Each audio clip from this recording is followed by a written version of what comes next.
Good morning. Welcome to the Education Committee, the JF meeting. We have a full agenda, so we'll get started. First bill on, any opening remarks from my co-chair? No opening remarks. Let's get started. My ranking member? Thank you, Madam Chair. We're ready to get started, and I do just want to make a comment because we did get the S language a little late, so we're going to go through. It's not to filibuster, but if we do have some questions, I just want that to be known. Thank you. All right. Thank you. And this is much less squeaky than our regular room. So 1 pro to being bumped from our regular room. All right, our first bill is Senate Bill 137, an act implementing the recommendations of the Office of Early Childhood. Can I get a motion to JFS to the floor, LCO 3065? So move. Second? Second. Moved by Senator McCrory, seconded by Representative Brown.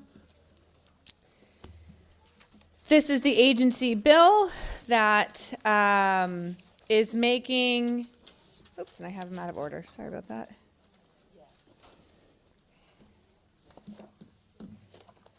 We are adding 1 seat to the early childhood cabinet for a pediatrician.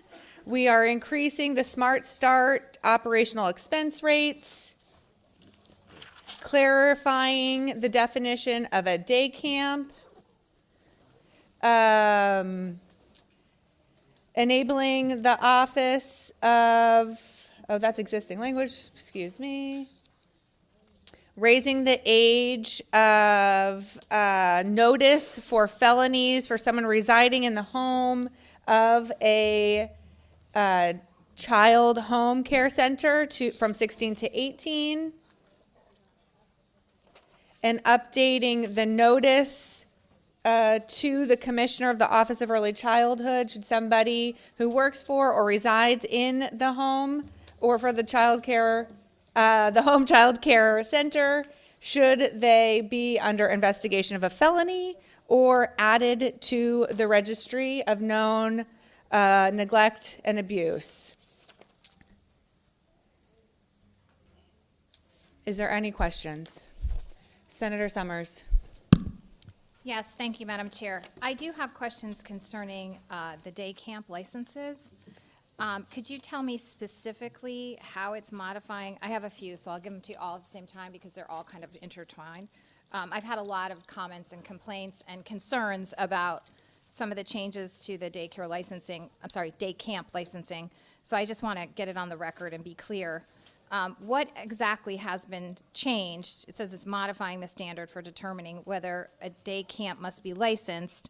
Specifically, if we have, let's say, a summer Bible school camp that's operating for a month, that operates, half a day or more than 3 hours, but only for a temporary period of time, is that something that would fall under needing to be licensed? Yes. And then how much is a license and what is involved in actually getting a license? Sure. Thank you. Sorry, I didn't mean to interrupt you. We're still asking questions. Currently, so here is the concern we heard from OEC, that those day camps were supposed to be getting a license, and they would be not feeding the kids or doing something like that to work around needing to get a license. So this is trying to clarify if it's 3 hours or more, 3 days a week or more, you fall under the classification of a day camp. Even if that was for 1 week? A nonprofit day camp is $315 for a license. Sorry, let me just finish. And a for-profit day camp license is $815. And if it's even 1 week, yes.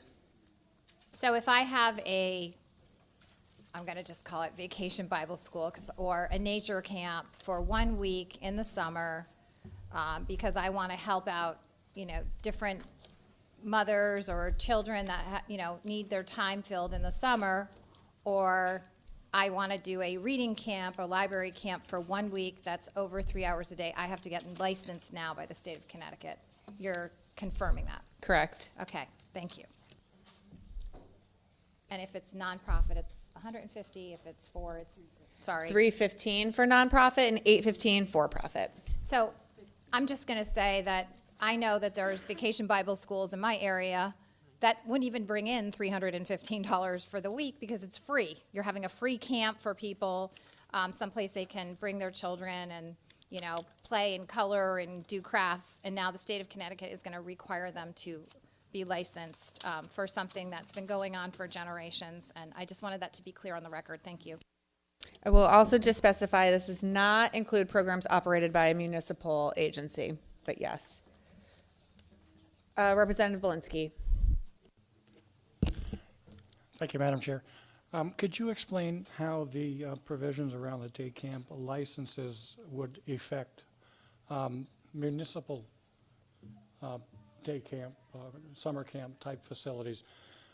We actually had an unintended consequence in the last session that hurt municipal camps, and I wanted to just know that maybe we're undoing something like that, or that we're not going down the same route again, where our municipally owned camps are troubled in and have their costs driven up for programs that are generally at a very low cost of taxpayers. Happy to. So on lines 92 to 93 specifically says, but does not include programs operated by a municipal agency, which is existing law. I don't know what the hell you said. Representative Dauphiné.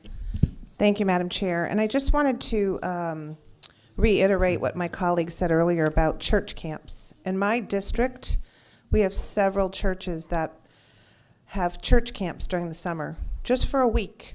Vacation Bible Study School, or they give them different names, but they're run by volunteers.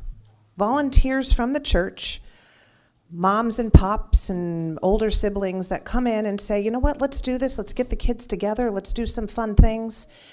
And they run on a dime. Literally, they don't take any money, and they're free, and the volunteers are free. And now Big Brother, the Democrat Party, the other side, wants to push this regulation on them. I'm sorry for that. It's wrong, and I don't support this bill. Thank you. Thank you, Representative. Again, this is the agency bill. Any other questions? All right, seeing none. And none online. Madam Clerk, could you please call the roll? A motion has been made and seconded to JFS Agenda Item 1, Senate Bill 137, an act implementing the recommendations of the Office of Early Childhood, LCL 3065. Senator McCrory, Yes. Representative Leeper, Yes. Senator Berthel, Yes. Representative Subkis, No. Senator Winfield, Representative Brown, Yes. Representative Anderson, Representative Arceno, Representative Biggins, Biggins votes yes. Representative Belinsky, Belinsky votes no. Representative Candelaria, Representative Carney, Representative Comey, Representative Constantine, Representative Comey votes yes. Representative Constantine, Representative Corpus, Yes. Representative Dauphiné, Rep. Dauphiné's no. Representative DeFranzo, Senator Fazio, Representative Felipe, Senator Flexer, Representative Foncelo, Senator Gakar Wilcox, Representative Jenga, Yes. Representative Gibson, Representative Gucker, Representative Haynes, No. Representative Howard, Yes. Representative Johnson, Representative Kennedy, Kennedy votes no. Representative Khan, Yes. Senator Kushner, Representative McGee, Yes. Representative Menapace, Yes. Senator Miller, Representative Parker, Representative Pemberton, Yes. Representative Poulos. Representative Rader, Rader votes yes. Representative Reddington Hughes, Reddington Hughes votes no. Representative Roberts, Representative Romano, No. Representative Sanchez, Representative Smith, Yes. Senator Summers, No. Representative Stewart, No. Representative Welander. Yes. Thank you. Madam Clerk, I'd like to record my vote as a no, please. Thank you. Thank you, Madam Clerk. Next on our agenda is Senate Bill 138, an act implementing the recommendations of the Department of Education. Can I get a motion to JFS to the floor, LCO number 3429? A second? Second. Moved by Representative Brown, seconded by Representative Menapace. We do have some S language to this bill. We removed sections 2 and 3, which was the change in the kindergarten start age and the waiver process, because that actually was taken care of in the e-cert last month. We removed section 5, which was the pre-approved magnet enrollment. And we removed section 6, which required the sending districts to host the PPT meetings. Is there any questions or conversations? Senator, all right, Representative Zepkis. Thank you, Madam Chair, and I'm just trying to find, I know in the previous LCO, it was in line 487, but I'm trying to quickly find, but it talks about the, provided such a budget plan shall, when feasible, be reviewed, audited by an independent third party. What is feasible? Who determines feasible? What is feasible?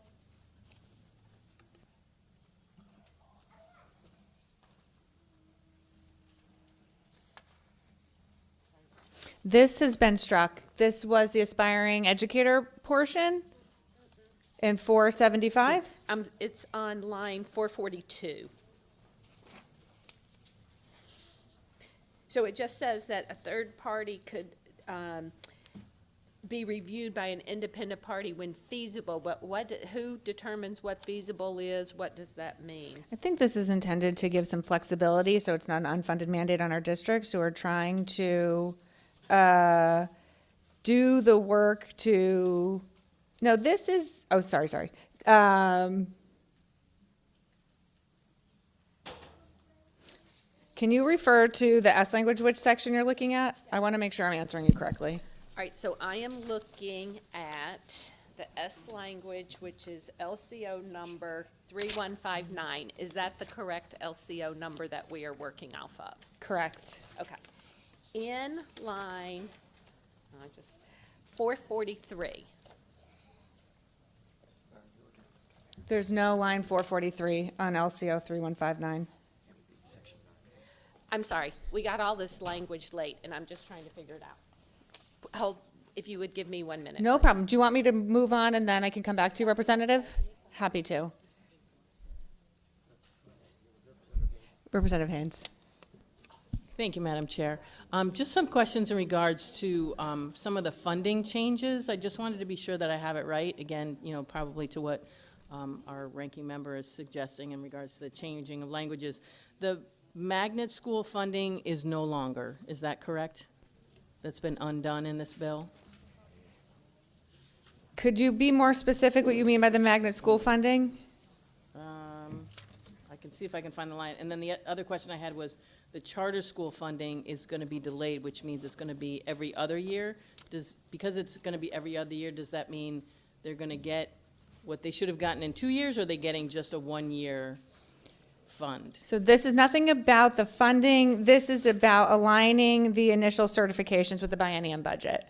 So that the State Board of Ed won't be annually approving initial charter certifications, but they will only be approving initial charter certifications every other year in alignment with the timing of the budget. Okay, but they can get the funding for 2 years' worth? The funding decisions are all made by the If legislature. it's approved, okay. All right, I'll look up the charter, you can keep moving. Representative Zepkis? It's section 9.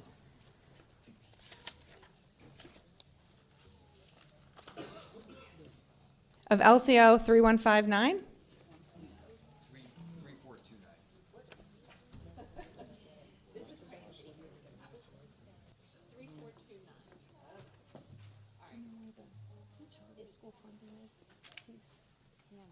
Okay. All right. Ask the question.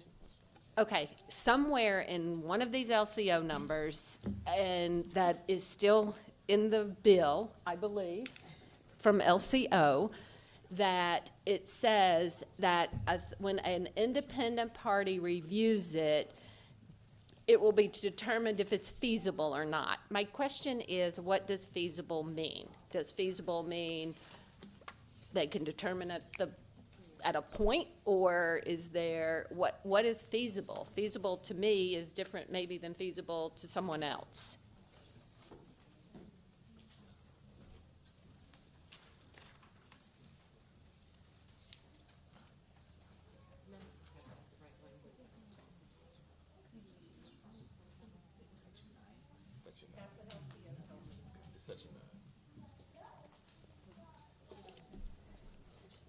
So this is a determination by the temporary review committee for a proposed regional school district. So that committee will be making the determination in their report whether or not they view it to be feasible for the districts considering entering into a regional school district. Okay, I guess more importantly, I'm not sure what document we're working off of. And I think we feel this way. So 3429. It's my fault. I have it's my fault. I was on 3159. I didn't print out the most recent version. So which one is the?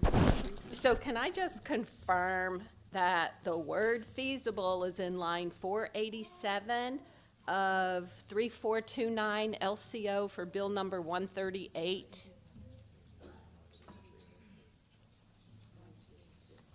Yeah. Okay. If you're looking at the change language, you might have extra lines because it will include the things that were also deleted. Okay, but that's in there, Yes. feasible?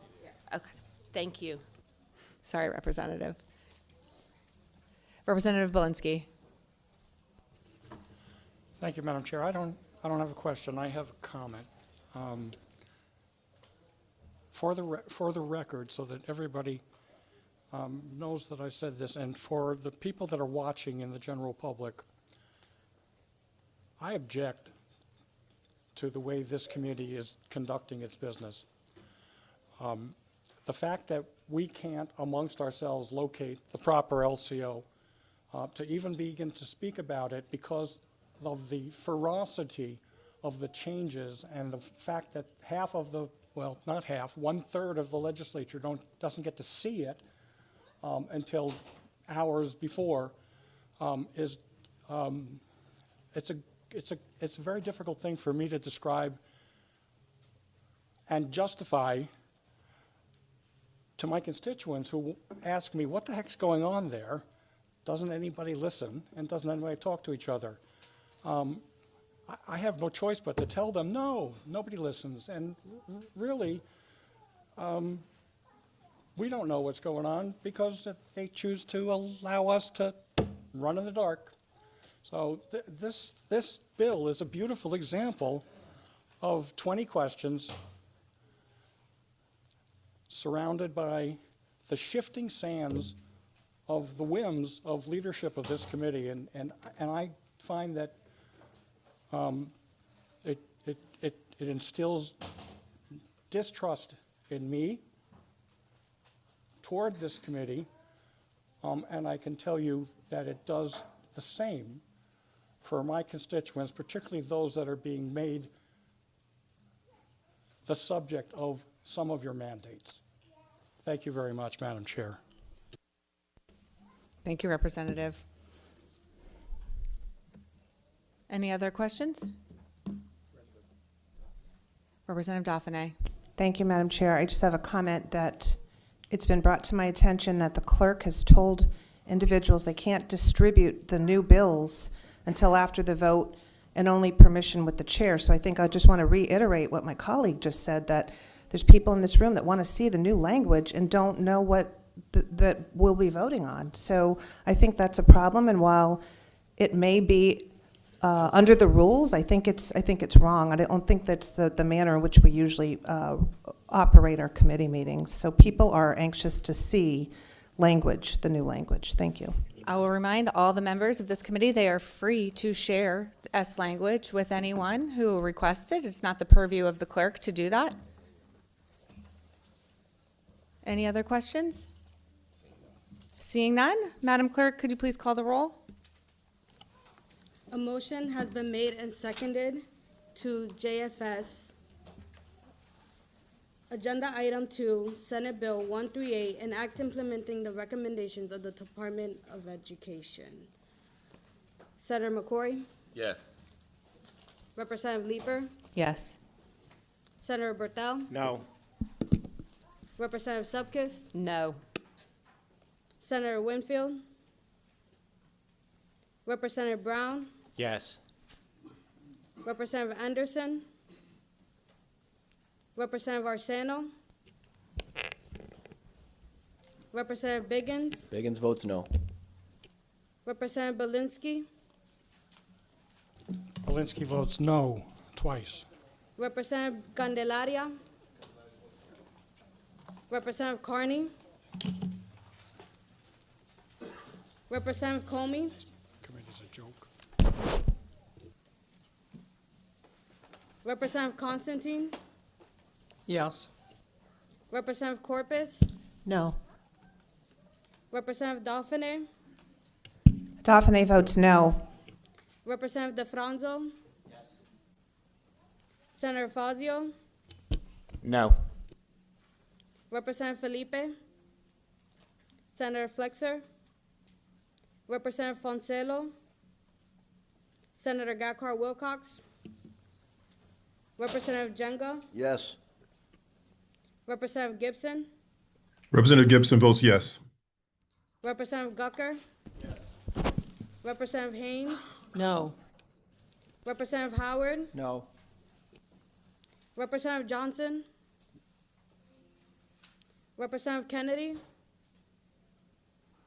Representative Khan, Yes. Senator Kushner, Representative McGee,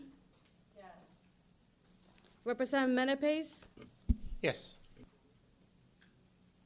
Senator Miller, Representative Parker, Representative Pemberton. Yes. Can you turn on your camera, sir? Yes. Thank you. Representative Poulos? Yes. Representative Rader? Rader votes yes. Representative Reddington Hughes? No. Representative Roberts? Representative Romano? No. Representative Sanchez? Representative Smith? Smith votes yes. Senator Summers? No. Representative Stewart? Stewart, no. Representative Wielander? Yes. Thank you. Thank you, Madam Clerk. Item 3 on the agenda, House Bill 5147, an act implementing the recommendations of the Department of Administrative Services regarding school building project statutes. Could I have a motion to JFS to the floor, LCO 3187? So moved. Second? Second. Moved by Senator McCrory, seconded by Representative Brown. Very little S language in this bill. The only S language was in response to concerns we heard from committee members to add back to the School Safety and Security Infrastructure Advisory Council a representative of a suburban school district, and also one whom shall be a person with experience and expertise in construction for students with disabilities and accessibility provisions of the ADA. Representative Zupkis. Thank you, Madam Chair. Is this LCO number 3187? Yes. Thank you. And there is a lot of underlined new language. Would you just please explain it? Sure. So this was in the bill we heard. We're saying that school reimbursement can't exceed 100% in Section 1. In Section 2, we have the additions to the School Safety, Security, Infrastructure Advisory Council I referenced. Also, it's making DESP the chair of that. It was previously done in conjunction, and DAS is handing that off to DESP to chair. And then the rest of the changes are conforming changes with the name change and chair change of the advisory council. Thank you, Madam Chair. No problem. Any other questions? Seeing, yep, Representative Haynes? Just a comment. I appreciate the fact that the new language has the suburban person in there, and I appreciate also that the ADA compliant person is back in, and it's nice to see that when we talk about something, it happens. So thank you very much. Thank you, Representative. Madam Clerk, Representative Khan? Thank you.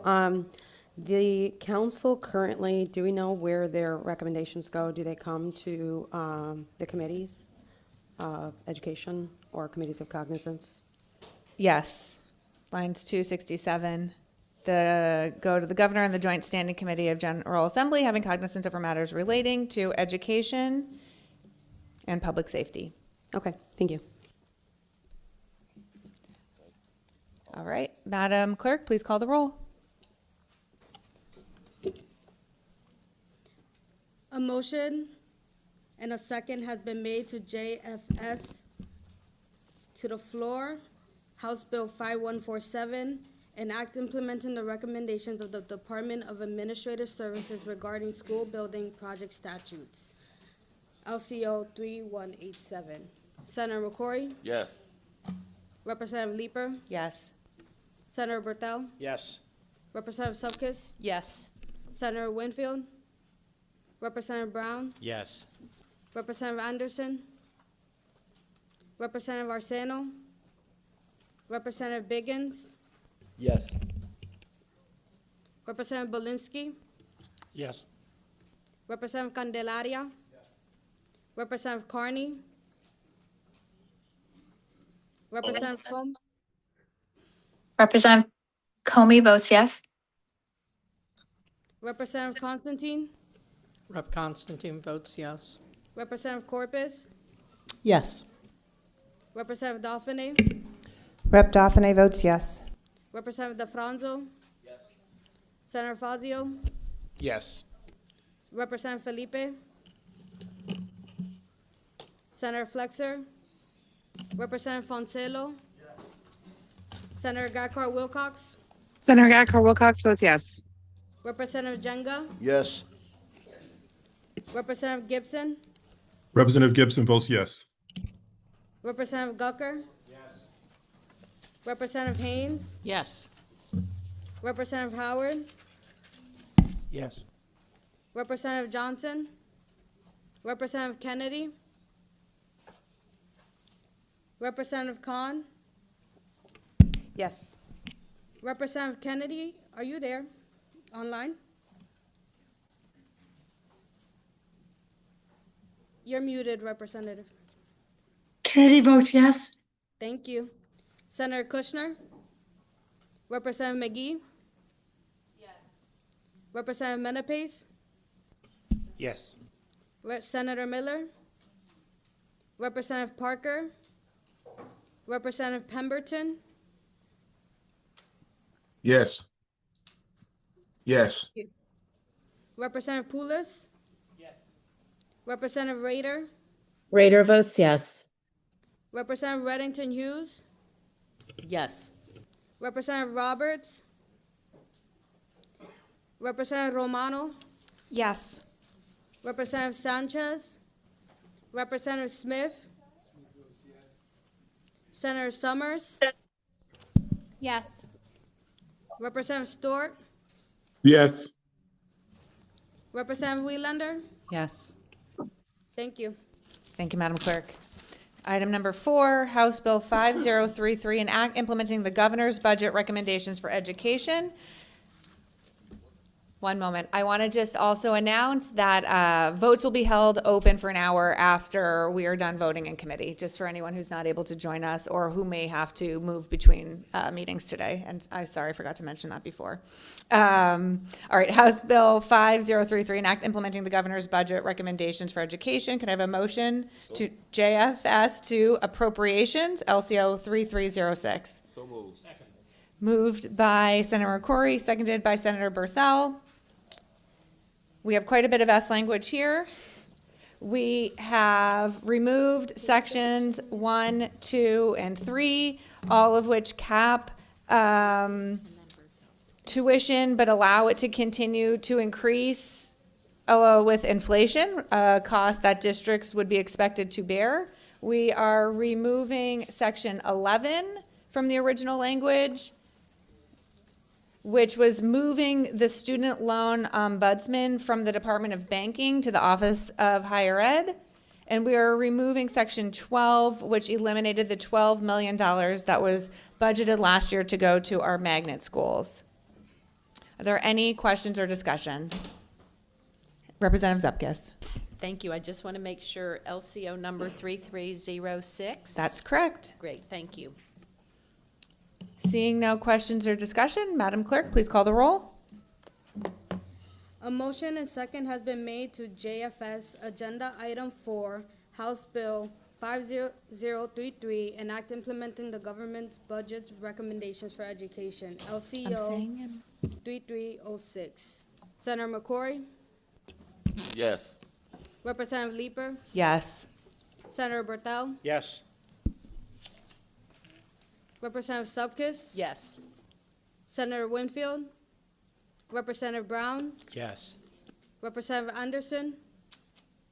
Representative Arseno? Representative Biggins? Yes. Representative Bolinsky? Yes. Representative Candelaria? Yes. Representative Carney? Yes. Representative Comey? Representative Comey is a yes. Thank you. Representative Constantine? Yes. Representative Corpus? Yes. Representative Dauphiné? Dauphiné votes yes. Representative DeFranzo? Yes. Senator Fazio? Yes. Representative Felipe? Yes. Senator Flexer? Representative Foncelo? Yes. Senator Gacard Wilcox? Senator Gatkar Wilcox is yes. Representative Jenga? Yes. Representative Gibson? Representative Gibson votes yes. Representative Gucker? Yes. Representative Haynes?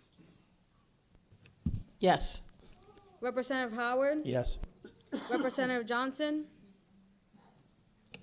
Representative Kennedy? Kennedy votes yes. Representative Khan? Yes. Senator Kushner? Representative McGee? Representative Menepes? Yes. Senator Miller? Representative Parker? Representative Pemberton? Yes. Representative Poulos? Yes. Representative Rader? Rader votes yes. Representative Reddington Hughes? Yes. Representative Roberts? Representative Romano? Yes. Representative Sanchez? Representative Smith? Senator Summers? Yes. Representative Stewart? Stewart, yes. Representative Wiellander? Yes. Thank you. Thank you, Madam Clerk. Next, we have item number 5, Senate Bill 220, an act concerning student literacy. Could I have a motion to JFS to appropriations LCO 3308? Second. Moved by Senator Berthel, seconded by Senator McCrory. So there's quite a bit of S language here. We heard the concerns, and the program was shifted from being an individual approach to every student that is below basic and the reading assessment to being a systems level approach to have a tier 2, what we call multi-tiered support system, MTSS, for all of the students, grades 4 to 6, who are below basic or basic but not meeting their growth target. If they also get a grant through the Center of the Literacy Research and Reading Success Center, which is within SDE. So we have scaled this down, and instead of what we heard, it being lots of paperwork for individual plans, is a system level plan for all of those students, 4 to 6, so that we have some system in place to ensure that those students who did not benefit from the structured literacy adjustments we made in K3 aren't languishing, and they have structured literacy supports going forward. Senator Berthel. Thank you, Madam Chair. Thank you for the explanation on the changes in the bill as well. I think this is getting at something that we recognized over the course of the last year and a half or so, and that is providing some supports to the early grade level literacy program. So I know this is going off to appropriations, correct? It is not going to approps. This is going to Okay, approps. so we'll learn more about what it will actually cost to do this, which I know was of concern to some of the members of the Republican Education Caucus when we've been discussing this bill. But I think this is a good step in the right direction. Hopefully the fiscal note is not too prohibitive, but I would encourage support from the committee for the legislation. Thank you. Thank you, Senator. Any other questions? Representative Khan? Yes, thank you. So Section 2 requires an adoption of adoption of a list of reading assessments that would be required for districts to use for reading. Do we know if this only applies to districts that are receiving that grant in Section 1B, or is it required for every district? This is specifically to the schools that are receiving the middle grade student support grant program. Okay, and then in same thing, line 69 to 76 also says for each school year after July 1st, 2026, and each school year after that, each regional, local and regional Board of Education shall administer the reading assessments. Is that also only applied to districts that are receiving the grant listed in Section 1? Yes. I will just also add, it's currently required for all of our priority school districts to do this, as that's existing law. But yes, this is for the districts that are participating in the grant program. Okay, so is there anything in here that would put a cost burden on a district without receiving grant money for it?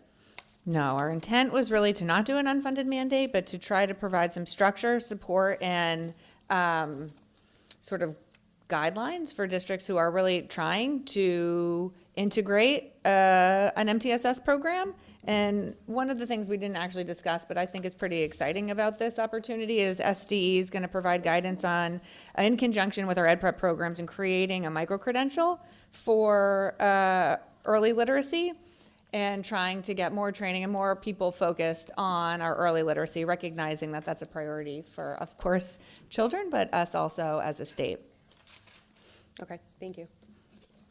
Thank you, Representative. Senator McCrory. Yeah, I just want to add real quickly. I think this is a great concept and idea, and I want to thank my two my co-chair and the ranking for the work they're doing around literacy outside this building. They've been working diligently trying to put programs in place to help our children. We know from our K-3 reading levels that so many of our children are not meeting the benchmarks in third grade. And when they don't meet the benchmarks in third grade, we need to do something for them as they move forward. So this is a great piece of legislation that we can make sure when we miss the mark in third grade, we still have a mechanism in place to try to get our children back up to their reading levels in 4 through 6. So I thank both my colleagues on both sides of the aisle who've been working on this outside this building to make sure our children are academically ready and prepared as they move forward. So thank you. Thank you, Mr. Senator. Seeing no other questions, Madam Clerk, please call the roll.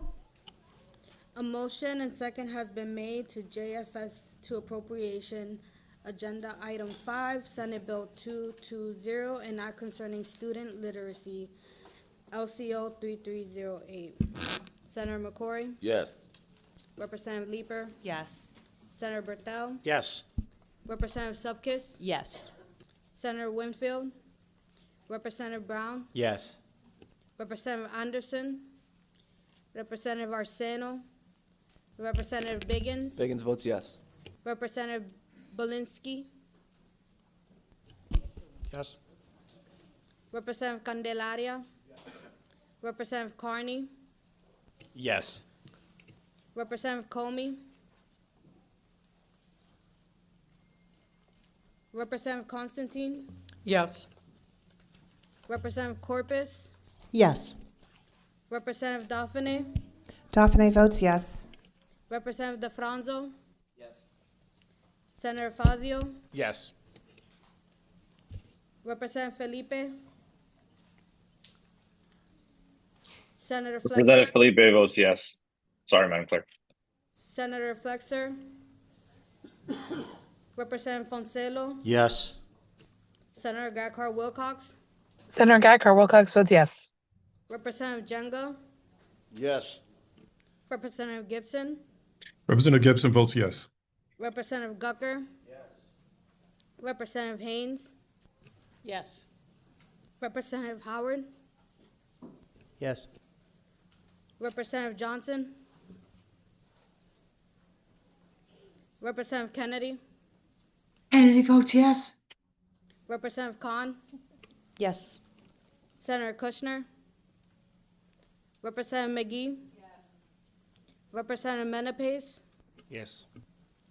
Senator Miller, Representative Parker, Representative Pemberton, Yes. Representative Poulos, Yes. Representative Rader, Rader votes yes. Representative Reddington Hughes, Reddington Hughes votes yes.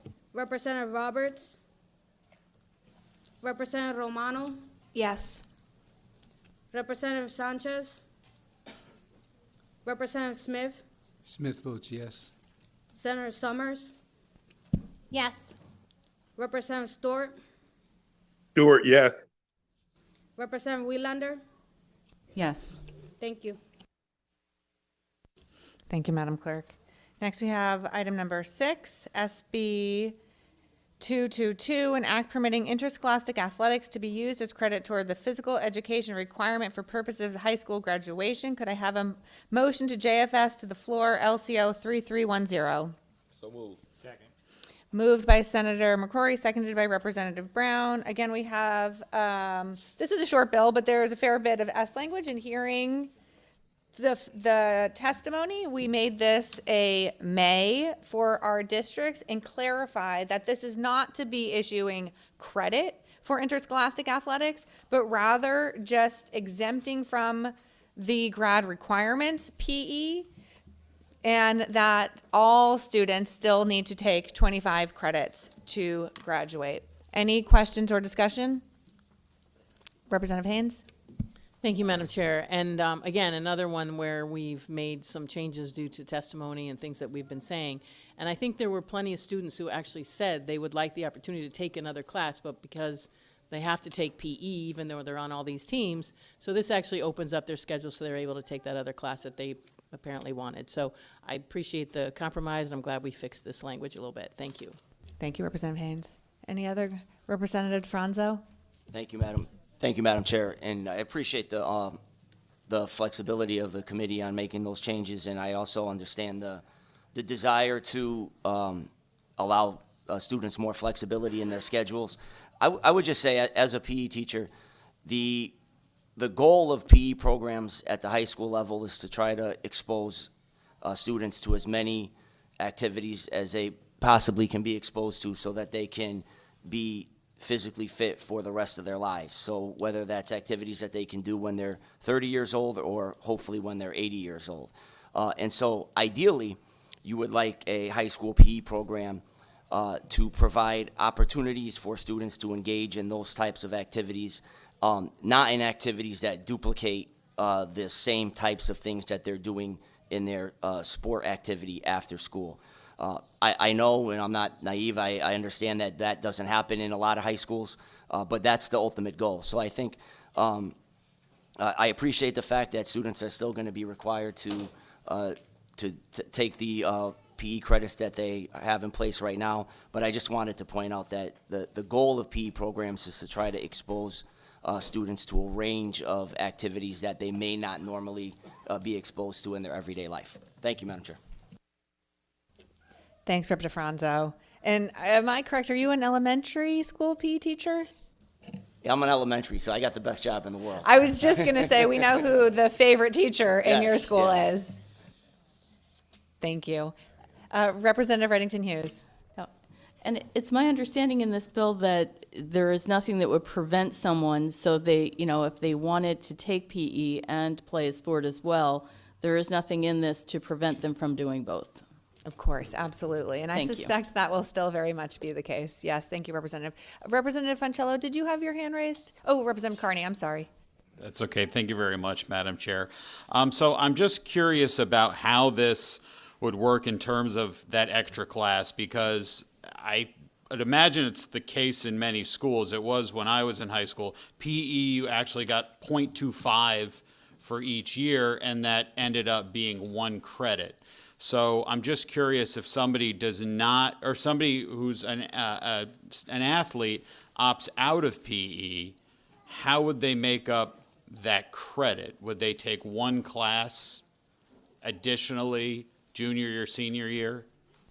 So not all districts have to do this. So if it's not the way a district has scheduled their courses, they might not opt into this. But you could hypothetically have a student, instead of taking a quarter each year of 4 years, blocking those all, taking 1 full year, and then you free up a class that way. But yeah, I think there's a lot of different ways our districts are offering this. Some are hybrid with health integrated. Those districts, it might not be a good fit for them to opt into this option. Okay, thank you for that. And this might be another thing that would be up to the district, but do you know if this would be, you have to be an athlete in that particular semester? So say I play soccer and that, I don't want to do gym in the fall, but that's the only sport I do. Would that mean I would have to go to gym in the spring? We've let districts determine all of those details. Okay, and so I appreciate answering my questions. So for today, I'm going to actually be opposed to this. I certainly understand the reasoning behind it. My concern really is for the kids that just don't want to do gym, and they're not as athletic as those who play sports. And they may want to do something else. They may want to do drama. They may want to take another math class. They may want to do history. So I don't like that it's really, to a degree, singling them out because they are not as athletic as other students and will be still required to do this. So for that reason, I am going to oppose it. Thank you very much, Madam Chair. I appreciate that, Representative. I think we're saying we still believe that physical fitness is important for every student, and just allowing some choice in how our students acquire that physical fitness. Representative Khan. Thank you. So it's my understanding, but just for clarification, currently, the high school graduation requirements are for students to have a full credit in physical education. Is that correct? Yes. So this would waive a full credit potentially of physical education? It's not waiving the credit requirement. They will still be required to earn that credit. It is just waiving, it's just exempting the PE that it is acquired via PE if your district opts in and you're participating in interscholastic athletics. Okay, so my concern here really is that, our physical education curriculum includes many different things, especially in relation to health and wellness for students, strength and endurance training, some of which are covered in some athletic programs.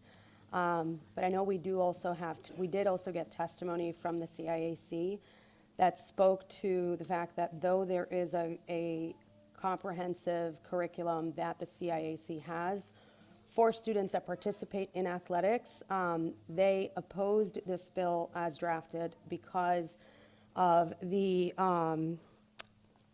because it does not align with, one, our state statutes that require certified teachers to teach our physical education courses, given that our coaches that coach our athletics programs necessarily do not have to have a teacher certification. So this would then allow for the physical education requirement to be met without a certified teacher administering that education. And so given that even the CIAC is opposed, and I was happy to see that because that was my biggest concern, is that there is no, unless if obviously our athletics programs did have certified teachers, which we know that they're not required to, that it wouldn't necessarily meet the same rigor that our physical education classes currently require. So I am going to I'm going to be voting no on this bill today. I'm not sure in what direction we can see this go that could help to still make sure that that teacher certification requirement is met. Thank you. Thank you, Representative. Senator McCrory? Yeah, I just want to, this bill came from a number of young people that are in our high schools, and they say, I'll just give you an example. They run cross country, and on the day of their meets, they might have they might have PE, and they say that many times they exempt the PE teacher. Say, yeah, you don't have to do this day because I know you're gonna have to run 8 miles later on in the afternoon. So this idea behind this genesis for people like those individuals who really don't, the physical part of physical education, they really don't need. The health portion is still in play. Everything is still in place. This is something that is not a requirement of all our school districts. It's something for those young people and those school districts. If they see a pathway that they can benefit the children by those children not having to take the physical portion of physical education, and they might want to substitute that for something else, then they have the ability to do that. So again, this piece of legislation is not required by every school district to do this. It's an opportunity for school districts who see there's a pathway for children who want to do something else besides the physical activity in the physical education class. They can substitute it for what they're doing and during the weeks of practicing and things of that magnitude. We're providing them the opportunity. Thank you. Thank you, Mr. Chair. Any other questions or discussion? Representative Romano. Thank you for acknowledging me. I'm also going to be a no today on this. And when this first came out, I just want to let everybody know that I at first was like, oh, this is going to be exciting, because there is sometimes a logistical nightmare of scheduling for gym students for, in my town, students that say go to Aqua, and they are, leave the school a lot during the day. And then I started thinking more on the other note. I had to start getting rid of that and start looking at the how, if this was going to be an equity issue in our town, and I believe it would. So in our town, as well as many other towns, we have pay to participate. So a student needs to pay, say, $300 to play football or $200 to play baseball. And so there are students that truly just don't get to play a sport because they have to pay. So now you have all these students that are lumped into this category of saying, hey, I don't have to take gym class. And then you have these other students that physically can't pay a sport because they don't have the money, okay? And maybe those students now play Legion ball instead of baseball because they don't have the money. And that becomes a huge equity piece. Or let's say that a student is on the rowing team for, outside of school because the school doesn't have a rowing team. And now it is not an interscholastic sport. So for me, I start seeing equity. I start seeing, just as a previous board member for many years, the complaints that we will get from, parents that will be coming and saying that it's unfair.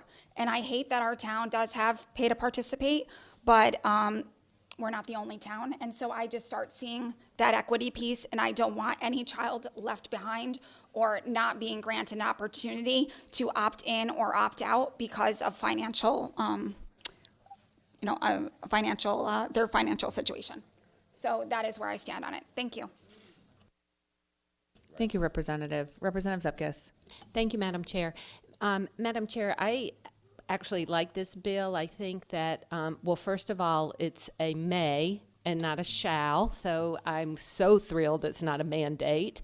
But I also, I know a lot of kids that do come to school just for sports, and whether we think that is right or wrong, we want them to learn, but at least that will get them to school. And I do believe that PE is an awesome thing because there are kids that aren't athletes that should be learning about PE and moving and being healthier. So I actually see it as that it plays for everybody. So I just wanted to say that. Thank you. And I hope next year, I did find out through this bill that e-gaming is a sport. And that to me is something we should look at. Thank you. Thanks, Representative. Representative Gucker. Thank you, Madam Chair. And at the risk of telling everybody how old I am, this was in process when I went to high school more than 34 years ago. We did have this as an option. I was on the swim team. We were allowed to count those that time that we were in that sport towards our graduation credits for as a senior. And what I will tell you, what it did was it did open up an opportunity back in the day that we actually had shop classes and elective classes and things in our schools. It did open up an opportunity for me to attend some of those other classes and broaden my horizon and my education to see what other things were out there.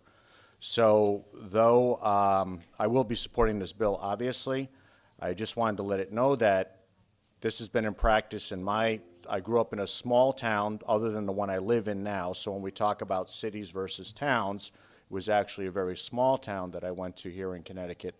But this is an old idea that's been around, and I think it's worthy of conversation out of this committee. And I know the benefits that it played for myself and others to be able to go out and take other classes and broaden our horizons in different areas. So I just wanted to put that perspective out there, Madam Chair. Thank you very much, Representative Gucker. Representative Khan for the second time. Thank you. I just wanted to clarify. So current law does allow for students to use what's called like an independent studies to replace a physical education credit, which could be a athletic program. However, current law requires that to be done under the guidance of a certified educator in physical education.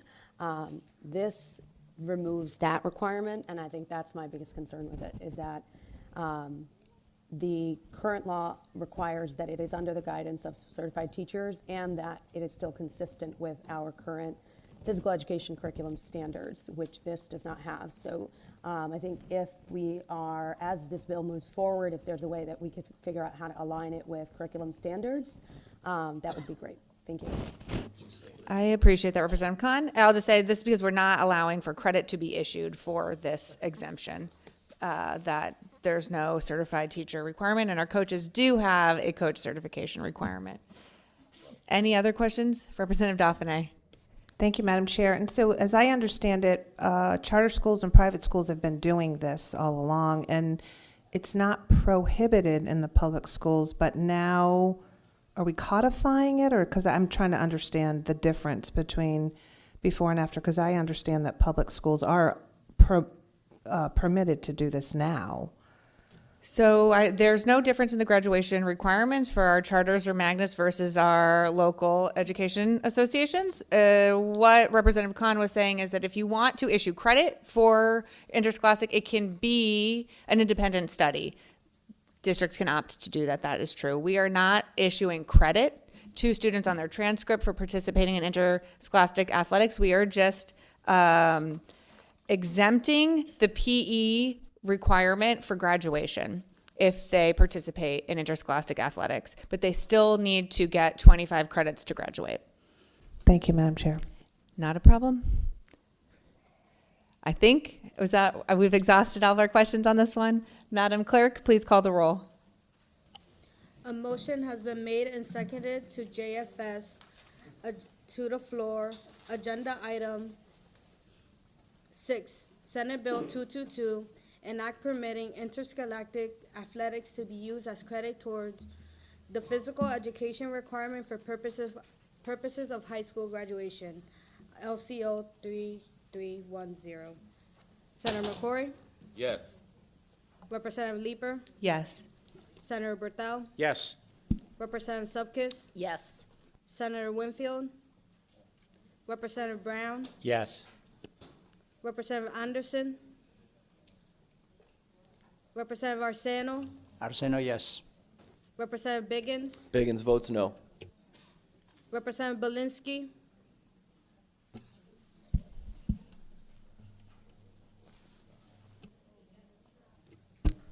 Yes. Representative Candelaria? Yes. Representative Carney? Carney votes no. Representative Comey? Representative Constantine? Yes. Representative Corpus? Yes. Representative Dauphiné? Dauphiné votes yes. Representative DeFranzo? No. Senator Fazio? Yes. Representative Felipe? Representative Felipe votes no. Senator Flexer? Representative Foncelo? Yes. Senator Gacard Wilcox? Senator Gankar Wilcox is yes. Representative Jenga? Yes. Representative Gibson? Representative Gucker? Yes. Representative Haynes? Yes. Representative Howard? Yes. Representative Johnson? Representative Kennedy? Kennedy votes no. Representative Khan? No. Senator Kushner? Representative McGee? Yes. Representative Menepes? No. Representative Menepes? No. Senator Miller? Representative Parker? Representative Pemberton? Yes. Representative Poulos? Representative Rader? Rader votes yes. Representative Reddington Hughes? Yes. Representative Roberts? Representative Romano? No. Representative Sanchez? Representative Smith? Senator Summers? Yes. Representative Stewart? Stewart, yes. Representative Wheelander? Yes. Thank you. Hi, Jazz. Yes, Rep. Gibson? Hi, I'm sorry, I couldn't get back on screen. Representative Gibson votes yes. Thank you. Thank you, Jazz. I'm gonna do it now. Thank you. Next up is, I'm sorry. All right.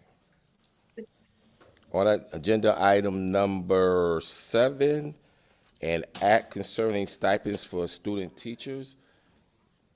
Can I have a motion to joint favorable to approach? So made? Second. It's been moved in second. Any questions? Yes, Representative Howard. Hey, how are you? Yeah. Someone might want to mute. Sorry, thank you, Mr. Chairman. I just want to confirm we're working off LCO 1376 still, is that right? Yes, You thank you. are absolutely right. All right, thank you. So, as I understand this bill, it's essentially designed to encourage individuals to join the teaching profession by paying them while they're doing their student teaching. Is that correct? Pretty much, yes. So, jumping down to sub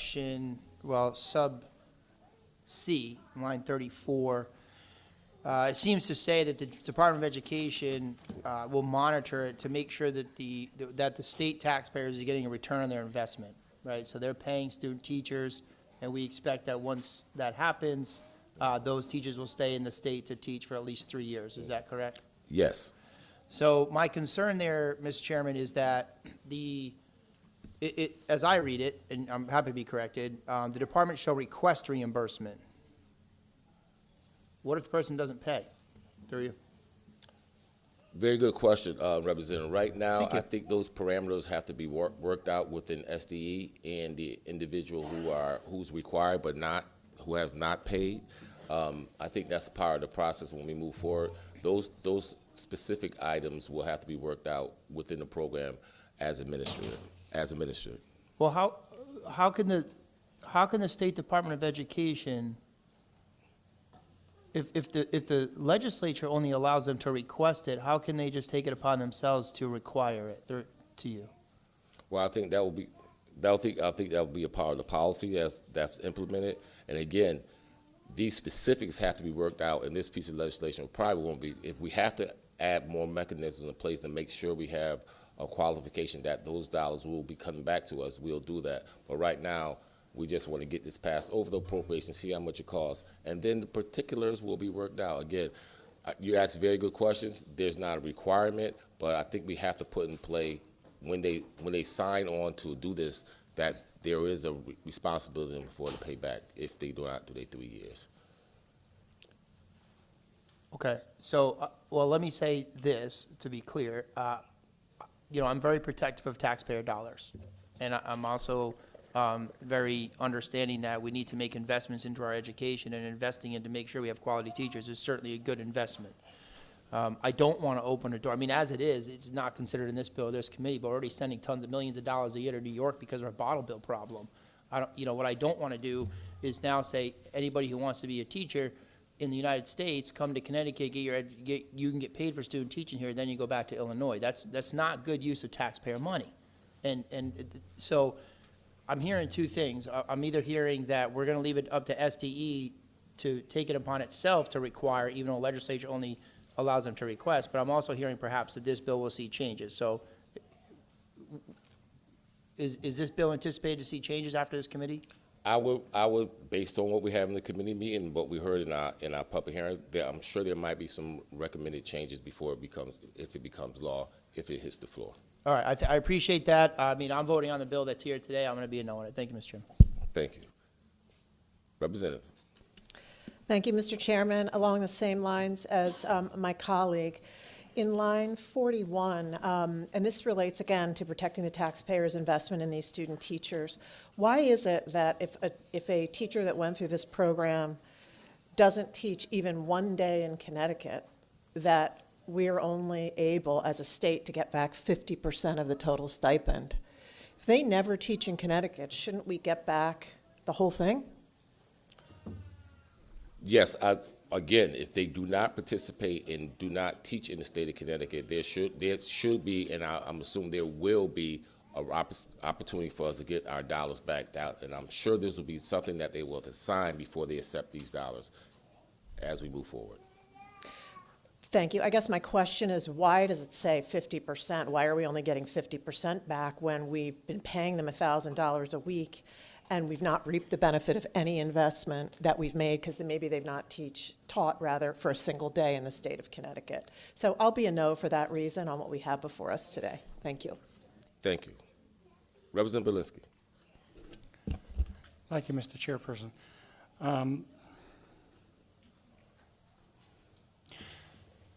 We have been working on and have successfully passed a series of teacher development and opportunity packages, all of which are to induce teachers to come here at the state's expense. And we vote for them regularly. As far as compensating a student teacher, though, isn't it part of their qualifications for a diploma and a teaching certificate to practice their practicum and student teach anyhow? Yes, and you're absolutely right. It's part of their practicum. But what we have realized that many of these young people who have to do their student is absolutely required, and they're required to do and sometimes in the case up to 2,000 hours in a semester. Therefore, that will prevent them from actually having a full-time job or a part-time job. So this is a way to try to, again, our policy in this committee is to do everything we possibly can to get more teachers. So from a policy level, we're doing what we can to encourage and support more young people to go into the field of education. The financial side, yes, that's a concern, and that's why this bill is going to be moved over to appropriations. And the mechanisms that they may put in play might require a little more stringent requirements around the financial part. But this part, which we're doing from educational level, is a policy to try to get more individual and encourage them to stay in the field of education. But you're absolutely right. It's part of their practicum, and in a lot of cases, the kids just don't have the time to do that part of their part of the pre-certification and also keep up with these expenses that they need to move forward while they're undergrads or in the graduate program.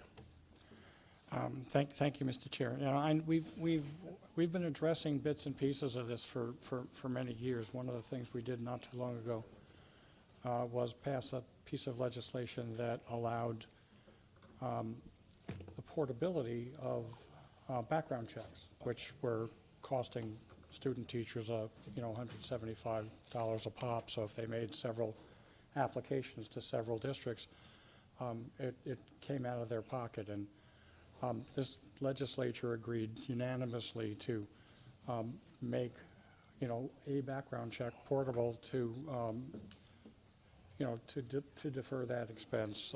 In addition to the programs that we've been passing over the past couple of years, I see this as an unfunded mandate on the local school districts that will just inevitably land in people's property tax bills. And, right now we're sort of in a time in history where Connecticut's on that seesaw of unaffordability.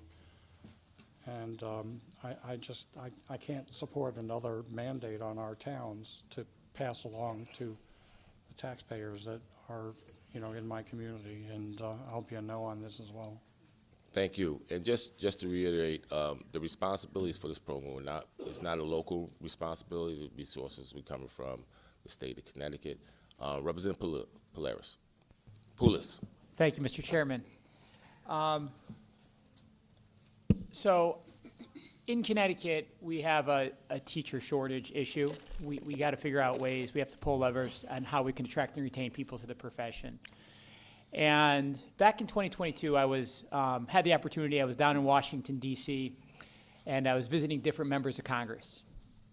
And so at one point, I was in Senator Murphy's office. He's our senator for our state. And then I walked across the way to Senator Marshall's office. He's a senator from Kansas. And we were having discussions about education. And I said, what do you view as the biggest issue to both of these people? And if you don't know who Senator Marshall is, most of us know who Senator Murphy is. They have pretty opposite standpoints, viewpoints. And so they both said the teacher shortage is our biggest problem, whether you're in Kansas or Connecticut or anywhere. And I talked to a lot of teachers across this country, and I could confirm that. So in my view, Connecticut we want to get the best teachers. We want to get people, in our classrooms that match the demographic of our towns, that are coming well-trained, best meeting the needs of our students. So I think this is a good a lever to pull. I understand that there's not a bottomless pot of money in the pocketbook, But if we have to spend some money on addressing problems, this would be a good one. And I'll just say this. I'm pretty sure that the Connecticut State Police, when those candidates are in the academy, they're getting paid. I'm pretty sure that when our firefighters in the fire academy, they're getting paid. I'm pretty sure that medical residents that are doing their residencies, they're getting paid. So if we value police, fire, and doctors, we should, at the very least, value our teachers in the same way if we want to get the best teachers in our state. Thank you. Thank you. Representative Reddington Hughes. Thank you, Mr. Chair. My concern really has to do with the price tag on this, that we would be paying students that were student teaching, and I really don't know in any other job that we would do this, a salary that they would most likely begin at after they graduated. So we're paying them $1,000 a week. I think from this, it's, excuse me. Yeah, it's for 10 weeks, and I think the maximum amount of payment is $1,000 a week, which would be equal to about $10,000. Right. I'm just saying that in the event that they had graduated from a program and we're looking at the same span of weeks, okay, that would be equivalent to what they would be paid during that same span of weeks if they were working in a full-time job for the same span of weeks. So it would be a comparable salary to what they would be making if they were hired outside of the school as a teacher. I think that will be determined by what salary where they find their first position in the school district. Well, the average salary right now, I mean, if it's true, is $48,000 would be the lowest for a salary for a beginning teacher. So if we do our math on that and we look at the 10-week period, that would be what the person would be paid in their salary if they graduated and they got a job. I'm just concerned that we're paying somebody the same amount of money that they would in a job that would be a full-time job outside of graduation, and they are actually a student teacher. So I find that very amusing because I don't know any other profession that we would do that in. Thank you. Thank you. Representative Zupkis. Thank you, Mr. Chair, and I'm certainly not going to reiterate. I had the same questions. How are they going to get the money back? I know SDE had really some concerns with that piece of it, and what my other colleagues said. So I'm not going to reiterate all of that. Just to be clear, if someone goes through this program, they can work out of state and get the money. No, they get the money and then they can work out of state? No, they have to commit to 3 years in the state of Connecticut to teach. Okay, and during going through this process, do they have to have a certain GPA? Do they have to be in school? Do, all of these things, are there any kind of teeth in it that would say, we're giving you money, taxpayers' dollars, and you have accountable and responsibility to that? Yeah, well, traditional, I think all teacher preparatory programs, there's a certain GPAs you need to graduate from. So that's very clear. In regards to the payment, there's in the school year, to go back to Redding Hughes' question, it's 40 weeks in a teaching school year, not 52. So those numbers will jive a little differently. But yeah, again, I'm looking at this not from the financial aspect, which I know everyone's concerned. This is not appropriation. This is education. We're trying to set education policy based on, again, all the assumptions that we already talked about. The fact that we have a teacher shortage, we want to encourage more people to go into it. We'll set a good educational policy to encourage more people to come into our educational field so we can grow our own from our state of Connecticut. That's what this is doing. The questions and concern about how much it costs, that's a conversation that we're going to have in appropriations, and I'm sure we'll have once this bill is, if JF out of here. Thank you, Mr. Chair, and I agree. I think before, at some point, we had said it's probably going to be a minimum of 21 million, but anyway, that is for appropriations, and I understand the definite teacher shortage, and I think even last time in committee, aspiring educators, all these other bills have been passed to see, and I think aspiring educators, some of those have been around for a while, and we're not seeing it. So I just, I do struggle with this. I hope there is some language that will change in this piece of it. I do not like the part where SDE has to, if they don't hold up to their end of the bargain, SDE has to go back and try to get the money back. That just never happens. So thank you. Yep. Thank you, and Kia, we understand your concerns. We want to make sure we get our return on our investment. I think that's very important as we safeguard our taxpayers' dollars. Representative Khan. Thank you. For those that may not know, as of this fall, I did start working at the University of Hartford, and I oversee the student teaching program, the clinical education program. So I place student teachers in different districts all across our state. And I've talked to some of my student teachers about this. They're very excited. They're on spring break this week, so but however, their spring break, while they are on spring break, they are student teaching all week. So they actually missed their spring break.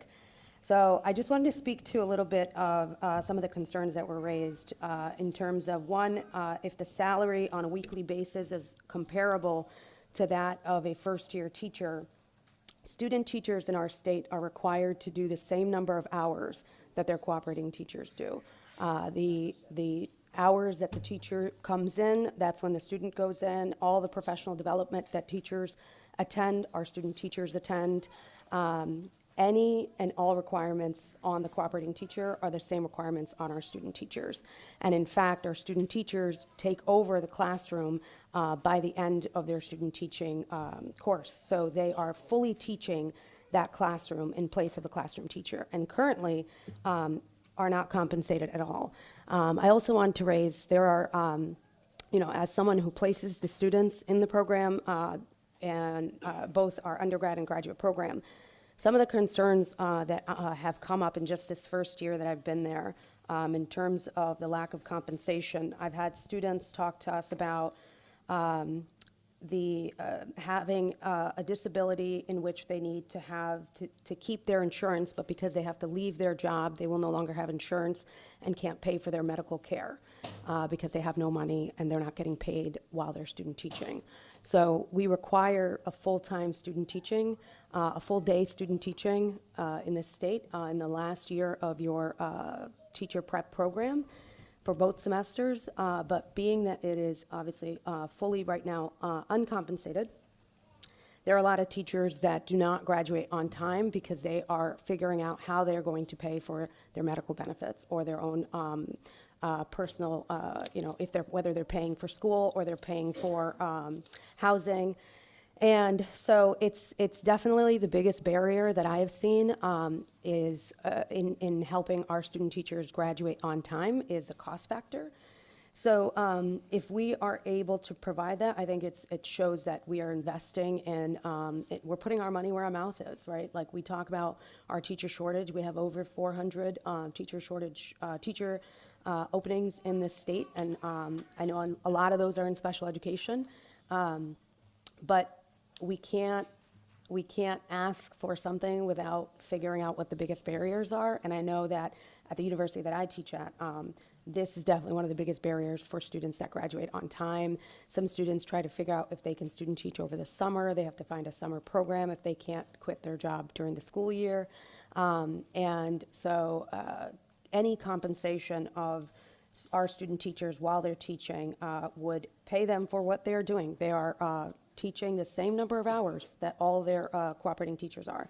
And like my good colleague who's also a teacher had mentioned, I know we do this for a lot of other clinical positions at our universities where in other professions that are receiving compensation for the work that they are doing in their prep program. So I am very excited to support this bill. I do like also that we require that they spend 3 years in teaching in our state. I think that shows that we are also making sure that we have teachers working in the state of Connecticut. So thank you. Thank you. Any other questions, comments, concerns? Representative Menapace. Thank you, Senator McCrory. I just wanted to say, I don't think I can say it any better than some of my fellow teacher colleagues have said on this. I know we had at a press conference at one point, and I talked about my own experience and the difficulty of doing this, but I do want to encourage everyone that many schools are actually looking for classroom volunteers. And if you would like to have a similar experience to student teachers, you're welcome to go in for a good 40 hours a week, unpaid, and then do all of the prep work as well. I think it will be a very similar experience for that one. It will be difficult, I'll be very honest, but I do open it up. There seems to be a lot of interest in that type of thing. So please, everyone try ahead and try it out. Thank you, Senator. Thank you. Any other questions, concerns, comments? Senator Bertha. Thank you, Mr. Chair. Very quickly, just to confirm, this is a direct JFS to appropriations? Absolutely. Thank you. I will be a no today, only to await the fiscal note. Thank you. Thank you. Seeing no more questions, concerns, Madam Clerk, please call the roll. A motion has been made and seconded to JF to appropriations. Agenda item 7, House Bill 5216, an act concerning stipends for student teachers. Senator McCrory? Yes. Representative Leeper? Yes. Senator Berthel? No, what a flag for appropriations. Representative Subkis? No. Senator Winfield? Representative Brown? Yes. Representative Anderson? Representative Arseno? Arseno, yes. Representative Biggins? Biggins votes yes. Representative Belinsky? Linsky's a no. Representative Candelaria? Candelaria is yes. Representative Carney? Carney votes no. Representative Comey? Representative Constantine? Representative Corpus? No. Representative Dauphiné? Rep. Dauphiné votes no. Representative DeFranzo? Yes. Senator Fazio? No. Representative Felipe? Yes. Senator Flexer? Representative Foncelo? Senator Gakar Wilcox? Senator Gakar Wilcox is yes. Representative Jenga? Representative Gibson? Representative Gibson votes yes. Representative Gucker? Yes. Representative Haynes? No. Representative Howard? No. Representative Johnson? Representative Kennedy? Representative Khan? Yes. Senator Kushner? Representative McGee? Yes. Representative Menapace? Yes. Senator Miller? Representative Parker? Representative Pemberton? Representative Poulos? Yes. Representative Rader? Rader votes yes. Representative Reddington Hughes? No. Representative Roberts? Representative Romano? No. Representative Sanchez? Representative Smith? Representative Stewart? No. Representative Wielander? Wielander votes yes. Thank you. Thank you, Madam Clerk. Next, we have item number 8, House Bill Excuse me, 5. Madam Chair, I don't remember hearing my name called. Oh, I'm sorry, Madam Clerk. Sorry, if you I did. apologize. Senator Summers? No, thank you. Sorry about that, Senator. Thanks, Madam Clerk. Everyone else has had their vote cast? Great. All right, Madam item Clerk, excuse me, I'm sorry, Madam Chairperson. The audio cut out for a while, so I didn't hear my name called. The No audio problem. cut out. Nope, can you hear us now? I can hear you now. May Madam I Clerk? vote? Absolutely. Representative Kennedy? Thank you, Madam Clerk. Madam Clerk, Kennedy votes no. Thank you. Thank you. Thanks, everyone. All right. Item 8, House Bill 5325, an act concerning special education. Could I have a motion to JFS to the floor, LCO 3395? So moved. Second. Moved by Senator McCrory, seconded by Representative Candelaria. We have some S language here. We removed section 1 on the cameras. We heard from many people administering the cameras, having the proper storage requirements, funding for the storage, concerns about privacy. There was a lot of unsettled issues, so we removed that section, and the advocates can continue to work on that. What we did add in S language to what is now the new section 1, the whole section 1 is not new, but is now a newly numbered section 1. On lines 9 through 11 is to add to the list of life-threatening physical restraints anything that has been deemed life-threatening by such person's healthcare provider based on such person's existing medical conditions. And that is in response to specific testimony we heard for individuals with specific type of disabilities where certain types of restraints are life-threatening for them given their disability. The other changes in this bill are not S language, but just to summarize, they are actually just technical revisions. Is there any questions or discussion? Representative Corpus. Thank you, Madam Chair. I just wanted a couple of questions since we did so much work on special ed last session. In the part about life-threatening restraints, this is lines 9 through 11, where it says has been deemed life-threatening by such person's healthcare provider. I assume that means that there's been a conclusive piece of paper in the child's file that everyone in the school is aware of, that this particular child has certain medical conditions and therefore the definition of life-threatening restraint to that child is different. Is everyone in the school on notice of that? That is the expectation, that anybody who is going to have access to that child's IEP and understand any sort of accommodations or modifications for that child will also have this specific piece of information. Okay, so we're not going to end up with a situation where someone just doesn't know that and does something inadvertently. We never want this to happen, but that's my concern. It sounds like it's addressed by the way this is worded. I appreciate that. And, in a school, if there are students who are exhibiting behaviors that make them a higher incident for restraint, I think there's usually a team in place that's talking about all of these types of concerns, 100%. Thank you. Thank you. And the second question is on the part about the written contract.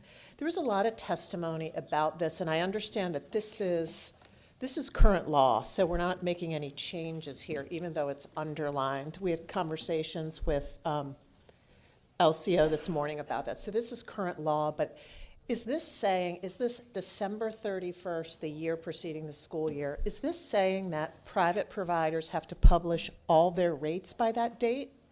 Or is this saying that the children's individual contracts have to be finalized by that date? Because the testimonies, certain advocates for special ed said, this is putting a difficult deadline on contracts being finalized by December 31st, and often you can't do that. But I'm not sure that's what's required by this language.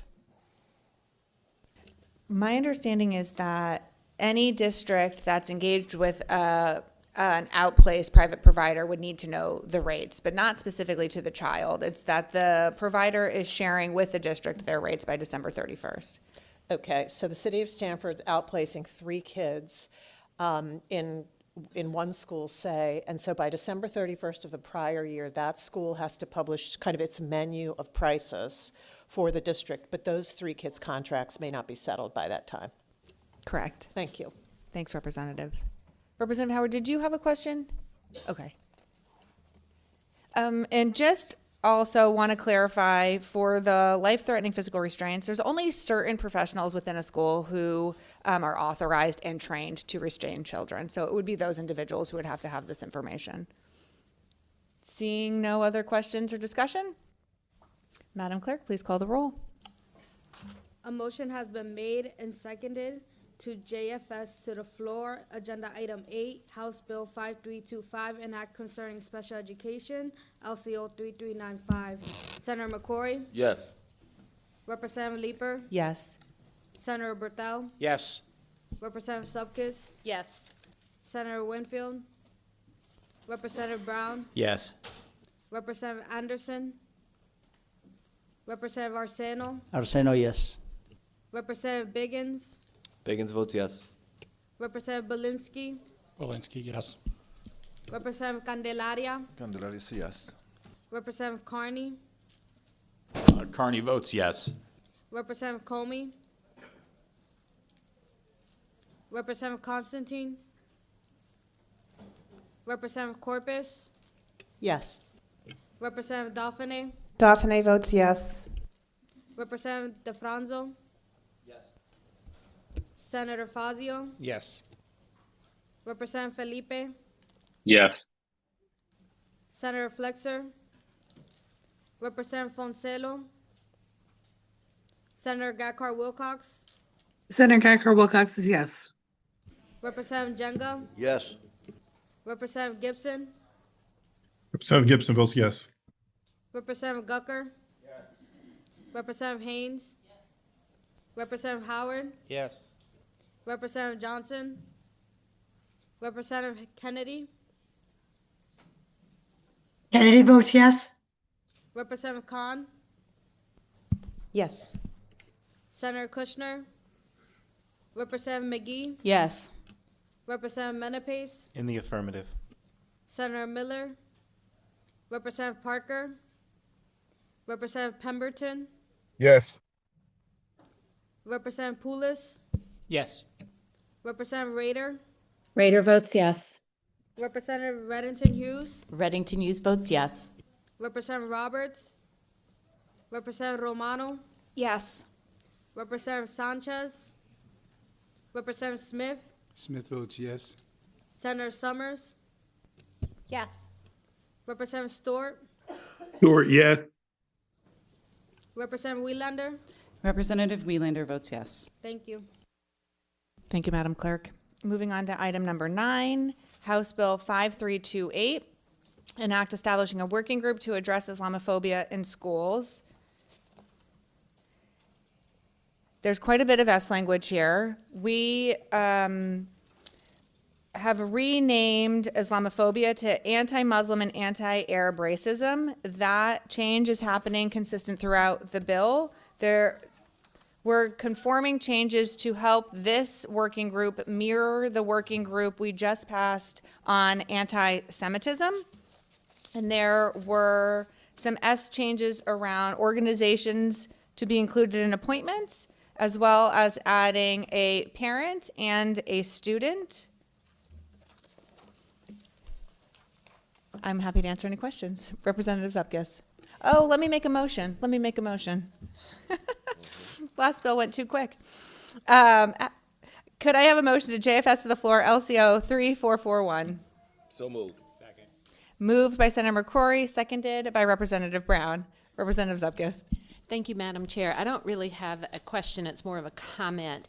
You know, we did, as you just said, pass anti-Semitism, and, you know, I think we're going to see more and more groups wanting working groups. And, you know, I'll just reflect for 1 second. When the American hockey team won the Olympics, everybody was so excited. It did not matter what your background was or anything, and it was such a great feeling. And of course I was crying, but it was such a, like, it really brought everyone together. And so I think it's sad, honestly, that we have to have all these different working groups to get along. And so that was really all I wanted to say. I'll be supporting it, but I'm sure next year maybe we're going to see the Irish working group, or the next year maybe the Mississippi working group, or whatever it is. So I just hope this will come to an end. Yes, that's where I'm from, Senator. But I just hope it will come to an end and everybody can just agree to disagree or get along. Thank you. Thank you, Representative. Representative Dauphiné? Thank you, Madam Chair, and I think Rep. Zupkis put it nicely.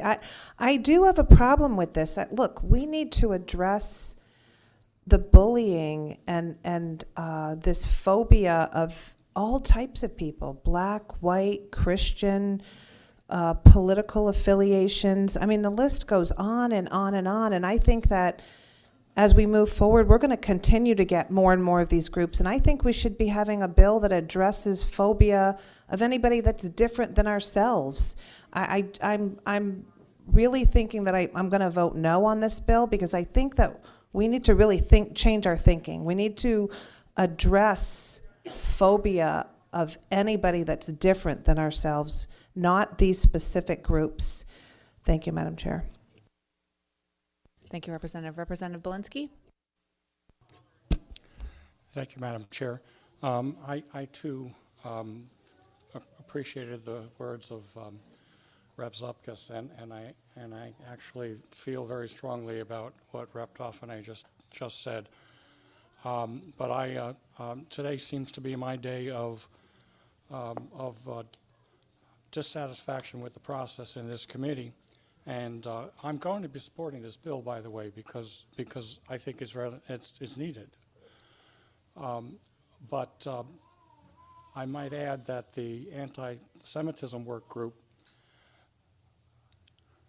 was punted into an emergency certified 101-page bill that was subject of a special session of the House of Representatives that contained about a half a dozen decent bills and about 84 or so that really stunk. And I said on the floor what I'll say right now. I'm a Jewish American legislator, and because of the abdication of the responsibility of this committee to see its own bill through, I had to vote no for the anti-Semitism work group because it was part of another bill that was a piece of garbage. So I will support this, and I will continue to be disappointed in the process that we follow here. Thank you, Madam Chair. Thank you, Representative. I'll just say, in terms of anti-Semitism, this committee did not abdicate that. We passed it out of this committee, I think unanimously last year, and it also did pass the House. Was there any other questions? Senator Berthel. Thank you, Madam Chair. Madam Chair, I share some of the sentiments. I'm going to support this out of committee today. But having served on this committee for a lot of years, I've also seen something that we put a stop to, and that was curriculum mandates based upon various cultural and religious and what have you beliefs. And we actually heard this is not necessarily relevant directly to what we're dealing with today, but we heard from the State Department of Education that those curriculum mandates needed to stop. Otherwise, we would have a curriculum in our high school that was simply based on special requests. So I hope that we're not going down that road. I understand the need for cultural awareness and to educate our children to have open minds and to think very broadly. But I'm concerned that we will, as has already been spoken, we will see future bills in the coming years for more of this type of legislation. Thank you. Thank you, Senator. Representative Khan. Thank you. I just wanted to speak in favor of this piece of legislation. I think some of the comments just mentioned earlier I'll respond to in terms of curriculum specifically. I think that when, and speaking also as a teacher, when we teach students about the differences of people around them, we will see less bullying, less racism, less biases, because then children have an understanding. And oftentimes when children do have concerns with bullying someone for being different, it is usually coming from a lack of understanding. And so offering curriculum that teaches students about those around them, it allows for students to have a knowledge of who their classmates are and who around, and also knowledge about the world that they live in. So I'm glad to see this piece. What I will say, especially in regards to having separate curriculums, I think the need to having additional curriculums can be argued by just the simple fact that our general curriculum is not as inclusive as it should be, and I welcome the opportunity to talk about making our general social studies curriculums be more inclusive to our Muslim communities and our Jewish communities. And the fact that we have to have separate curriculums to teach about all of our communities that are represented in our student population here in Connecticut and in the world is a different conversation. So I think it would be great to have one curriculum that teaches to all of the differences around us. But unfortunately, that's not the case right now, so we do have separate curriculums, but I welcome that conversation in the future. The only one thing I'll add is I know that this will be, this may be hopefully a work in progress, that there is representation of a union listed on here from the Connecticut Education Association. I would like to see also the American Federation of Teachers appointment for the teacher appointment. So, and then I think there was also one other organization, a Muslim organization, that was asked to be in it that did not make it because it was kind of submitted last minute. But that was just in terms of the appointments. But thank you for, I thank the chairs of the committee for bringing this forward and look forward to the recommendations next year. Thank you. Thank you, Representative. Representative Carney? All right. Thank you very much, Madam Chair. And I will be voting in support of this because I do think, Islamophobia is terrible. Anti-Arab racism is awful. All types of racism are awful. And, I certainly want to see a stop to this and want to see, the ways to do it. I will have to just agree with Representative Belinsky. It was not much fun having to vote against the anti-Semitism task force, being someone who was half Jewish. And I just want to add that there will be no press conference against this. There was a press conference against the anti-Semitism task force because of a definition from the International Holocaust Remembrance Alliance. And that bothered me, and it bothered other people on this committee. And I just wanted to say that because, like I said, there will be no press conference on this, and there was on that. So that's all I'm going to say. Thank you. Thank you, Representative. Is it related to the bill, Representative? Yes, Representative Belinsky for the second time? Thank you, Representative Carney. There also will not be people in the gallery when this bill comes before the House of Representatives holding signs opposing the bill and staring down at those of us that speak on the floor.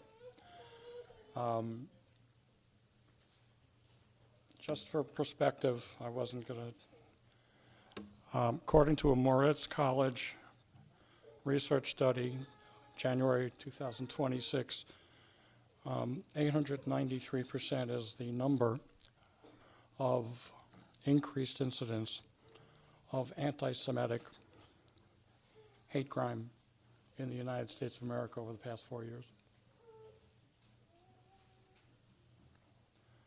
According to the FBI, August 2025, 69% of all religious-based hate crimes target Jews. And I voted no. And I explain that to people all the time. And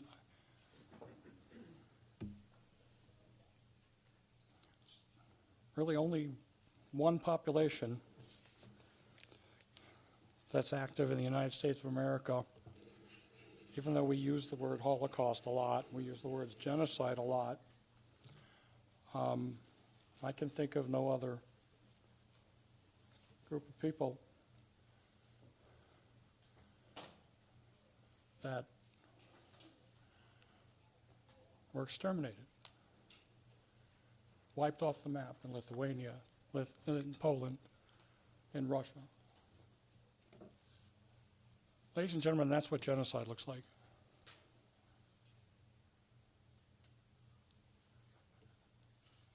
Yesterday I attended a mind-boggling historical research study presented by an individual who was a descendant of a family in Vilnius, Lithuania. I learned things that I never knew.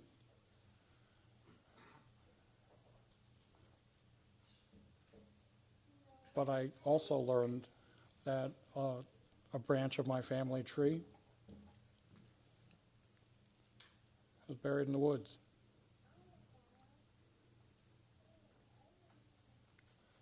And, you know, anybody who thinks that this is for drama, come and feel my heart beating right now. So, everybody of every color, everybody of every religion deserves the respect and the protection and the ability to not be judged for that.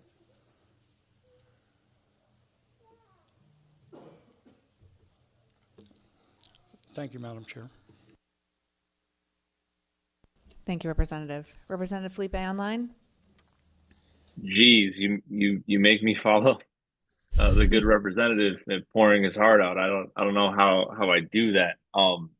Thank you, Madam Chair. I will first say that I am in full support of this bill. Like many others have said, it's important to look at this issue and make sure that we're solving it. But I do want to call out one definition that I see in the bill that I think is a bit problematic, where we change Islamophobia to anti-Arab and anti-Muslim racism. My issue there is that we are not addressing all forms of racism. We are simply calling out these as specific forms of racism. And I know we have terms such as anti-Latin, anti-Latino, anti-Black, but we don't really, and I'm speaking as, you know, Black and Puerto Rican caucus chair here, we don't really use those as a way to quantify or qualify racism. We don't say anti-Black racism, anti-Latino racism. We say anti-Latino, anti-Black as a way to qualify people's stances, but racism is racism is racism. So while I'm going to support this, and I will continue to do so, I really hope we can look at that definition. And if we're not going to address all racism, I don't think we should call out the specific types of racism in any of our statutes. And it seems like it's a bit of a problem in this particular bill for me. But I'll be a yes today. Thank you, Madam Chair. Thank you, Representative. Representative McGee? Thank you, Madam Chair. This discussion is so extremely powerful because what it tells us is that we all migrate and have come from groups of people that have endured, that have overcome, that have really put their blood, sweat, and tears into whatever land that they have departed or were forced to depart to come to America. I just want to put this on the record because I think it's so valuable in this discussion that we, and especially, you know, in the light of what we're talking about, that when we share remarks that we remain sensitive to the groups of people that were indigenous to this land and or the lands they migrated from. I could think of another group that experienced extreme extermination, most of which was not recorded. And so I just wanted to put that on the record. And I think, you know, as I just said, what this tells us is that these conversations are so very important that we have to continue engaging in them. And I'm grateful to vote. I stand with Rep. Felipe on his sentiments, but I will be voting this bill out of committee. Thank you. Thanks, Representative. I appreciate that level set. Any other questions or discussion? Seeing, Senator Gadkar-Wilcox online. Thank you so much, Madam Chair. I just wanted to briefly add to the conversation that, you know, if we're finding that there are a number of groups that feel that they're a form of alienation, discrimination, bias, I don't think the problem is that we have a working group. I think we should be asking ourselves a question in a country that's built from immigrants, in a country and a state that's very diverse itself.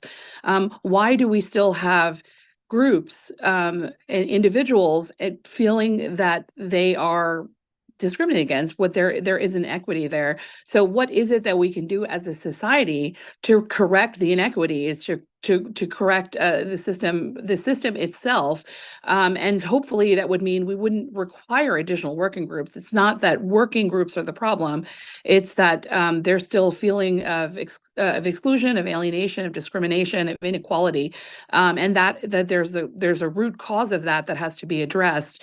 And as communities become increasingly diverse, there will be clashes, and those have to be decided in ways that are equitable. And so I just wanted to make that point that it's not the working group that should be blamed for trying to understand how to address the bias and the inequity and the injustice, but perhaps we should take a step back and try to understand why groups in this day are still feeling there is that kind of injustice, and what can we do as a society to remedy that. Thank you. Thank you very much, Senator. Seeing no questions, Madam Clerk, please call the roll. A motion has been made and seconded to JFS to the floor.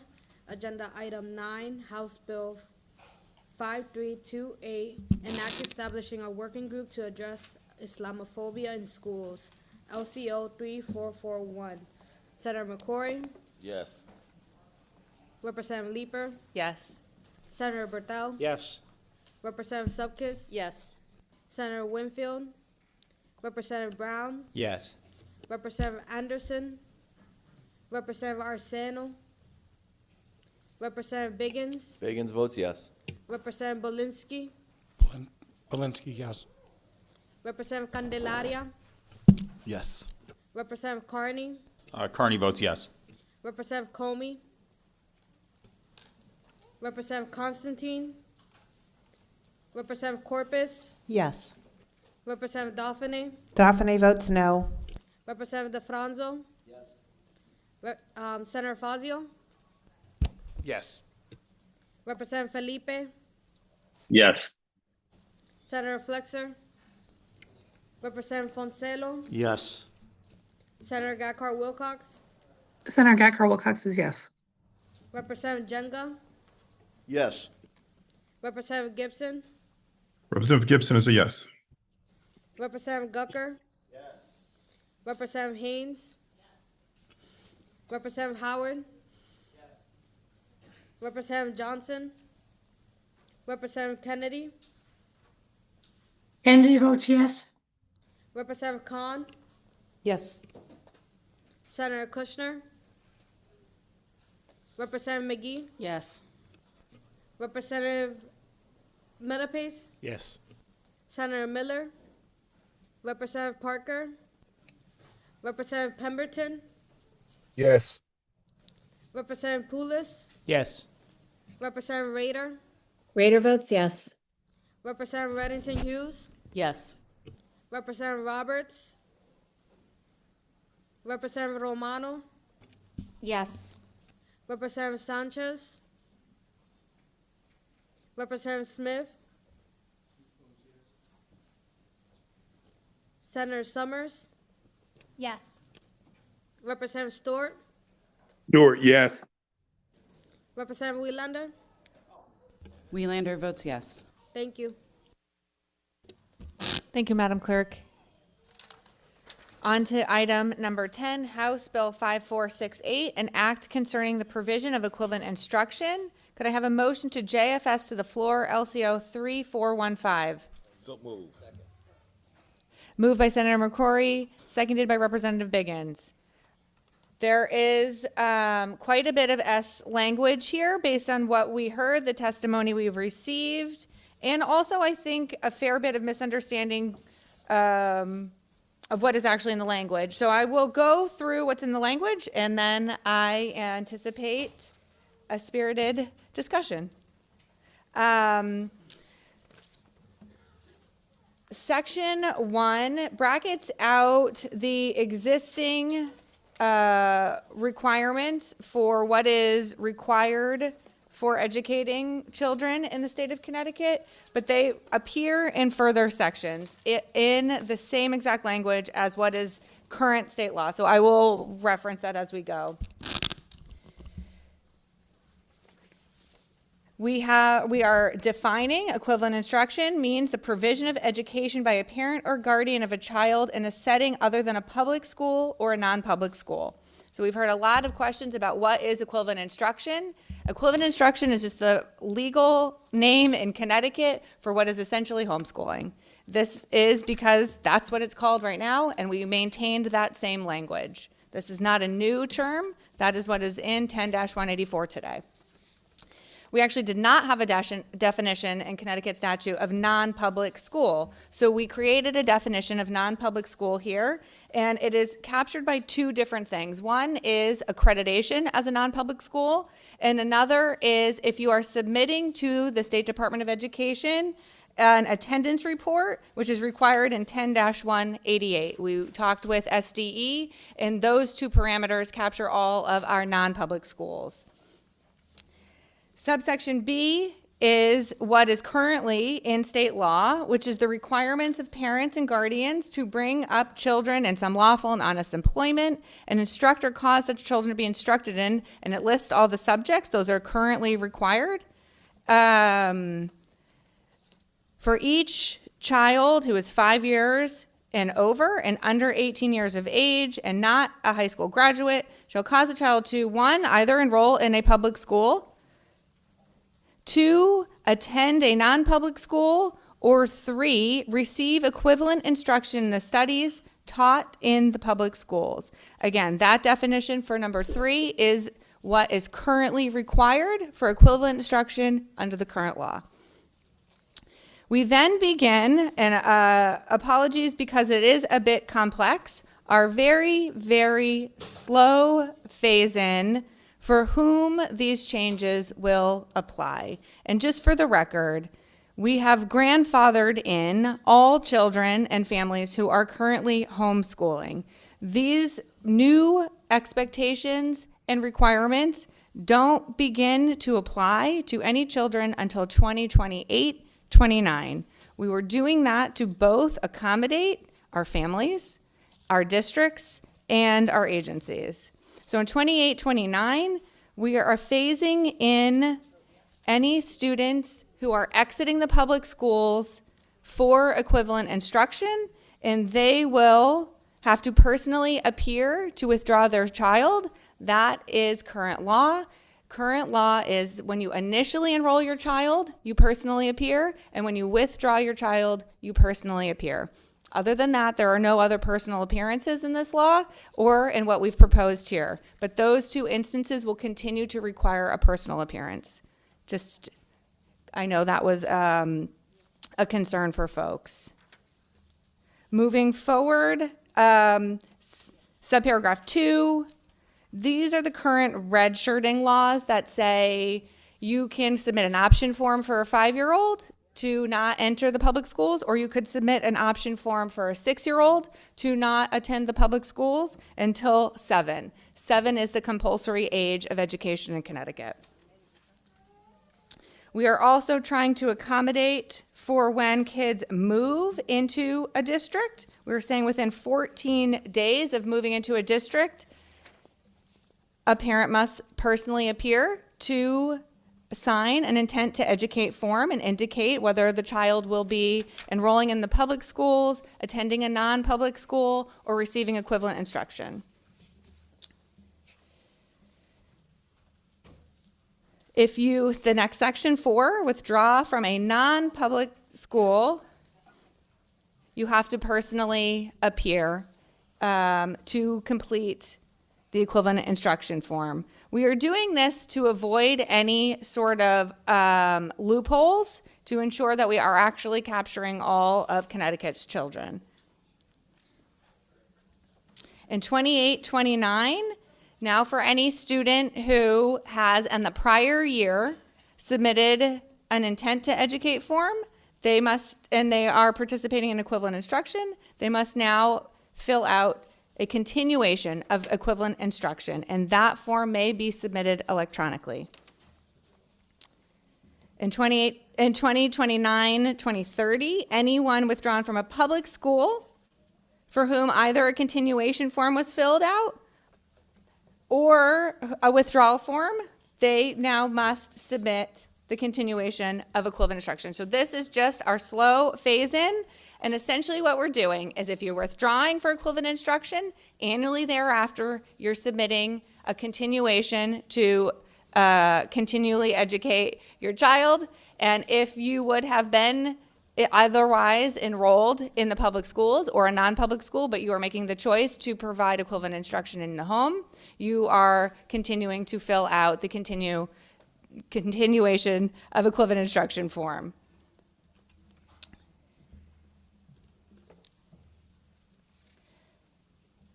If a district, so now we're going to go to line 141. Beginning in 2028,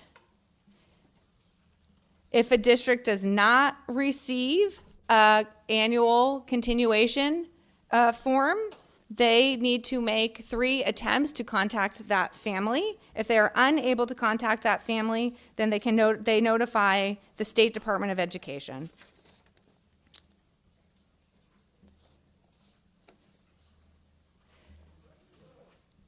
E and then 2 are withdrawing from public school for non-public school and withdrawing from public school for equivalent instruction.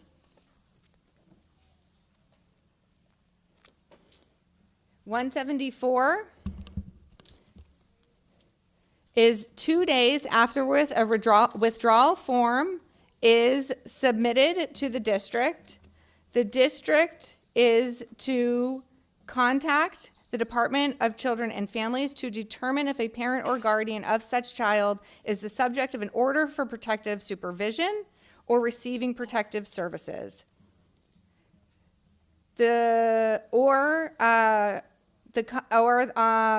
Subject to the Child Abuse and Neglect Registry established by the Department of Children and Families. Not later than 5 business days following that request, the commissioner shall make the determination, conduct the check, and notify the board whether such parent or guardian is the subject of an order of protective services, protective supervision, or on the registry. If the family is any of those three things, the family cannot withdraw the student for equivalent instruction. We added clarifying language that this request made to the commissioner is not a report for purposes of suspicion of neglect or abuse. So this is not a report. DCF does not maintain any records on this. This is a check. It's a yes, no. 198 to 208 is a current law that a parent can withdraw a 17-year-old for adult education. And 209 to 216 is the current law that students can drop out at 18. Section 2, in 2028-29, students receiving equivalent instruction for whom an intent to educate or a continuation form has been filed will begin to provide a demonstration of equivalent instruction. There are choices here for families. You can provide either a portfolio, which may include but need not be limited to the curriculum used, the academic work completed by the child for the prior school year, the results of a nationally normed standardized test, any evidence of completion of online coursework or taking classes as part of an online academy or enrollment in courses or programs at the Connecticut State Community College. The child could opt to take the statewide mastery exam. Again, that is just a choice that would fulfill the demonstration requirement, or if they receive their high school diploma or GED. To conduct these demonstrations or to help manage the demonstrations, the local or regional board of education may engage in a contract with our RESCs or with CERC. We are saying parents in 205 to 254 need to retain some educational records for the child for at least 3 years. And then section 3, this is where we have quite a bit of S language. So we have we heard from our districts to do all this work. If we don't provide some funding, it's an unfunded mandate. So we have provided for any student that submits the intent to educate form for equivalent instruction, a 1/10 resident student count in the ECS formula. There won't be any of these funds until 28-29 because we are not requiring any of these forms to be filled out until then. Our districts were very worried about having no mechanism for providing some funding, and there's not a grant we can allocate today for things that won't be required for several years. So this is our way to show we understand that there will be some cost to districts for this, and we are committed to ensuring this is not an unfunded mandate. We structured it in the way Alliance District ECS payments are structured so that it is withheld and goes directly to the Board of Ed, withheld by the comptroller and released directly to the Board of Ed, and the municipality can't hold it back from their Board of Ed, unlike traditional ECS funds. Section 4 are all of the areas for which we are tasking the State Department of Education to provide additional guidance both to districts and to families. Section 5 is we have changed, again, in response to what we've heard from our superintendents, that districts may opt to, we've changed this to a may, allow homeschooled students to participate in courses so long as there's space available, and extracurriculars. And we heard from our superintendents there was some concern that for public school students who are really struggling academically, that they continue to come to school and they continue to maintain a C GPA just because of sports. And we didn't want to give them an option to opt out of school and stay on the team. So we added in lines 325 to 329 a policy that really mirrors NCAA, where if you were to transfer, you have to sit out of your sport a year. So we're saying if you were in public school and participating in extracurriculars and you withdraw, you are ineligible to participate for the remainder of that school year and the following school year, so that we are not incentivizing students out of the schools just to stay on sports teams. Section 6 is indicating that we are going to provide funding to our districts for any students who do avail themselves of those opportunities within the public school. Section 7 is just adding to existing reporting requirements for the State Department of Education that they will also be reporting the number of children receiving equivalent instruction and the number of children receiving equivalent instruction who are participating in activities in the public schools. And Section 8 is waiving the parental consent required to notify a district that a parent or guardian has an open DCF case or is on the registry. I think that's the summary. I open it up for questions and discussion. Representative Zupkis. Thank you, Madam Chair. I probably have a question on every line of this bill.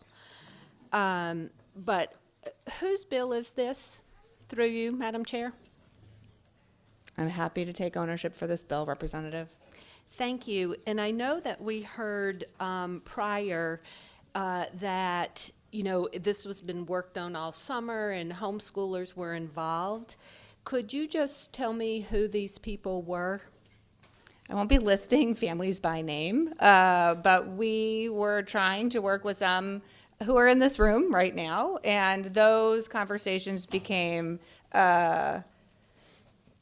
combative to a point where there wasn't going to be meaningful discussion. We had colleagues across the aisle working with us also this summer, and repeated attempts to elicit ideas were not fruitful about trying to, in good faith, find common ground.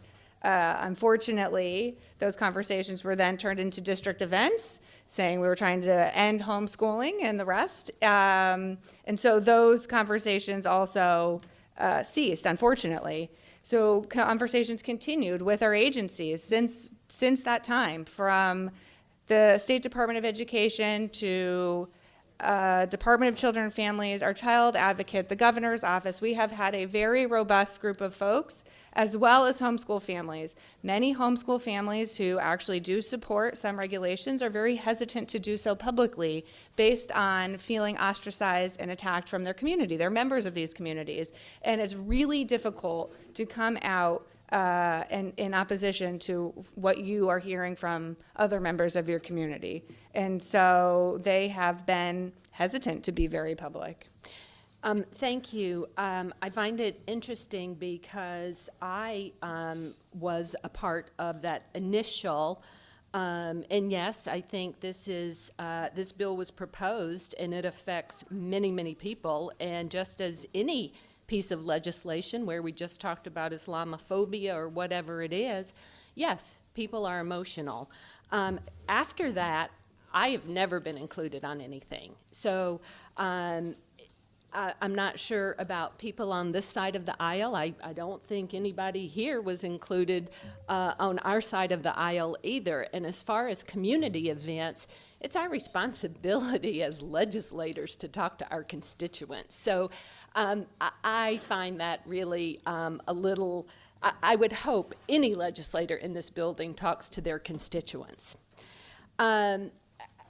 Again, I could go line by line and ask questions. I'm not going to do that today. I'm just going to make some comments. And, you know, I hear a lot about child safety and, God forbid, that horrible person in Waterbury and Mimi Torres's mom. I can't even, it literally makes my blood boil that people are so evil that could do that to their child. This has nothing to do with that. And nothing in this bill would ever make a difference. Unfortunately, if somebody is that evil, they're that evil. And so when we talk about child safety, it should be every child. All of us here in this building, no one wants a child harmed. And as you know, there's things happening in our public schools. And so if we want to talk about child safety, we really need to talk about child safety for every child, not just one group of children. You know, we got the S language, and then there was more S language about the money piece. We have no idea of what that's going to cost. We have no idea. And, you know, hearing about the superintendents and all to kind of ease their pain, if you will, for giving them money, they don't want this bill. They all came out and said, we oppose this bill, as did SDE and the other agencies, I think, maybe except for the child advocate, but all the other agencies were opposed to this bill. When we talk about equivalent instruction, and I know that you talked about the definition of that, so I still don't understand what equivalent instruction is. What is it equivalent to? These people are going to be evaluated. These children are going to be evaluated by a board that's not even trained to do that, number one. And what is the evaluation process? What if somebody feels they're not up to standards? What happens then? What is equivalent instruction? Is it equivalent to Prospects education, Bridgeport, Waterbury, Greenwich, Darien, East Haddam? I don't know. I don't know what all of that means. Is it equivalent to a child, our students that are in third grade, that less than 50% of our kids read on a third grade reading level? That is what we should be focused on. We should get our own house in order first. You know, we hear, and I've heard it today, in the public hearing, we hear the testimony. We heard the concerns of the people. Sounds to me we only want to hear it when we want to hear it. Because as we know, there were over 3,000 pieces of testimony, all opposed except for maybe 50. So either we're not listening or we don't care what people have to say. And that truly bothers me. You know, I think it's time that we listen. We may not like what we hear. I don't always like what I hear, and sometimes I do. But we need to listen to what the people say that put us in these seats here. And I certainly hope that whatever happens today, I'm sure it's going to pass, probably party line, but whatever happens here today, and if it goes further or not, I certainly hope we do not ever see it in an implementer or in an emergency certification, because that is unacceptable, and then we will really have some problems. So, you know, that's really what I wanted to say, is that I think people pick and choose what we want to hear, what we don't want to hear, and there is nothing in this bill that would change any of those horrific situations that happened. And there is no one listening to the people that came up in opposition and spoke to this. Thank you, Madam Chair. Thank you, Representative. I appreciate all those remarks. I'll just offer a few responses. First, I'll say SDE and DCF did not oppose this bill. They did not submit testimony in opposition. They raised some considerations, and DCF simply said they would need some funds to do this. CAPS was not opposed. They actually listed addressing this issue as one of their legislative priorities for this session. So I just want to state that for the record. I hear how this feels like we are targeting one group of students. Currently, we have a framework that exists for all children except these children. This is a place where there is no framework for these children. And so we are now trying to add just a modicum of expectation and accountability for these children also, because right now they are actually the only children in our state, and our state is quite an outlier in this way, where there is nothing. And so that is, I think, why it feels like they're being singled out, but really we're trying to bring them in alignment with what we provide and guarantee for all other children. In terms of the evaluation, there is no evaluation proposed or contemplated in this language. And I guess I would say, in terms of listening, this isn't just an academic issue, right? The families who come before us are doing a great job. These aren't the families we're worried about. We have made as low of a threshold for the families who are doing everything they can for their kids, for everybody who's here today, to annually electronically submit a form 1 year, beginning in 2 years from now, and showing that you have educated your child in some way is a very, very low bar. And we heard from person after person, they are doing so substantially more than that. This should be no problem for them to clear that hurdle. What we are trying to do is have some system for the people who are withdrawing their children to hide neglect or abuse, or who have no intent to educate their child, and provide some parameters. Either maybe it will prevent you from withdrawing your child if you know someone's actually going to look for you to be accountable year after year. And also, you can't just take a few years off from educating your child. You have to be engaged every year doing something, because we are not trying to evaluate your child's not learning enough.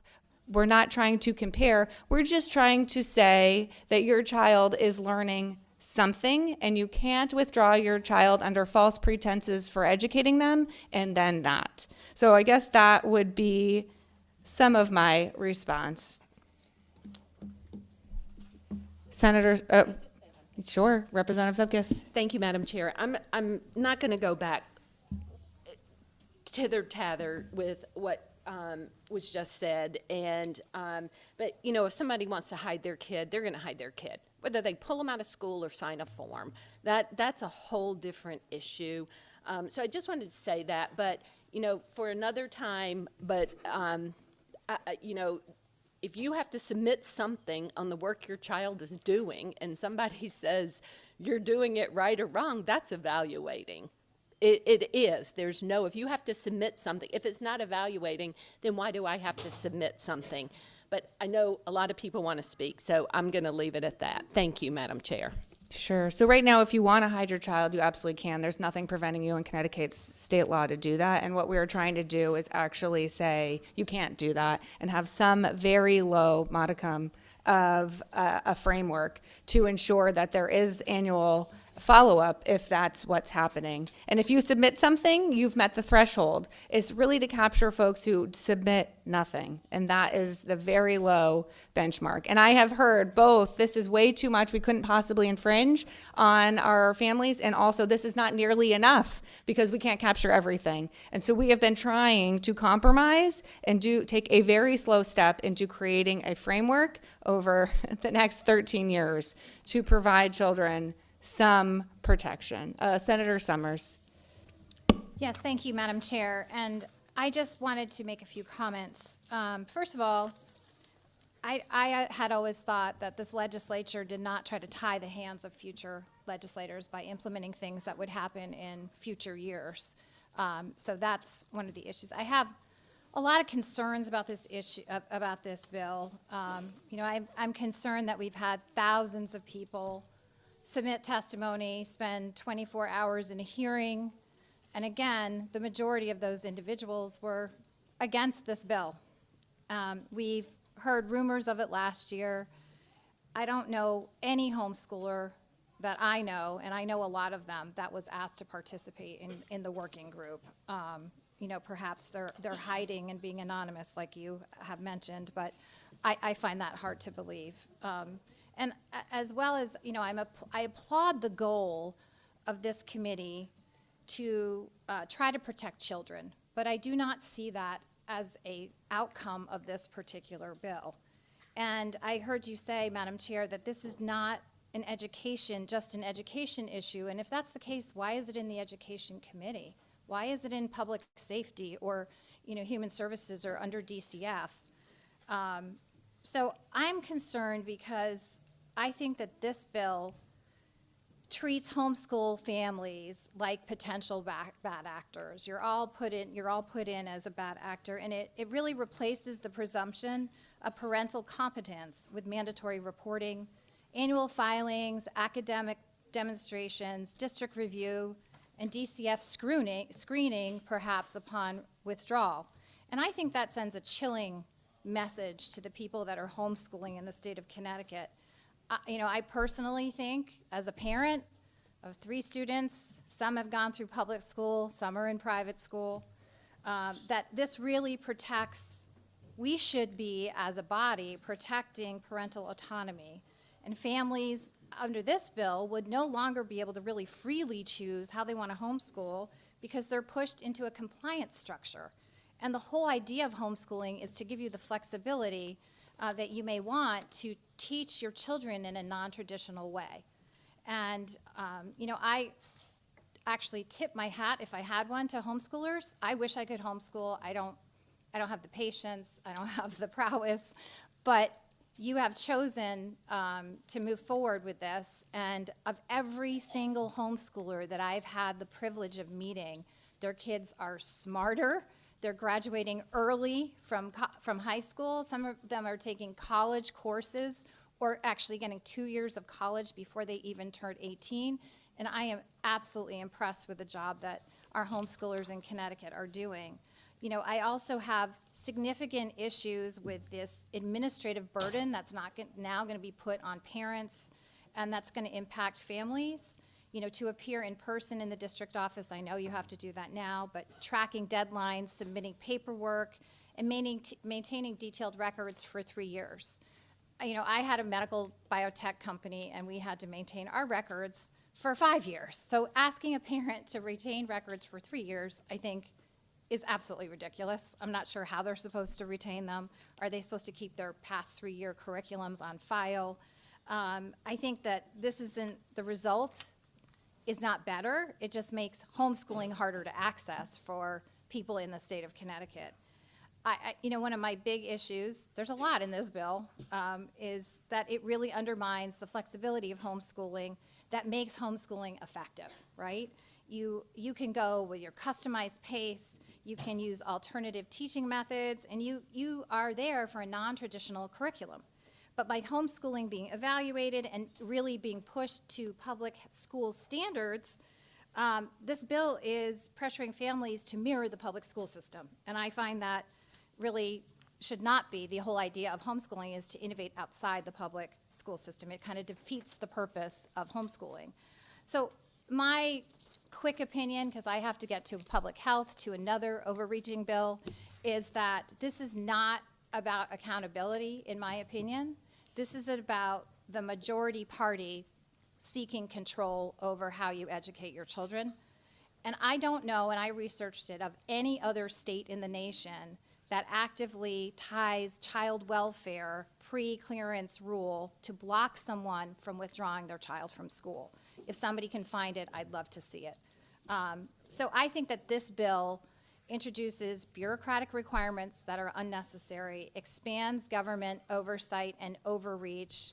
It has financial disincentives for some schools. You know, we say we're going to get money, but I'm on appropriations, and every year it's like, do we have enough for ECS? Do we have enough for special ed? Now we're going to need money for this. And I think that it is potential barriers could lead to unrelated systems like DCF that could have significant impacts on families. And all of this disproportionately affects the families that are homeschooling. Maybe not now because you've been grandfathered in. I don't know how that works. As a family, if you have another child in 2 years or in 2028, is that child grandfathered in, or do you have to apply now for this particular rule? Or is the entire family, for the extension of how many children you're going to have, all grandfathered in? It wasn't that way for vaccines, so that gives me pause also.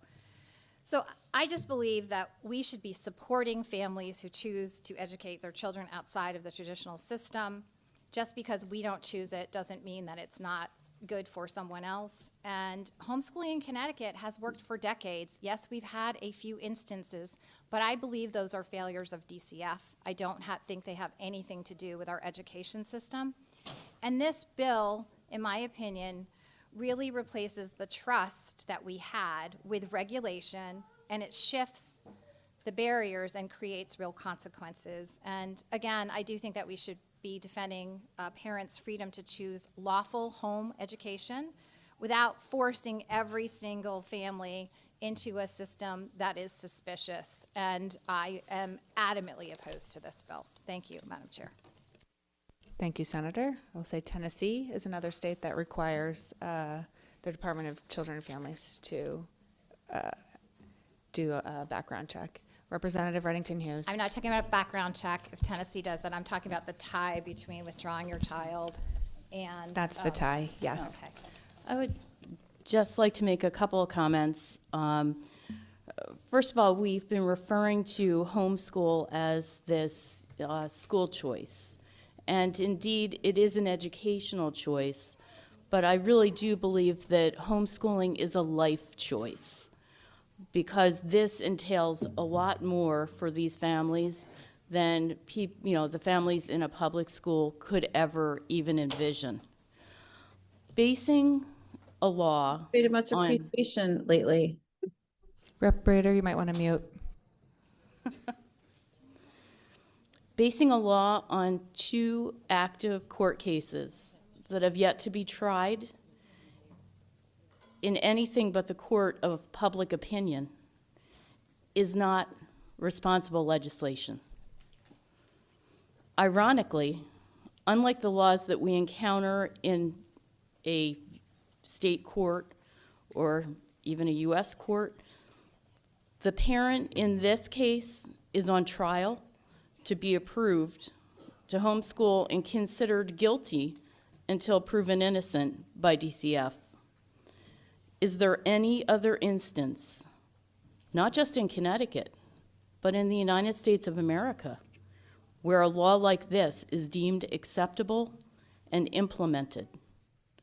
I would just ask all of you to think about that. Thank you. Thank you, Representative. Representative Biggins? Thank you, Madam Chair.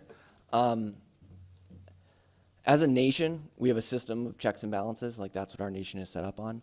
Homeschooling in Connecticut has no checks and balances. As a state, we set the standard. This committee sets the standard that says below this line is not acceptable. We do that for public education, we do that for private education, and we have not done that when it comes to homeschooling. We've neglected to set the bar, and because of that, we've seen multiple horrific incidents of abuse and neglect that have turned into torture and death. We have an obligation as a committee to set the standard above torture and death and to an education. We are not getting away from parents' ability to educate their children how they see fit. We are requiring them to educate their children.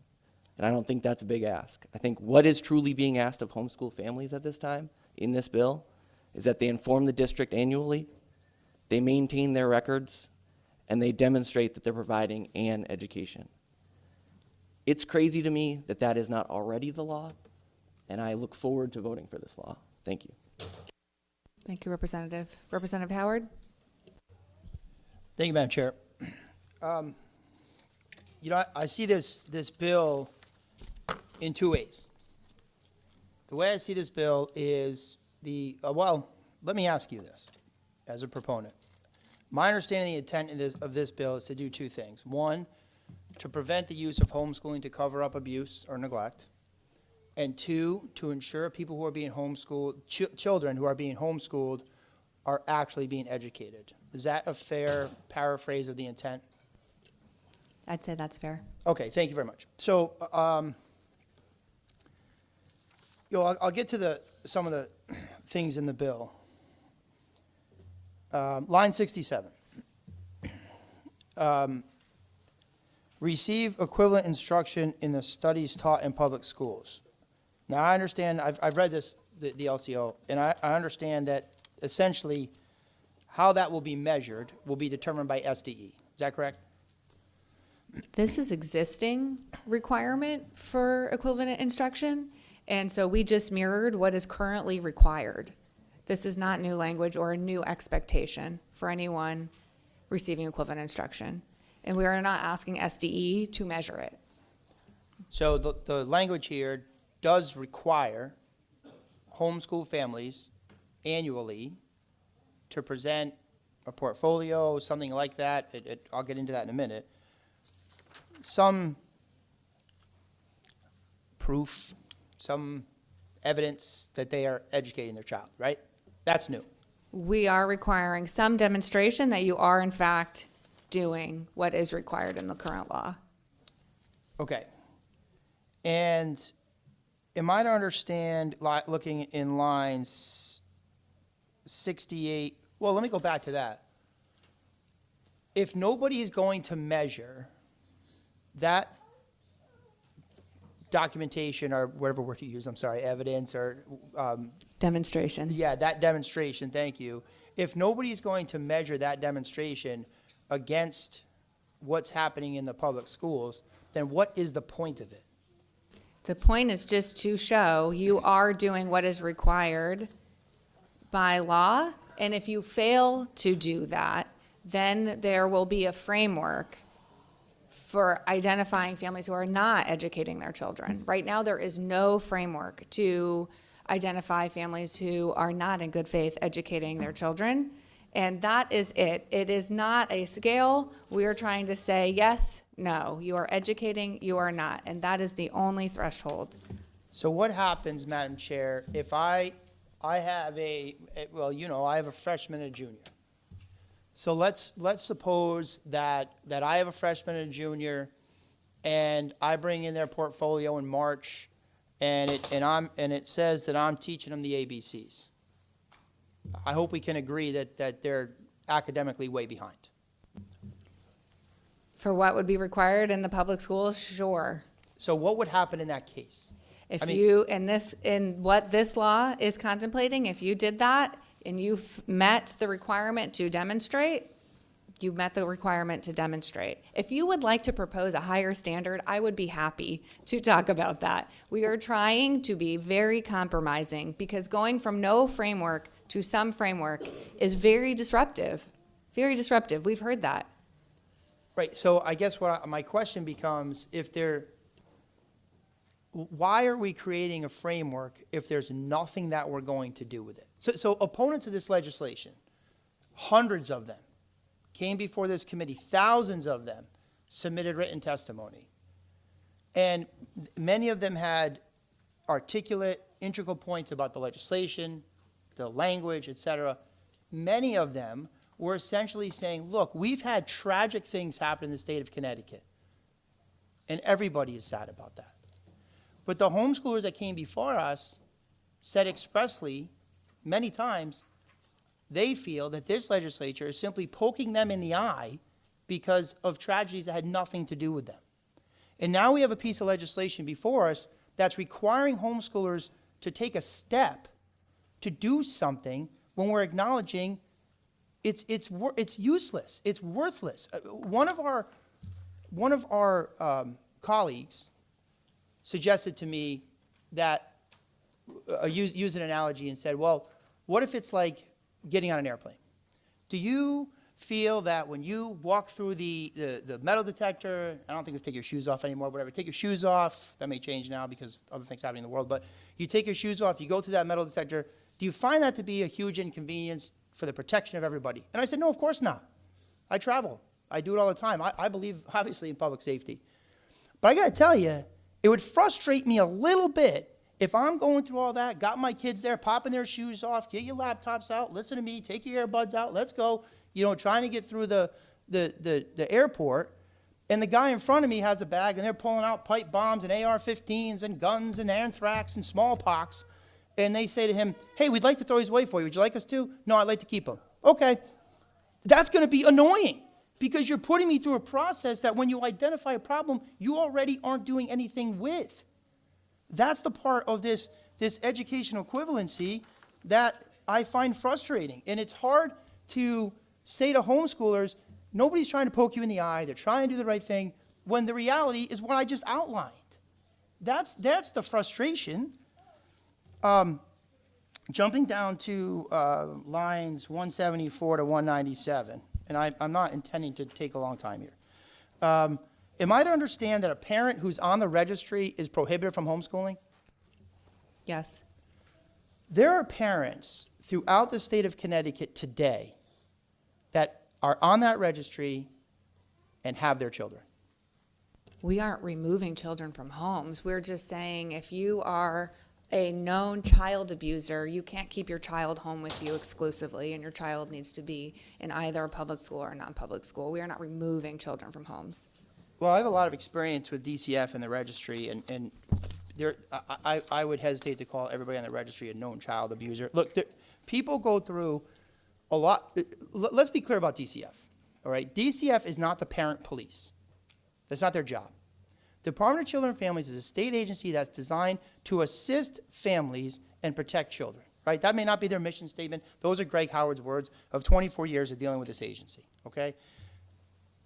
And frankly, DCF takes a lot of criticism for things outside their control that really in control of this legislature, the framework, and the judicial branch, but that's a conversation for another day. Their job is to assist families. Many, many, many, many times that never hits the paper, that never finds its way to the news. DCF gets involved with a family, they identify an underlying issue, whether it's mental health, substance abuse, some financial issues, there's a litany of things, and they provide services to help those families. But they sustain the neglect, and that parent ends up on the registry. And look, there's a process later on, an arduous process, that somebody can go through and say, well, I want to be off the registry now. I've cleaned up, I'm sober now, or I'm medicated for my mental health, or I've gone through, whatever it may be. And they want to be off the registry. But that is arduous. And I would submit to you, Madam Chair, that there are a lot of people in our state that don't have the financial means to go and do all that, but should be able to homeschool their kids. I have a real issue with that section. The other thing is, if I don't provide, if I'm a homeschool family and I don't provide this portfolio, et cetera, and I'm not going to hit you all again with my whole dissertation about mastery exams. You all know how I feel about that. But anyways, if I don't provide any of that documentation or those determination pieces of paper or whatever they are. You're going to contact the department. The school is going to make 3 attempts to contact me, right? And then they're going, if they can't get me, they notify the Department of Education, right? So what happens then? Then you would not be providing equivalent instruction. So to your prior metal detector example, the person with the pipe bomb and the smallpox and the ammo is not going to go through. In this analogy, which is a bit convoluted, that person is the equivalent of not submitting the demonstration, and they won't just go through. That is how we are differentiating between people who are not homeschooling, which is what I have heard from our homeschool community. They view these atrocities to have been not homeschool families, but they were hiding under this loophole in our existing law to claim that they were going to homeschool their children with clearly no intent to ever do that. And so we are trying to say we want families who are purposely homeschooling to not get lumped in with the folks who have no intent to homeschool. And this is a small attempt to differentiate from those two populations. So I appreciate that. The analogy was to the effect of if the portfolio, we'll stick with the portfolio, and I understand there's other choices, I get that part, but we'll just, for purposes of the conversation, we stick with the portfolio. If we stick with the portfolio, and the portfolio demonstrates that they in fact are not educating their kids, we're not doing anything about it.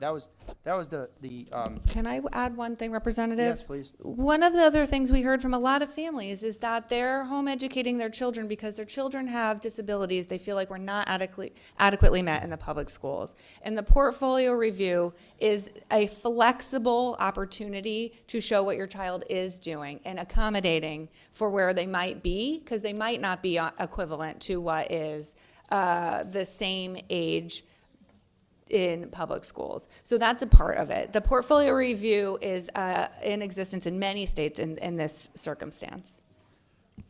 Okay, thank you for that. So going back to that, my boys play sports, and I'm required to provide a physical form from them every year, right? And this isn't necessarily a question, but I'm just making a point. Just because I forget the form, which I tend to do, and then the nurse emails me and whatnot, and then of course I text my wife, so that's how it works. But so just because the form isn't there doesn't mean those kids didn't get a physical. They get a physical every year. But anyway, lines. Well, I had some notes here about my opinion on the state testing, but you already know about my opinion about that. Lines 250 to 254 require the parent, and Senator Summers talked about this, require the parents to retain the records for 3 years. Why is that necessary? Are we anticipating a future audit of this from the state, from SDE, from DCF? Why is it necessary for these folks to maintain copies of those records for 3 years? This is just meant to be protective, honestly, of families. So if somebody should accuse them of education neglect, they could say, absolutely not. Here are all the things I've been doing with my child. That's all. And we heard testimony from families saying, why only 3 years? Why not 17 years? I will keep all my things. We were trying to just have, again, a very modest and gentle touch in what we're trying to do. What? And if somebody is unable, that's another issue that I have, by the way, is that if they want to withdraw their kids because they're getting, so well, I'll use my district. I have 2 kids in school, and this is public record. I have a sustained FERPA violation against a teacher. Now, my opinion is that had malintent to it. We're not here to debate that. But if you have a parent who has any teacher with malicious intent because they don't like that parent's political views, they don't like that parent's a state rep, maybe they don't like that parent because he's a cop in the town. Whatever reason they don't like me. I don't really care. And they go after me by making a report to DCF that isn't quite criminal to the point that it was a false report, but it's enough to it's not sustained. And I say, you know what, I don't want my kid in this environment anymore. It's not fair to him. I'm pulling him out. I'll homeschool him. I'll homeschool him this year until we get this worked out. I can't. Because when they call the DCF, my case is open still. It's not closed. Right? So they get to sit there and continue to fill my kid's brain with how terrible of a person I am because they don't like cops. I got a real problem with that. The other thing is, every kid in town, this is based on the premise that every kid in town, and by the way, if a kid cannot be homeschooled for the reasons outlined here, he would then go to public school. I always say he, by the way, I have sons, so I apologize. He or she would go to public school. The ECS funding language contemplated in this bill doesn't fully fund those kids. Wouldn't you agree? Because it's divided by 10 or divided by 4, depending on their participation. I think, could you clarify the question? Yeah, sure. So as I understand, I'm in section 3, and I'm down on line 268. And it says basically that the board, and I'm paraphrasing here, shall divide the number of children receiving equivalent instruction, that would be homeschool kids, by 10 for the purposes for the counts in subdivision 22 of 102262F. That's the kid count for ECS funding, that you would multiply by the foundation amount, which we already talked about, right? So what I'm saying is, if there's 100 kids in Ledyard that are being homeschooled, and tomorrow they all wanted to go to public school, they can. But Ledyard would be underfunded by 90 kids. If children return back to be full-time enrolled, and you would get your full ECS resident count for that student. Next year. This is the same, I guess, for any children enrolling currently, right? This isn't a change in process. Well, that may be true, except for the fact that you're, in this legislation, right now, you can't account for kids moving into the state. Like, I have Navy's, the sub-base in Electric Boat near me. So you can't account for how many kids are going to come in. I mean, the Navy's not going to tell you if they know, right? But here you're accounting for these kids. You know these kids exist in the district. You know they could come to public school at any time. You're mandating, not you, Representative Fleeper, but you, the legislature, you, the state, are mandating that these parents provide you determinations of what they're doing, and you're saying we're only going to count those kids at 1/10 of what we would count every other kid as far as the funding that goes to their town. And the fact is, ECS funding, you know, like any budget is a melting pot, right? You moving, food around the plate. We're underfunding. If we're going to go down this road and say, hey, we're going to acknowledge them for funding purposes, let's fully fund them. Why are we only partially funding them? You think we should be fully funding the districts for students who are not enrolled in the district? If we're going to fund them at all, yes, because the impetus of this is that they now are involved in the school district. You've involved them in the school district to some degree, and you're doing 1/10 instead of 1/4. So that's just my opinion on it. You said earlier that the sports thing in Section 5 is pulled from NCAA. When somebody leaves a school, they can't participate. Well, yeah, no kidding. They don't go to that school anymore. But you have to take a whole year off. If you're an athlete in NCAA and you transfer, you have to take a whole season off. But we don't. But that comparison, I think, is unfair, because the NCAA is a completely different animal. I mean, we wouldn't do that if Shane and I moved to North Stonington. The kids can go immediately it's a co-op, but to the North Stonington lacrosse team, right? They would now be on that team. It seems to me, to be honest, that Section 5 is designed to disincentivize families from going to school. And then it's the divide by 5. Look, I'm going to summarize quickly because I know everybody wants to speak on this. The bottom line is this. I don't know that there's many people in this state that have put more effort of their life on the clock, off the clock, into bettering the lives and protecting the lives of children in this state than I have in my professional life, my volunteer life, my personal life. That is something I take very seriously. But I also know, because I've been around since 2020, I also know what it feels like to have an incident that had nothing to do with you be used against you in legislation.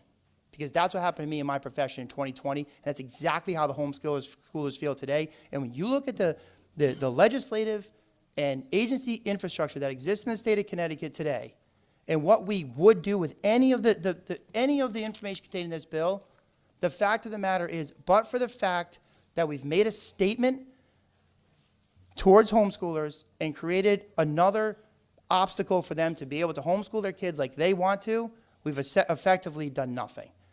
That's why I'm going to be a no today. Thank you, Madam Chair. Thank you, Representative. Representative Felipe online? Thank you, Madam Chair. And I apologize if it takes me a minute to kind of gather my thoughts or make them as coherent as I would like them to be, but I have a lot to say. First of all, I do think that the conversation that we've been having has been a little, I guess I won't paraphrase. I was going to try to. It's been a little gross in certain ways. Um, the way that it's been characterized as the majority seeking control, or the assertion made earlier that we should all talk to our constituents when we were talking about conversations that were had in other communities where people asked children directly the question, "What are you going to do when the Democrats decide to make sure that you can't homeschool anymore?" Um, I find it rather uh, off-putting, especially because that assertion is made, and I'm not sure if I'm going to be able to vote in support of this bill. I chair the Black and Puerto Rican Caucus, and we had some of our homeschoolers of color come to us and have these conversations. We also had a conversation with the good House chair, and obviously the Senate chair is a member of our caucus. And we've talked about some of these things, and the families that came to us, while they don't have the same concerns that we heard in the public hearing, and I know the concerns we heard in the public hearing were a lot. Their concerns were that this was happening very quickly, and that they don't quite understand all of the changes that are happening. The one thing that we all could seem to agree on is the fact that we need some sort of registry, some sort of point in time measurement of the fact that these children exist, and where they, I guess, hypothetically could be. The equivalent instruction piece, I'll be honest, I have these conversations with a lot of you folks, and I've had some really, really good conversations with the proponents of the legislation. And I agree that we should be doing something that ensures that teaching is happening rather than just saying, you know, the kids are here and the kids are healthy. You know, I have great parents, and I would never use that as a way to say that all parents are great. I wouldn't say that all homeschooling parents are the parents that we heard from very eloquently describing their day to day and what they do as homeschoolers, but I do hear their concerns. And while I would like to continue to work on the base issue and trying to figure out how to make sure we know where kids are, how to make sure we know that kids are safe, how do we make sure that this is being handled both in some ways that are being contemplated in the bill, but also by the Department of Children and Families, because I do agree, while they aren't the entire reason that some of the tragedies we've talked about have happened, they definitely play a huge part in that, and that needs to be addressed as well. I would just say that in having this conversation, I've also been able to work side by side with the proponents, and to be honest with you, in having those conversations, it's made me really, really feel a certain kind of way about the way that we are politicizing this issue and making it so polarizing. Somebody said earlier that they think this is going to be a party line vote. Obviously, I'm telling you that it might not end up being that way. But regardless, the chairs, Representative Biggins, who I've spoken to, the way that they've had these conversations, the way that they have been, trying to really come to a solution, needs to be commended. It needs to be seen that we all come from various communities, and we all have been elected for the same reason, to represent our constituents and do what we think is best for the state of Connecticut. That's why people voted for us. And the fact that we were having this conversation so charged politically, listen, if you want to use this time to try to get some clips for November, by all means, go ahead and do it. But just know that every time that you try to say that this is some majority trying to seek control, or that this is a party line thing, just understand that you're lying. And if you understand that, then continue to have your clips and do whatever you want to do. As I said, I'll probably be voting no today because I feel like this might go a little farther than I would like it to. But we should continue to have conversations about registration and making sure we know where our children are. Thank you, Madam Chair. Thank you, Representative. Senator Fazio? Representative Daphne? Thank you, Madam Chair, and thank you, Senator. Trying to get to another meeting. There's so much to say here. First, I want to say to everybody in this room and everybody listening, I'm sorry. I'm really sorry that we're sitting here today listening and passing a bill out of committee that so many of you came out to testify against. I'm really sorry. And I'm especially sorry that the other side isn't sorry. And yes, I will politicize this bill. I'm sorry about that too, because I'm not sorry. Actually, I'm not sorry, because that is what's going on for the most part here. I want to bring some clarity to some things that Representative Biggin said earlier. This bill has nothing, what happened to the 3 children that this bill keeps being relied upon had nothing to do with homeschooling. Absolutely nothing. So for the public that don't understand, Matthew Tirado was being followed by DCF. That child was dismissed by a judge and 2 weeks later died. He had never been homeschooled. Maybe the sister was, but the Matthew Tirado was not, and that's to be debated. Let's go to Mr. S. in Waterbury. No documentation of any homeschooling. This bill would do nothing at all to change the circumstances with him. Nothing. Let's go to Mimi Torres. She was in the public school until I believe it was July 11th. The report on the judicial website said she died June 19th. I don't know, 8 days later. In August, from what I can see, the mother applied to homeschool. She died shortly after. This bill would have never done anything to change the outcome for poor Mimi Torres. Those situations are horrible. And oh, by the way, Mr. S. in Waterbury had been in the public school for, I think, 5 years. Several reports were made about him being hungry, going into trash cans and getting food. Nothing happened. Nothing. I'm sorry we're sitting here today with this bill before us, because it will be voted out of committee, I'm quite sure.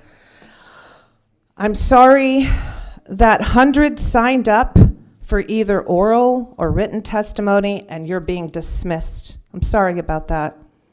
I'm sorry that Christine Gio, the child advocate, came out and gave false data. UConn statisticians came out later and proved her data to be wrong. I'm sorry that that happened. I'm sorry that this bill will do nothing to protect the children that they're claiming it will.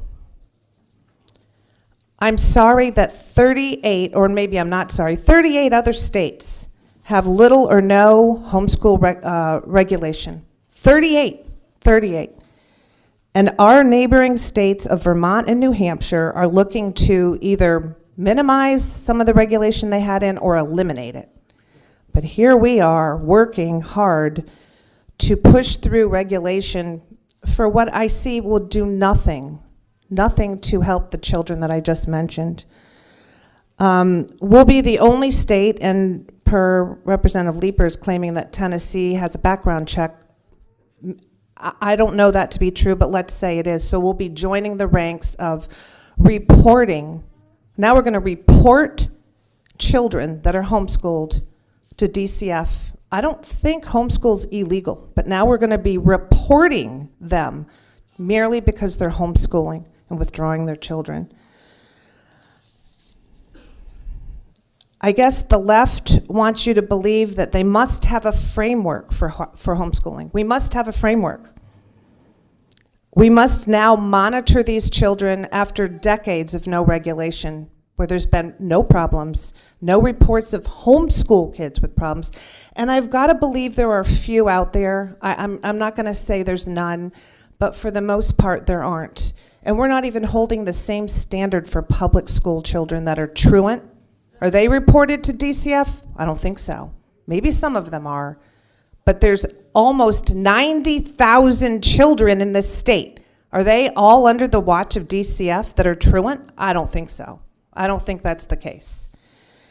And Section 2, lines 217 to 227, the bill says that the framework for educating a child is left completely open to the guidance that is to be developed by the Department of Education. This is totally left up the discretion of the Department of Education and will probably be changed at any forthcoming time, I'm quite sure. I'm sorry that this bill doesn't effectively even define what equivalent instruction is, because I think there's a lot of confusion and none of us really understand exactly what it means. I'm sorry that public school administrators and teachers will be compelled to oversee kids who are not enrolled in the public school.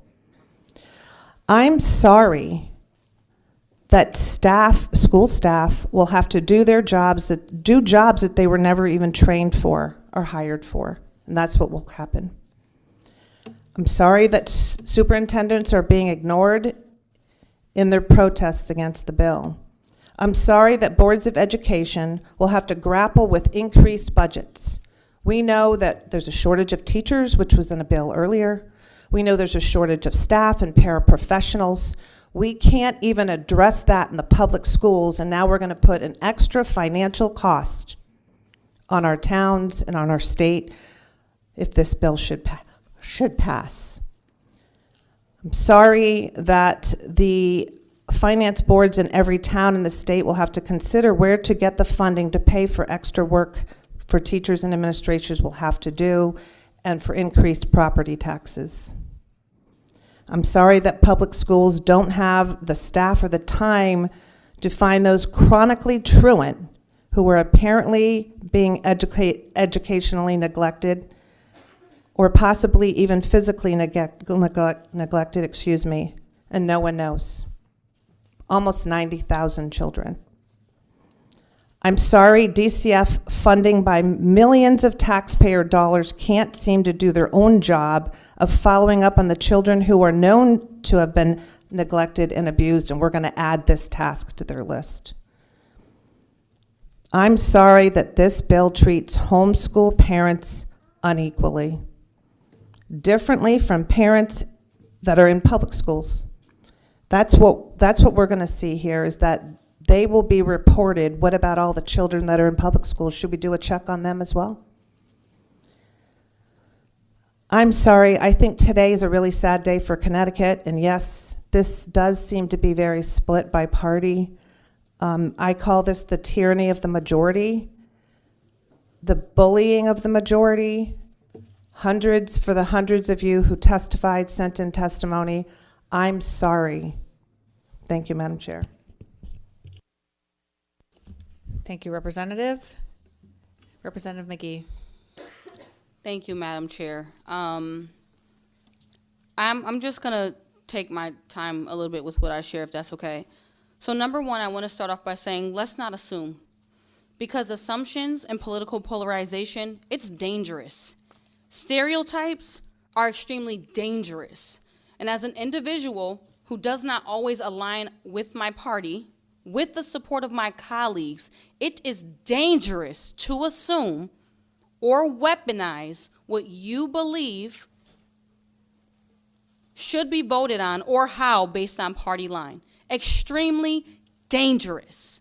Whether you are right or left, I just want to make this clear. What is beautifully substantial to me about America is that polls are continuously telling us that largely Americans are in the middle. They're in the middle. They want something good from each side. They're not a right or a left. I'm sorry if this offends people, it's the truth. Controversy attached to my name shouldn't be a surprise. People are in the middle. So to get on social media and see that CT Democrats are targeting homeschoolers, or to see conversations around conservative families who may be homeschooling, it is dangerous. If you leave here today and you attack anyone for how they vote, you are perpetuating the same thing that you stand against. This job, it's hard. It is hard. We don't all vote yes for the same reason, and we don't all vote no for the same reason. My reason for not supporting this bill is different than my colleagues across the aisle, and some things may intersect. But I had that conversation with my colleagues in my caucus. So let's leave here today being people who are made aware of the dangers. I know people are watching, of sitting behind social media and attacking individuals for their differences.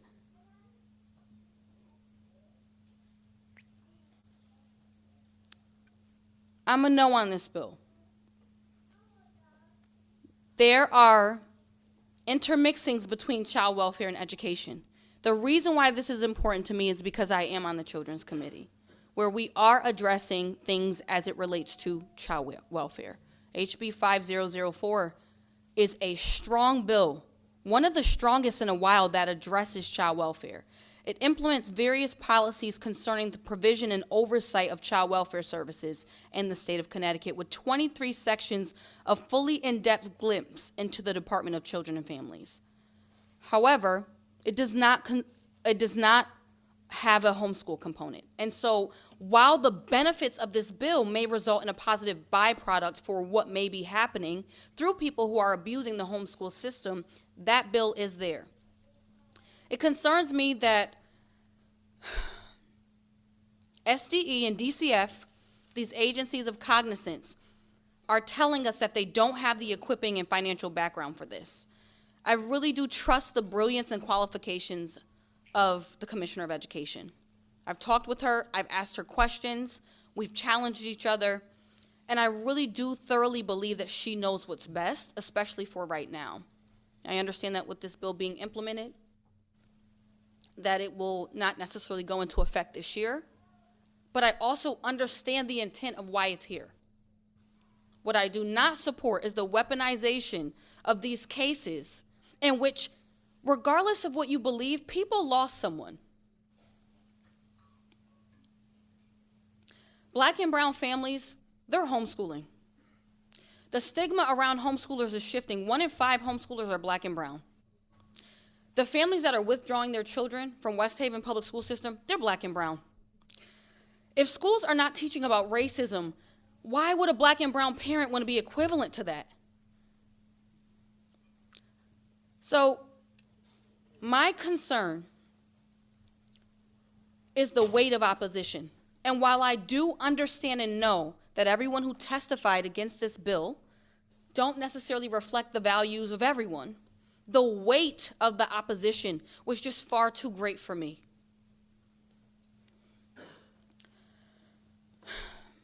I think a homeschool hub would be great.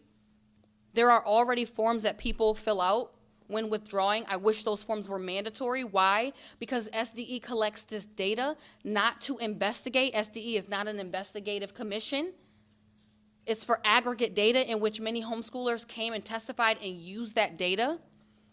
The withdrawal forms helps us just to navigate where kids are. I really believe in parental rights. I'm a huge advocate for that. I had a parent that said, black parents, they just be in your business. So I'm a huge advocate for parental voice. I understand. But I do know that these conversations that are happening, they're not black or white. They're not right or left. They're so nuanced. And that's why, as a legislator, no matter how you vote, I respect you. My superintendent, he said, unless I understand who's going to monitor and make sure that the child is being educated, which is their right, every child has the right to an education, and we are responsible for that, I believe that this is going to end up being another unfunded mandate, and I understand the chairwoman addressed this. I just have to read this on the record for Neil Cavallero. That is passed along to the school district. I don't believe school districts can actually monitor who is not in schools. So those are my sentiments. I'm going to say it again. Political polarization is extremely dangerous. It's extremely dangerous. Whether you are right or left or in the middle, it's dangerous. So I encourage you today, no matter what this vote looks like, do not leave here and attack anyone. And if that does not apply to you, if you have ears to hear it, hear it. And so, for the record, again, I will be voting no on this bill. But I do commend the efforts of my colleagues who worked hard on it. And I actually should put this on the record. I sat with a group of colleagues, and we did meet with the homeschoolers. There was great impact and influence there. So I think that there's a lot of work that needs to be done and a lot of conversation. And the moment that we realize that uniting on some of these things will actually make us much stronger, This stuff like this is going to always be a mess. Thank you. Thank you, Representative. Senator Fazio? Thank you, Madam Chair. It's always good to follow Representative McGee, who gave very thoughtful commentary. You know, I would like to object to the characterization that that some opponents of this legislation are lying. I think that's beyond the pale of the rhetoric that we're supposed to use in this state legislature, and I think everybody knows it, that we're politicizing an issue.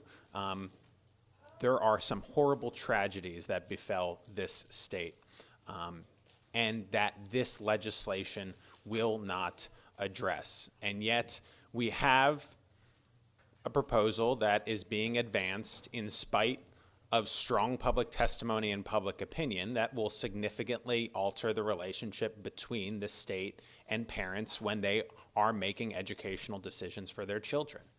And the response has been shocking.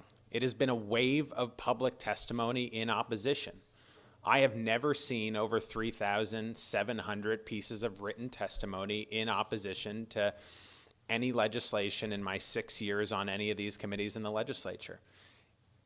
And if I did see a lot of testimony against a bill in the legislature over the last 6 years, I probably saw more than 50 pieces of legislation of testimony in favor of it.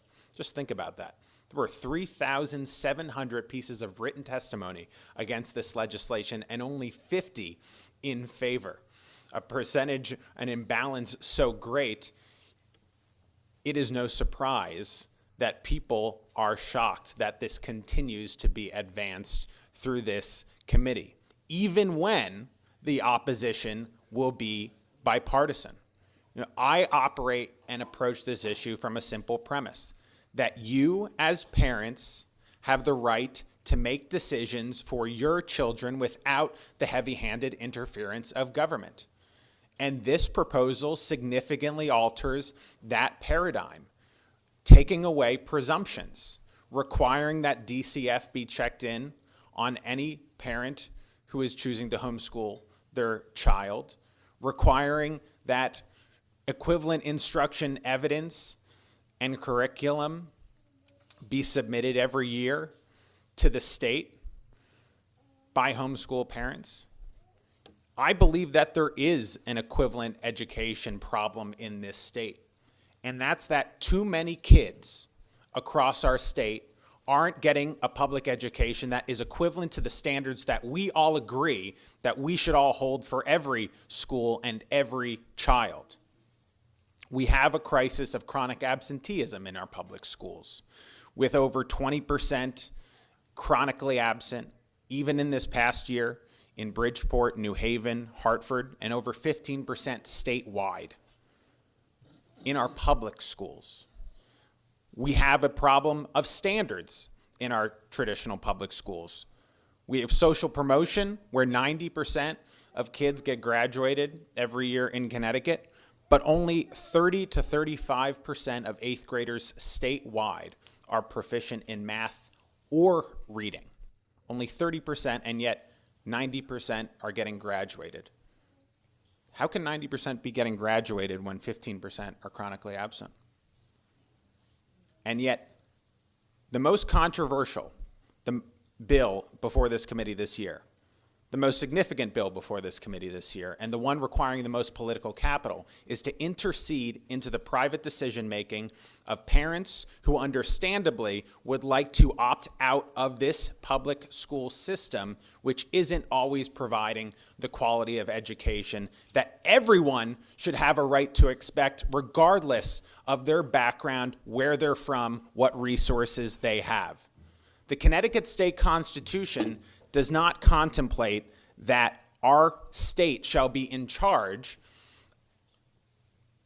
or co-parent with parents across the state. It says that there shall be free public education and elementary and secondary schools in the state. It shall be a service offered by the state of Connecticut to the general public, not a requirement that parents are placed on a similar playing field as the state of Connecticut.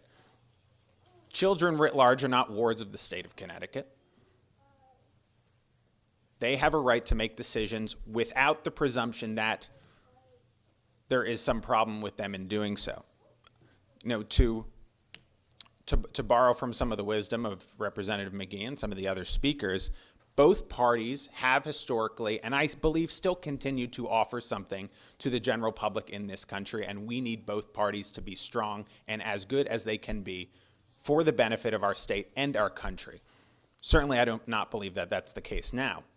But I think historically, the Democratic Party tried to teach when it was at its best that we should have toleration and pluralism. That just because someone is different or chooses a different approach, that the heavy hand of the state shall not come down on them for it. It doesn't feel that way with this reform effort. I know it did not feel that way to the thousands of families who testified that they want an option free of government interference outside of the state system. Perhaps because their moral views are not being taught in the state system. Perhaps because they're not getting they want better than an equivalent education that the public schools are offering. You know, in some ways, this past couple of weeks might have done the greatest service to homeschooling that we've seen, because the quality of the children, the students on display last week was truly inspiring and exciting. It brought a smile on my face constantly throughout the day. It was well worth being here till 4 in the morning with so many of you. 4:45, wow. It was good spending time with you all until 4 a.m. as well. But I do believe that we are failing the expectations and standards of the general public in our public schools all across the state, and every parent and child deserves access and the option of using those resources and having the best public education possible, but should not have it forced on them or gradually forced on them over time. This state government and this education committee has cognizance over the public schools, not over parents and children. And we should be prioritizing raising standards in those public schools statewide. Proficiency for 8th grade math and reading is just above 30% in this state. Famously, infamously, we sadly had someone who was graduated from the Hartford Public Schools, the high school, without being able to read. There are parents all across Danbury and Middletown and other places who want access to alternative forms of education who are being blocked by this state government. Connecticut's test scores have been falling since before COVID in our public schools, and they have fallen more than most states around the country. That's not conjecture, that's a fact. Go onto the nation's report card and check it out. And yet, the most important and consequential bill that we're debating in this education committee, the most political capital is being used on an effort to increase the state's cognizance over the private homeschool educational decisions of parents who are responsible still inalienably for their own kids. That is a horrible failure of prioritization, and it is why so many families by the thousands are so frustrated and express that frustration in, I believe, a very civil way, considering the weight of this legislation. You know, it was remarked that this is providing a framework by some of the proponents, a framework for evaluating homeschooling. I know the main proponent of the legislation left the room, but currently it's a framework, as is right, as is fine, but the framework for evaluating the standard of equivalent instruction in homeschooling. There is currently no enforcement mechanism for that equivalent. But framework, I think, implies and raises concern, rightfully, not because there's politicization or nefarious motives, but rightfully, what are you going to do with that framework in the future? The term small step was also used in this debate. We all know what the thin end of a wedge is attached to, the wide end of it. And it is not the first time that this state government would take an incremental approach in eroding our personal freedoms. And so you are right to be concerned that this is only a small first step. And I very much appreciate, intentions of people who disagree with me on this legislation, like many others. I very much do, and our heart aches for the tragic cases that had nothing to do with homeschooling and would not have been prevented by this legislation. People in leadership need to be responsive to the general public and need to understand the limitations of government. Checks and balances, which were also invoked, exist on government, not on private citizens. The Bill of Rights seeks limitations on the power of government over private individuals, not over individuals over their own children and families. We have all the resources necessary in this state to provide the best public education of any place in the country, and yet we're not. And we sit here today entertaining legislation that will uniquely in Connecticut state history impose more requirements and presumptions over the rights of parents to make educational decisions for their own kids. It is a problem. It is a solution in search of a problem. And so I am glad that there will be bipartisan opposition to this.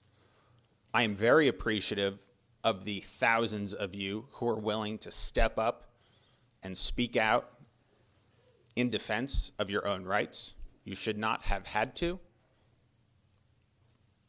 And I hope you will not have to in the future. I am wholeheartedly voting no on this legislation today and hope that all my colleagues will join me. Thank you. Thank you. Representative Bielinski. Thank you, Mr. Chairman. I will be very brief because my colleagues on both sides of the aisle have already said most of the things that have troubled me about this legislation, including the reference I was going to make and I will make about the framework. Frameworks are only effective if they are applied equally amongst all the parties to which they're subject. We showed something very, very odd in the substitute language of this particular bill in removing the restrictions, removing the reporting, and removing the intrusion of outside authorities into parochial schools, private schools, Montessori schools. Basically, we recognize that, they already have their stuff together. For the most part, they're not perfect, but they are. They have been justifiably removed from this bill, which leaves me back to some other conversations. As a society, we don't do a very good job at getting along. And one of the first signs that sends the radar up on a lot of folks is when they're marginalized but treated differently than the others. So this particular community has been affronted. They've been told that, they can't be trusted to do what they invest their entire lives' work and energy in, which is educating their own children with their family values, And in the case of special education, where our state doesn't do a particularly wonderful job, there's nothing better than a parent's touch to know what a student needs and to nurture that student in the most appropriate way. Yet, this is a population where 3,700 people wrote. I think they all copied me. And they feel put out, they feel discriminated against. And that is a terrible feeling. So I'm a no. I've been a no on this. I became more of a no when we decided to strip the bill down and only apply it to homeschoolers. You know, the homeschoolers that I know in my community and all of the people I've met in the last 3 or 4 weeks inspire me. And their children just blow me away. So you guys are doing good, and you deserve just a little bit more consideration. So to copy my seatmate over here, I'm sorry. You've been through a lot. Hopefully we'll work this out and come back and consider something that applies to everybody. Oh, and by the way, Senator Frazio says what we all know. We have a public school system that graduates children that cannot read to grade level. You know, whether you quote it as 30% or if you quote it as 50%, it's a lot. It's an awful lot. And why that framework wouldn't lead to remediation of the biggest problem to education that our state faces today is just beyond me. So I am a no. Thank you, Mr. Chairman.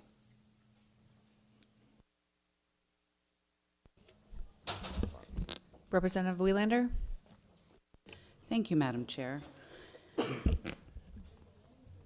So I believe that I am in a somewhat unique position to speak on this. Not only have I been working with the proponents of the bill for the past, 6 to 8 months, very proudly, having these long, deep, thoughtful conversations. I also serve on both of the committees of education and the Children's Committee. Separate committees, separate agencies, but many times a lot of their concerns overlap. And these two committees have created 2 policies that are intended to work together with the ultimate goal of kids being educated and kids being safe. I think that is something that we can all agree upon. And in putting together this legislation, we were very, very aware of trying to ensure that homeschool families are able to continue educating their children as they see fit. And there is nothing in this legislation that dictates the curriculum. You can have a curriculum that is faith-based. You can have a curriculum that is based on outdoor activities. You can have whatever kind of curriculum works for your families and creates a supportive educational experience for your families. Because we know that the reason why many families homeschool is varied. That's why you did it. So you could create a unique experience for yourself and your children and meet them where their needs are. So I think that allowing you to continue to do that is really important, and that's what this legislation does. It also offers a framework for support. So I was an English major. Math is not my thing. When my kids come home and they have homework that I don't fully understand, My husband is the math guy. I say, you're going to have to wait until your dad gets home. It's not my jam, we'll say, to date myself. This also allows that if you are homeschooling your children, that you can go to SDE and say, do you have other resources for curriculum? Because I'm not great at math, or the program that I purchased doesn't work the way I thought it would. What do you have as additional supports? That is something that they can also offer during the review process. If someone is looking at a portfolio or at a standardized test and say, you know, we've noticed that maybe you're not at this level that you were hoping to be, would you like additional resources? Not a forced, it's not making any demands or requirements. Especially, I think, because some families are potted and some are not. And so they may not have that community basis there. So we're trying to, again, think about how we can offer supports on the broadest sense, but still allowing the most amount of freedom. What this also does is create accountability for the parents or guardians who are not doing the right thing. Because the truth of the matter is, and I'm saying this to all the families here who are listening, is that most families, the overwhelming majority of families who are choosing homeschooling, are 100% doing the right thing for your children now and for their futures. But it is also true that there are some adults who are purposefully using the lack of regulations to hide abuse, neglect, and are not educating their children.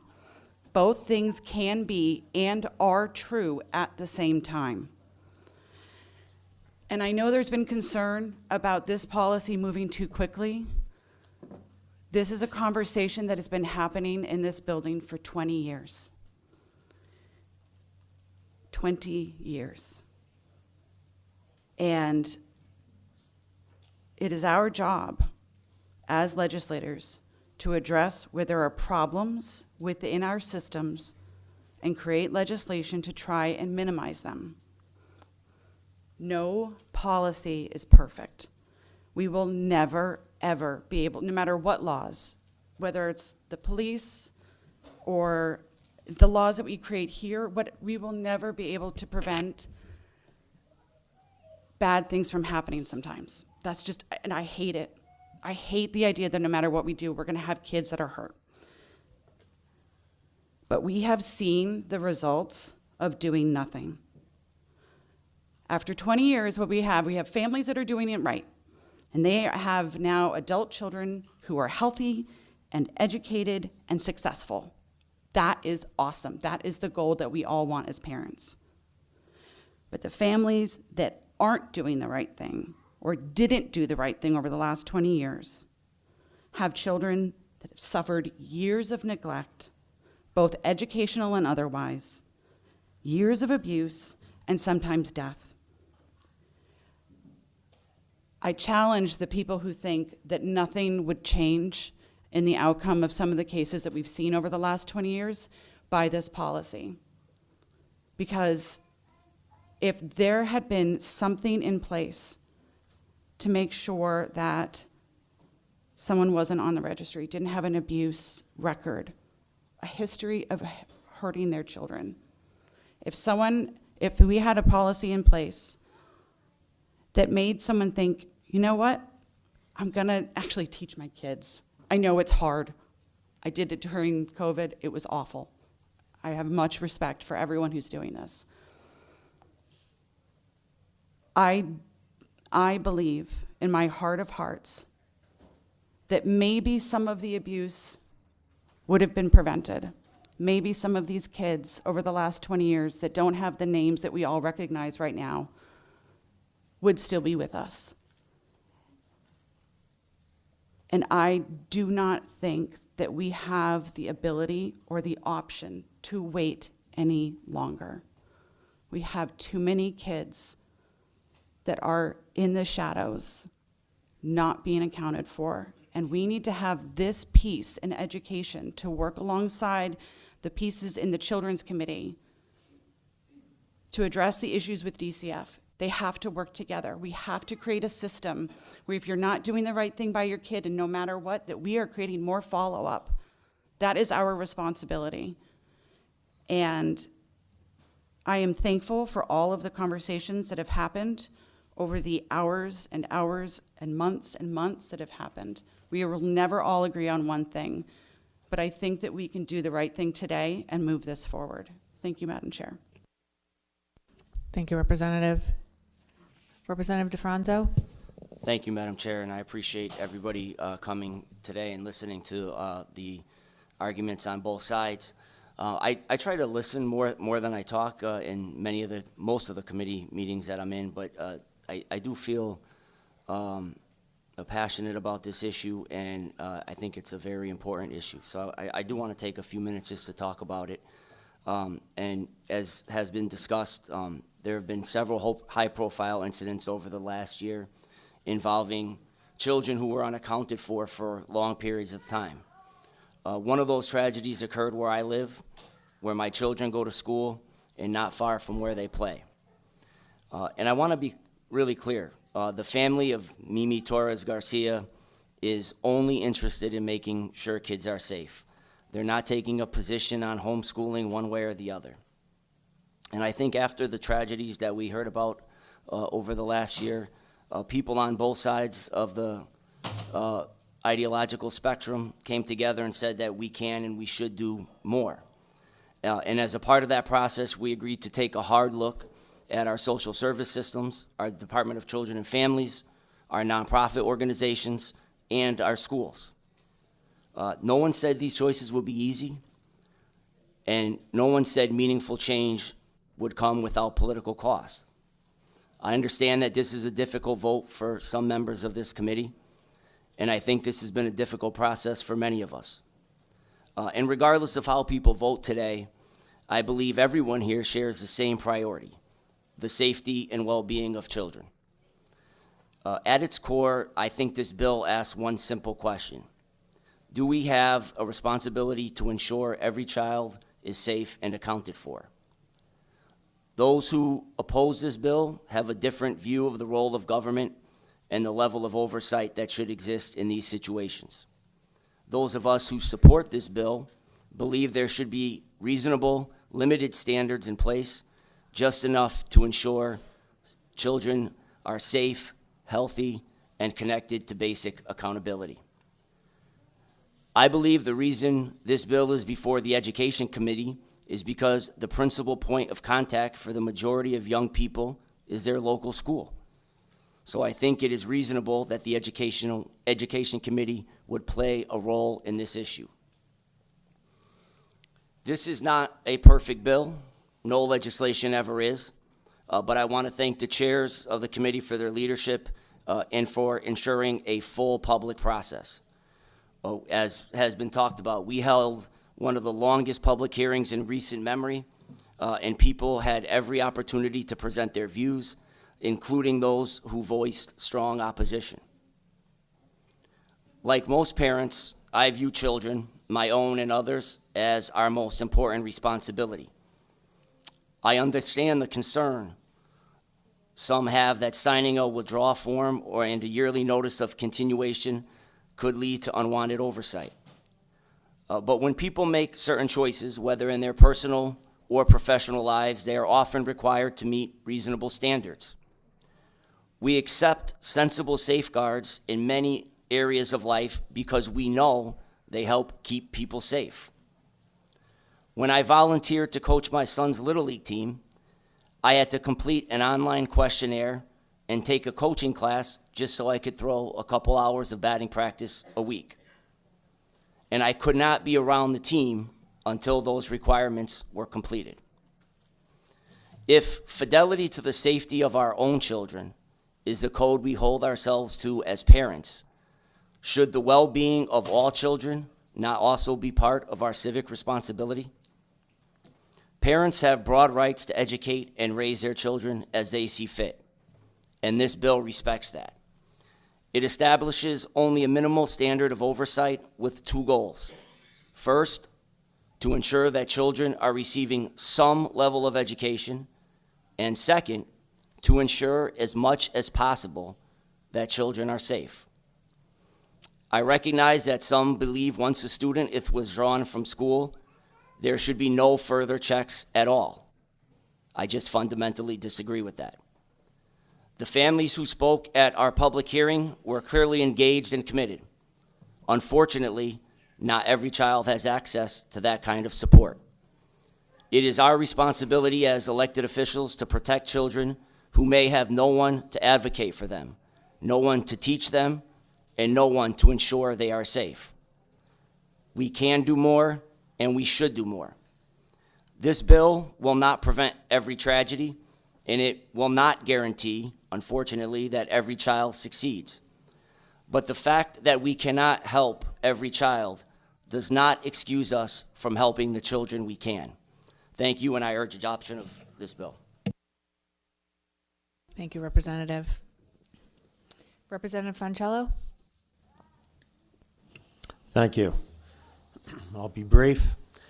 We listened to and read testimony from thousands of people who opposed the bill. We heard from a few dozen who supported it. Wasn't even close.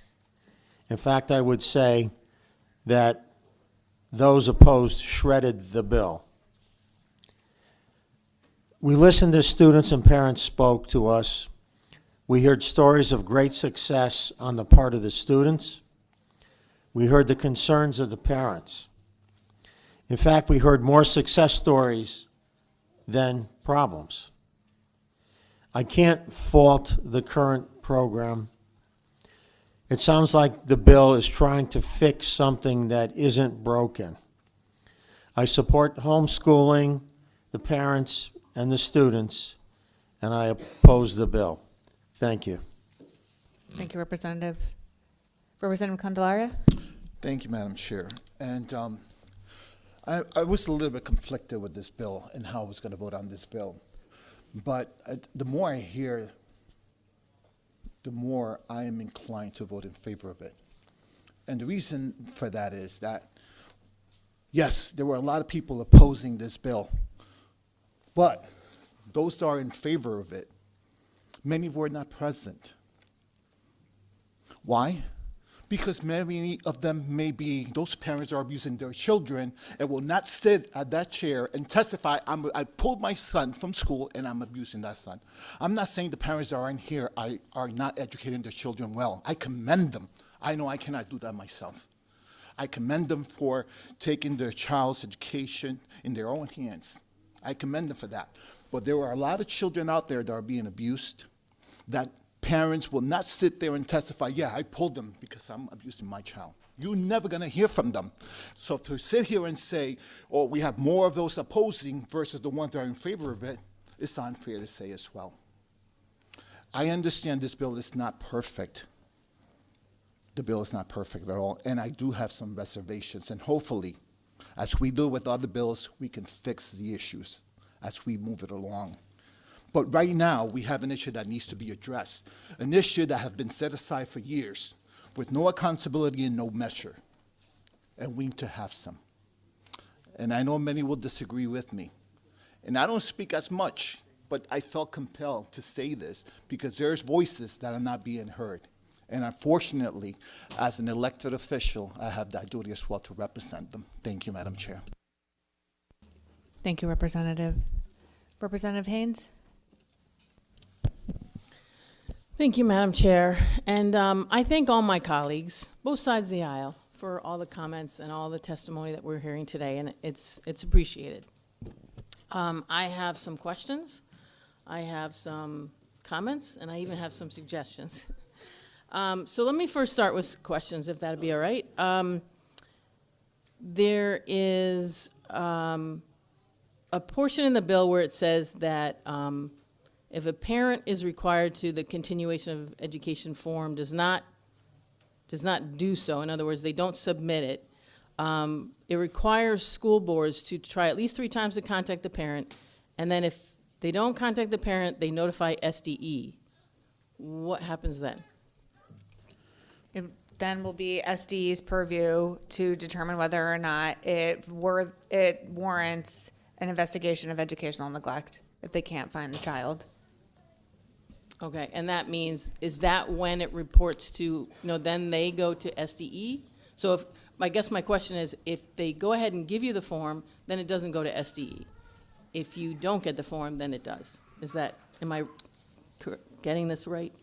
So we're trying, so we hear a lot of anecdotes around this community because we have no data. We have no idea who actually are our homeschool families. And while we had many in our public hearing, that was only 288 people who came before us. And we're told there's about 20,000 in our state, but we really don't know. So the forms are to help us very slowly over time understand who these children are so that we can make sure none of them year after year go missing. If you don't submit the form after 1 year, then it would indicate either you moved or something's going on. And this is one of those checkpoints that we're talking about for not only these high profile cases, right? Because we only know about those cases because they ended in such tragedy. But there are, who knows, hopefully none, but all of our child welfare and our schools tell us they know these kids are out there, that they're not going to make the news, but they're not living in great conditions. And so this is a checkpoint and one of the places where we're trying to have some accountability. We talk a lot about accountability in this committee, and this is a place where currently our law offers no accountability. And we are trying to put in a small layer of accountability for these kids. So if you submit your form to the district is then providing that within the public school information system, and per the reporting requirements in section 7, SDE will report those numbers. But Okay, if so that answers the question. Yep. That no matter what, the withdrawal does put it on notice to SDE. Okay, but if they don't submit the report, then SDE then goes to DCF. that is, yeah. Okay. All right, the check. I just wanted to make I sure appreciate that. Thank you for that clarification. The next portion is when we start looking at the demonstration of equivalent instruction. There's a portion of the bill where it says that school boards can contract with RESCs and CERC or interdistrict magnet school operators to receive these demonstrations. What is that? Can you explain that a little bit as to what we're doing with that? So I think the districts are hoping for some assistance with this new requirement. And so they will be the ones who own the student records, which technically under 10-220, all of our districts are supposed to know every child that resides in their community. We just have never had any enforcement mechanism for that. But they can, if they want, enter a contract and have the RESC do that. I think there is a lot of interest in having RESCs do that for a number of reasons. One, for more sort of equity and consistency, but also because we've heard from our homeschool families, they don't necessarily want to go back to the district. But because the district will be the legal entity that knows who these kids are that they've received the forms for, there still will have to be some information where the district would inform and via contract with either the RESC or CERC, whom they're expecting to get a demonstration from. Okay. And are RESCs and CERC or an interdistrict magnet school operators, do they have the same FERPA requirements that a public school would have? Yes. Okay. So do you, in order to collect these equivalent instruction demonstrations, do parents, when they submit it to the school, have to sign some kind of FERPA thing that says, yes, you can share this information with RESCs and magnets and things like that? Like, is that something that, like, what's their FERPA protection on their children's information? So they would still have all of the federal protections. I think that would probably have to be a part of the form. This doesn't specifically contemplate it, but I think it will certainly be a part of what the SDE guidance is for districts and families. Okay, I kind of think that we need to think about that portion, right? Because we're sharing private information. Obviously, the parents want it private anyways, and that's why they don't want to be here. But they're here, and if we get to this point, that's private information that's being shared, and there needs to be protections set up for that, and I think that's really important. And I think it builds trust, doesn't it? You know, I mean, that's what we do here, right? So I think that that's something that we need to kind of like, let's highlight that and say we could do something about that. My last question, don't forget I got comments and suggestions coming. What happens if 2 or 3 years down the road, when we put this legislation in place, 28 and 29, as, you know, my good,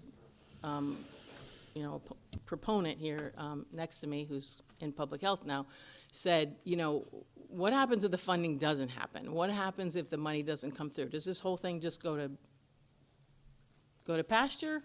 Being nicely saying it. I mean, what do we do with this? If we don't get the funding to do all this, because according to SDE, DCF, and everybody else, there's money needed to do this. So what are we going to do if that funding doesn't come through? And again, I want to maybe caveat in there with Senator Summers' question about we really shouldn't be tying up future legislative sessions. But I'd like to know, if the funding doesn't come through, what do we do? So we're putting it in ECS because it is a every year reliable stream. And as much as we don't like to tie the hands of future legislators, I think we've all been united in raising the foundation amount and tying our future hands to getting more money into our public schools. So we've put it in ECS because we know there's not going to be a year where there's no ECS, and it is reliable, and trying to show that this is a committed funding stream for our districts and not a grant that every 2 years districts will have to fight to make sure funds are allocated into it. Did I answer? Yeah, no, I just wanted to make sure you were done. Sorry. No problem. Okay, so that makes sense. You know, we've got more money coming. We've put in legislation this year to address the ECS formula and to increase it over the course of, you know, we've got 2 bills actually. But included in those legislative proposals is not the additional funds that we're talking about here. And that kind of is a nice segue to go to my next comments, which is, you know, we were told earlier in today's meeting that that DCF and SDE and everybody's for this. And I just checked the testimony, and SDE, DCF, superintendents, Board of Eds, there's a lot of people against it. And I'm going to talk about this a little bit. Collecting the continuation of equivalent instruction forms and receiving demonstrations of equivalent education will require significant local staffing. That's from SDE. Now, mandates to follow up with students come on top of increased expectations to thousands of students who are truant. We've already talked about the number of upwards of 90,000 kids are out there. And I have to say that, you know, especially because Rep. Howard has been talking about the truancy problem, I'm increasingly every day, every moment, concerned about these students. Many of these kids who aren't coming back to school, God knows where they are. And we hear human trafficking going on. Like, we don't know where these children are. We have no idea. And we only have so much bandwidth, everybody. You know, I mean, God love you homeschoolers for being here till 4 a.m. with some of us. There's only so much bandwidth, there's almost so many hours in a day, but we've got 90,000 students out there that we have no clue where they are. And I have said repeatedly since the beginning, and I was on that working group, and I'll talk about that later too. I was on that working group, and we talked about truancy, and the biggest thing that I said that whole time was like, we have so many things that we need to address in our systems now, in our public school system, and DCF, and everything else. Talk to our child advocate, she'll tell you all about it. Why are we worrying about these people that are doing right by their children? And these truant kids, I'm so worried. We've got to do something about that. But anyways, SDE says that the new mandates to follow up on these students, on the homeschool students, is increased expectations to thousands of students who are truant, upwards of 90,000. The data systems requirements this is gonna require will require critical modifications. She's thinking $150,000. She said developing and disseminating the required SDE guidance that you're asking for on this, updating data management and technical assistance, another $400,000. On the subject of participating in classes or team sports, individuals with disability acts, we have an Individual of Disability Education Act and 504s. We haven't even talked about them. If they're going to come back and take a couple of classes, or they're going to try and be on a sports team or engage in extracurricular activities, there's transportation issues with those students. Have we talked about, the disabled bus going out and picking up these students, because you're going to have to provide for that. SDE is going to have to provide that. The cost of that, we haven't figured out yet. Okay, 504s. Do we have paras that are going to help these students when they come for 2 classes? Or extracurricular activities. I know that I used to run, I was the impact president at East Haddam Middle School, and I had special needs kids in my extracurricular activities that we ran after school. It was great. It was great having them. We had paras. It was awesome. Sometimes parents. But that is something that when you open this up at this piece of the bill, that's going to be required as well. Including, this is a quote, including homeschool students in the ECS formula for the next fiscal year in regards to this participating in part-time school, as called for in the legislation, is not feasible. That's SDE's testimony. They are against many provisions of this bill. Moving on to our interim commissioner in DCF. The reporting amends DCF's confidentiality statute, section 17A-28, to permit DCF to provide that information to school without consent of the parent or guardian. DCF says the influx of notices would be impossible to process at current staffing levels. They also said that 2 business days allows a very brief time to conduct a review. So they can't do it in what you're asking for in this bill of 2 days review. So again,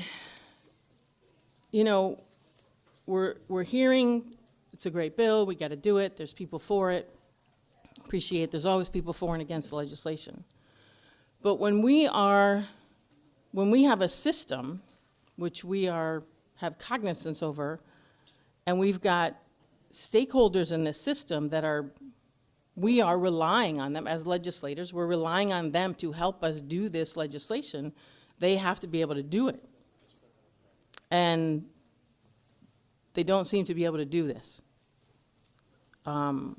This is a tough thing. Our child advocate, I'm on exec noms, and our child advocate the other day, I asked her, give me 3 things that we need to do, whether it's education, whether it's child welfare, whether it's taking care of children, what is it that we need to do? She's our child advocate, right?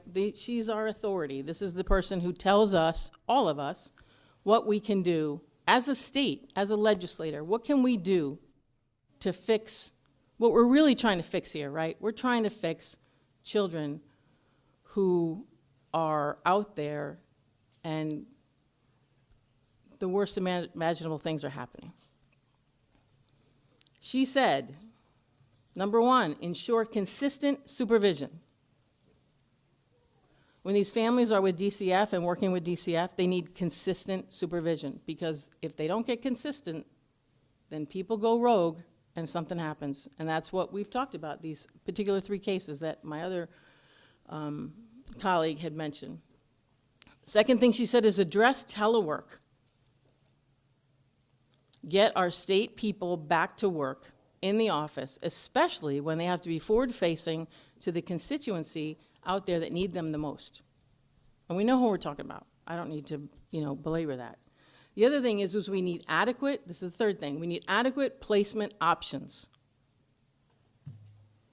We need to find more people who are willing to be foster homes or be child advocates or work with families to help them so that this doesn't happen.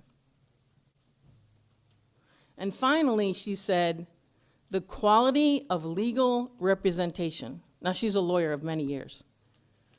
She is concerned about the quality of legal representation that our children have. And I'm talking about our children of Connecticut. I don't care whether they're homeschooled or they're in school or wherever they are. It doesn't matter. The quality of the legal representation that they have is not good. Some of it's great, some of it's terrible. Bad actors, good actors. We have them everywhere. It doesn't matter whether they're teaching, whether they're administrating, whether they're working for DCF. Some of them are good and some of them are not. We have to improve that. So I would really love this committee to work on these kinds of things as opposed to what we're trying to do here. There are things that we can do right now, today, especially according to our child advocate, to ensure consistent supervision, to address the telework issue, to get some adequate placement options. What can we do there? Where can we put the money there? Let's see if we can help people help these children who need placement options.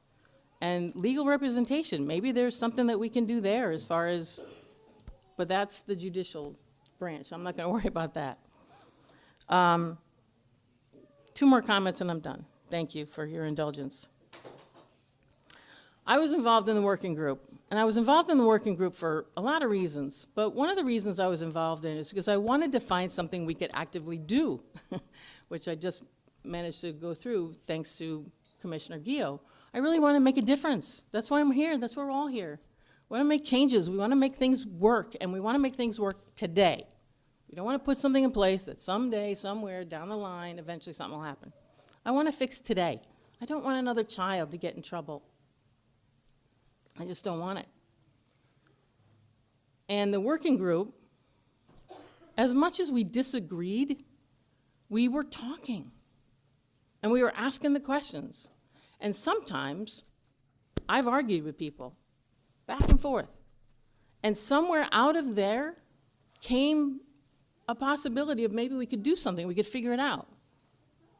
But if the going gets tough, you don't leave the conversation. And that's exactly what happened.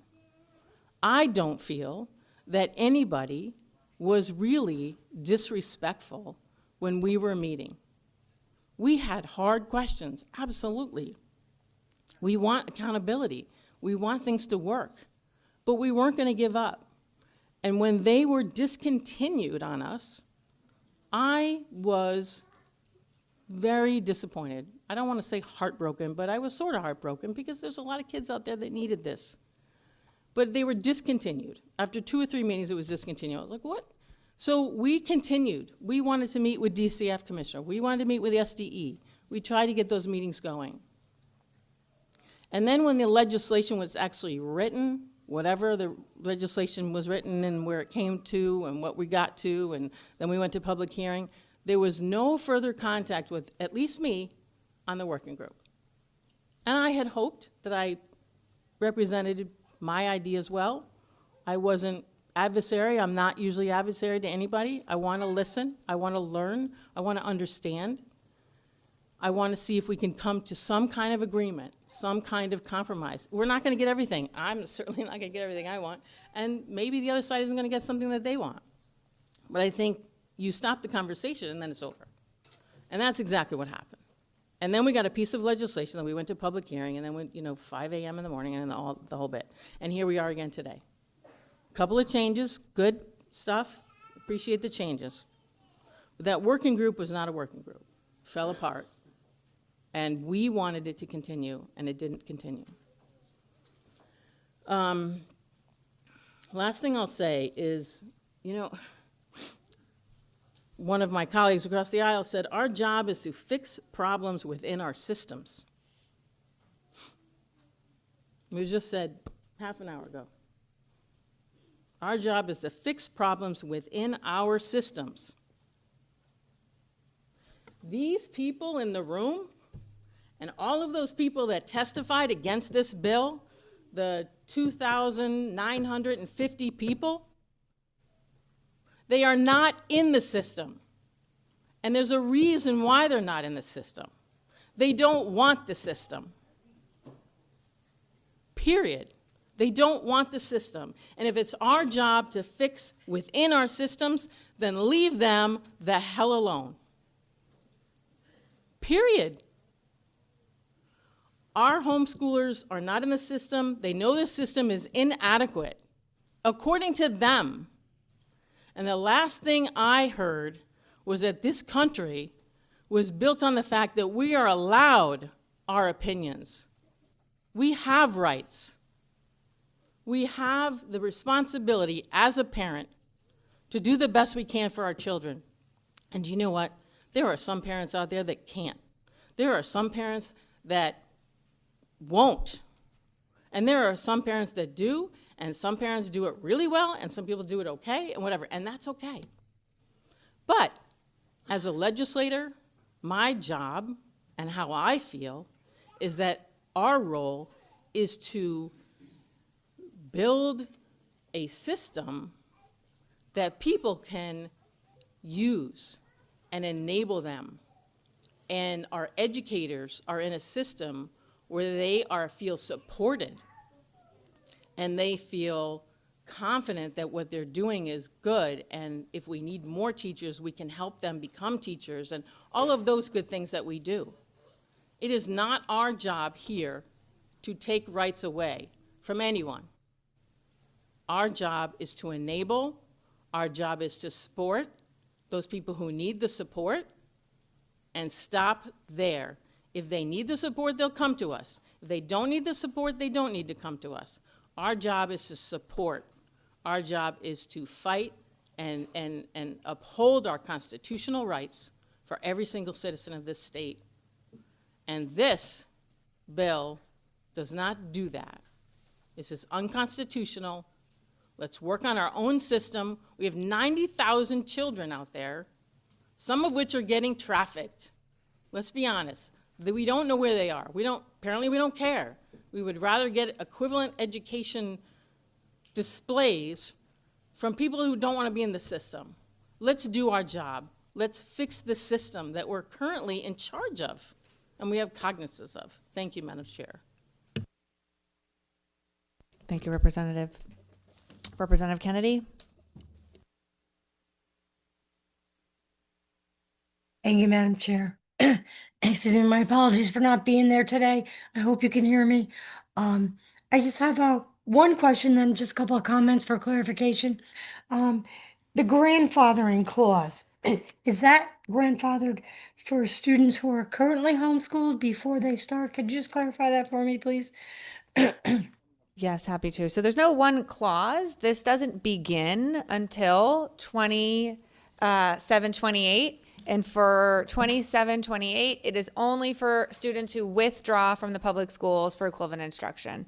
That is why it's impossible for there to be any ECS included in this fiscal year.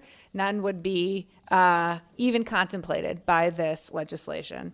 But then starting in 28-29, for children who would be entering kindergarten but are not going to enter kindergarten, for those students, they would also then begin to fill out the intent to educate form, then the subsequent year, the continuation for equivalent instruction form, and annually thereafter. So that cohort of students will be the first year, and then it will go annually from there. Thank you, Madam Chair. And how does this bill determine if someone has a 5-year-old at home and they choose not to start school? Like, how will this bill address, like, I have a 5-year-old and I choose not to start him in school, and that I'm going to continue to I'm going to start to homeschool him at 4 or 5, whatever, and I never go through how does this bill address someone that never has any interaction whatsoever? So we are just saying this is the law and this is the expectation. If you want to be considered a homeschooler, delivering equivalent instruction, this is the expectation. If you don't follow the law, you are outside that. but we're not going door to door looking for children. Well, that's good to hear.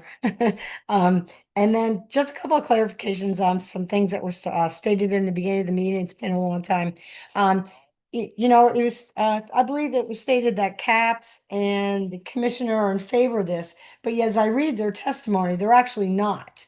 They, as the Commissioner Charlene Russell Tucker stated, she's unable to support this proposal in its entirety and cited certain sections that she was against. And from CAPS, the concern was the bill doesn't require any in-person contact with the student leaving school districts and leaving the school districts responsible for monitoring. Is SDE going to provide the school districts or superintendents with any kind of a criteria for how they're to have progress with these children? So just to correct the record, I don't think I said SD was in support. I said they didn't oppose it. They raised considerations, and that CAPS had included addressing homeschooling as one of their legislative priorities for this session. So just so that's on the record. Okay. It is in section, I believe, 7, specifically tasks to SDE to create guidance. Sorry, not section 7. Is it section 5? Nope. Section 4. Thank you. Thank you. And is this new bill, is this gonna provide the data that we're looking for? Because we don't technically, as it's been stated on, we don't currently have any data, who's where, how many homeschoolers. Is this bill, the hope for this bill is to provide that data? So in section 7 on lines 407 to 412, we are asking the State Department of Education to begin including in their reports the number of students homeschooling and also the number of students who are participating in the public schools who are receiving equivalent instruction. Thank you, I appreciate that. And just a couple of one other comment. I think you had stated earlier, you just talked about you align something with NCAA requirements that, you know, if a student athlete transfers, they have to sit out a year. That is actually not true.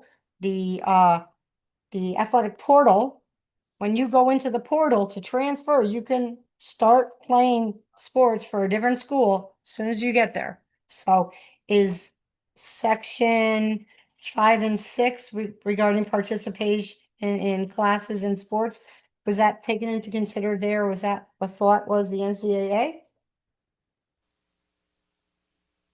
Rep Kennedy, could you repeat that last part of your question? I'm sorry. I didn't hear Yeah, you. sure, no problem.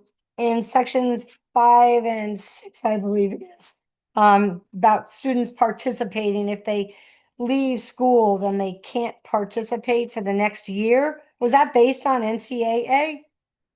We heard that concern from the superintendents, and up until my good co-chair told me just a couple, I was an NCAA athlete, and we were not allowed to transfer and being able to play. But I guess the NCAA just updated That that a has year or two ago. changed.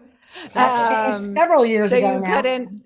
couldn't recruit other athletes, but you know there has been some precedent for that type of delay, and our superintendents shared they were very worried public school students would withdraw who are currently only maintaining a C average and coming to school because of sports, and they didn't want them to then effectively drop out just to be able to stay on the team. Thank you, I appreciate that. Just lastly, just a brief comment. I just want to thank all the homeschooling parents and especially the young students that spoke. They spoke so eloquently with incredible composure. They were articulate. Probably most of them spoke better than I do usually. But they were incredible. Excuse me. And then as I walked through, you know, the LOB and seeing the kids doing their homework so diligently and looking at the work they were doing, they were so engrossed with their work. And yet these are the kids that we choose to, I'll leave it at that. I just, it saddens me if this is going to become, has become us versus them, a political thing. That's unfortunate. These are hardworking families who choose to homeschool. There are students who work really hard, and it's unfortunate we are where we are. My concern is we're supposed to be so concerned about all these children that are out there, and yet we're still not even, as my colleague said, we're not addressing truancy. I think truancy is a way bigger problem than anything that we're addressing today with this bill. So I will be an absolute no vote today. And I thank you, Madam Chair, for the time. Thank you. Thank you, Representative. And just because it's been stated so many times now that we're doing absolutely nothing on truancy, I feel like there should be some correction. Actually, there are many, many protocols in place and tools for districts for truant students. And students who are under 12 and under, actually, it is a DCF referral if you are chronically absent. And for students 13 and above, you have the youth service bureaus. If you still are not coming to school, you're engaged with your juvenile review boards. There are many tools. These are very difficult kids, right, to engage with, but because we haven't fully solved it, doesn't mean that they're making no efforts and that we have no tools and system in place to try to do that. Everyone is very concerned about our truant students. And so it's just a real misnomer to say we're doing nothing. I just felt compelled to say that. Representative Anderson. Thank you, Madam Chair. The supporters of this bill are well intended. We all support making children safer. The question is, does this bill do that? Connecticut has long been known as the land of steady habits. One of our habits in this building is to try to fix every problem with a top-down solution.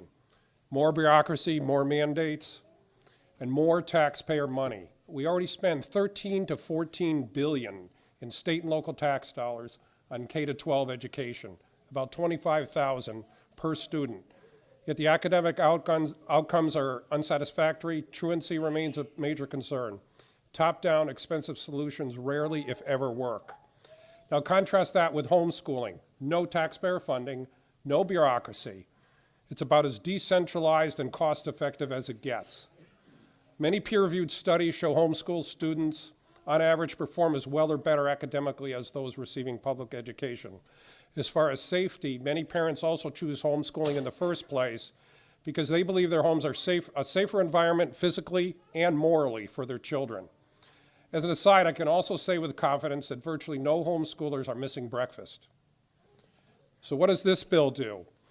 It puts new burdens on families who are already doing the job and doing it well. It shifts authority away from parents toward government, even when there's no evidence of a problem. It risks discouraging lawful home instruction by creating uncertainty and inviting intrusive oversight. At the same time, it adds more work for school districts without any clear evidence that will improve outcomes or safety. Homeschool regulation, meaning the lack thereof, is one of the very few public policies that Connecticut gets right. We humans thrive under freedom, not under force. I urge opposition to HB 5468. Thank you, Madam Chair. Thank you, Representative. Representative Kearney?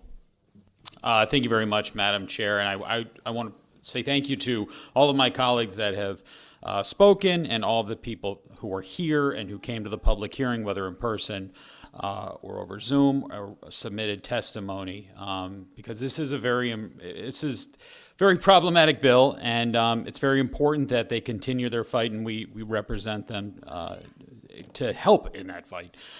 So for me, I grew up. I went to Old Saybrook High School, or Old Saybrook schools, kindergarten through high school, the public schools, and that was my mom's choice. That was what my mom thought was the best for me.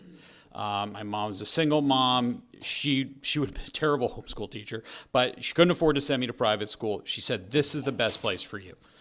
And was it always great? No. But I graduated. I'm here. And at times my mom has said to me, maybe I should have sent you to a different school. And my mom's a great mom.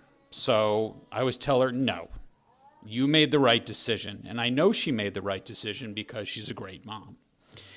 And the thing is, I don't think anyone in this room or who testified would question my mother's decision or tell my mother, well, you should have done it this way. And I think we owe everyone in this room who's fought for this bill, any homeschooler or homeschool family in the state, that same respect. They are doing what they feel is best, and 99 times out of 100, it is best for them and for their children.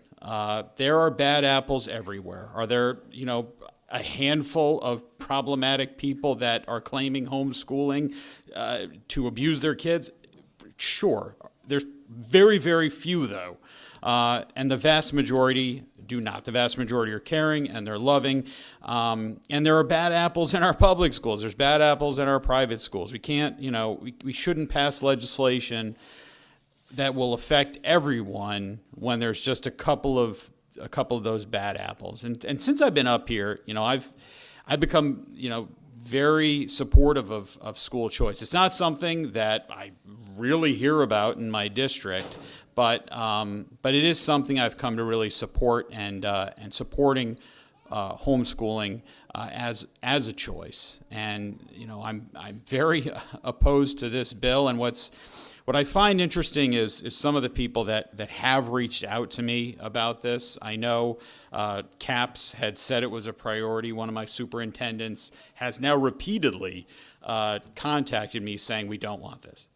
One of my someone I hold in extremely high regard, I can't say who it is, would never, ever contact me probably on legislation, contacted me on this, and he said, please don't pass this. And I know he's a wonderful man, his wife is wonderful, their kids are wonderful. And then on my way up here, I get a text from someone who's not in my party, and pretty vocally so in my district, tell me in capital letters, please vote no. And that tells me no is the right decision, and we should be supporting the families here and oppose this bill, and I'll be opposing it. So thank you very much, Madam Chair. Thank you, Representative. Representative Corpus. Thank you, Madam Chair. Thank you for the good intentions that went into this bill. Thank you to all the proponents of it who have done so much work on it over the last few months in an effort to get this right. Thank you to the homeschoolers who came out and let their views be known. My comments are not personal, but I find this entire approach to our education system to be deeply flawed. First of all, the bill was motivated by horrible cases of child abuse and neglect in the state. We need to enforce our laws against these criminals. We heard in testimony that we're not doing that. I was thrilled to learn from my colleagues that there are bills going on in this building which are going to address that. I'm so glad to hear that. But this bill we're voting on today, I can't get there when it says it's going to hold these criminals accountable. I don't see anything in here that does. Number two, the bill assumes that somehow homeschool children are less safe than kids in public school, and I have not seen any evidence that that is true. Our caucus sat down with DCF and asked, are child abuse cases more prevalent in the homeschool population than they are in the public school population? And we learned that they don't even keep track of that data. There is not a tag in their DCF database which says homeschool or not homeschool. So I am still, as we sit here today, I have not seen evidence that kids are more in danger when they're homeschooled. So that makes me ask, do we have an entire bill here that's based on a false premise? Third, the bill does nothing to address the fact that families in the state of Connecticut feel that their kids are not safe in public schools. This was maybe the most heartbreaking part of the public testimony.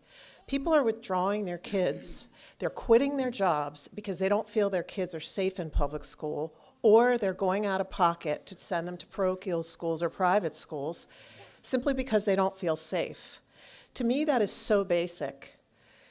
If this committee did nothing else for the next 2 years other than make our public schools safe, that would be a big win. But this bill doesn't address that problem. Instead, it cuts off people's options to solve a problem that this state has created for them. Fourth, the bill is trying to ensure that homeschooled kids receive high-quality academic instruction. I care a lot about educational outcomes and high academic standards. I think that all people rise higher when there's a high standard set for them. So here homeschool parents have to submit standardized tests or portfolios. But if the homeschool education is bad, of a bad quality, nothing happens. So I don't see how this bill raises academic standards for anyone. Fifth, it seems like the bill holds homeschoolers to a higher standard than we are willing to enforce in public schools. We have 36% of Connecticut kids not reading at grade level. We have over 15% of public school students chronically absent from public school. Is that the standard we're shooting for? Are we asking homeschool families to achieve that standard? I'm sure we're not. It sounds like we're asking them to achieve a much higher standard. And my point is, we have to shoot for a higher standard than that for everyone. Finally, the bill is opposed by our superintendents because of the administrative burdens to accept the portfolios, process the forms to withdraw kids, etc. The S language attempts to address that by providing some ECS weight, I assume to cover those administrative costs. But my question is, why are we spending time and money on an administrative function which adds nothing to the quality of education for kids in Connecticut? To me, that is just a waste of money. So many legislators have spoken out against the bill and for the bill. I respect your comments. The public has overwhelmingly spoken against this bill. Even if this bill gets watered down, which I understand it might as it heads to the House or Senate floor, that opposition and that strong opposition is going to continue. I ask that the proponents of the bill listen. I'll be voting no. Thank you, Representative. Senator Berthel. Thank you, Madam Chair. Madam Chair, I speak in strong opposition to this bill. There's so much that I believe is wrong, so much that is not necessary, much of which has already been addressed by my colleagues who have already spoken. You know, a week ago today in our public hearing, for more than 19 hours, we heard from 288 people who are all strongly opposed to this bill, except for 4 people who spoke in favor. However, we also had the published notice of the debate that was going to be limited to 24 hours in what can only be described for me as an abuse of power and, most disturbingly, the silencing of voices.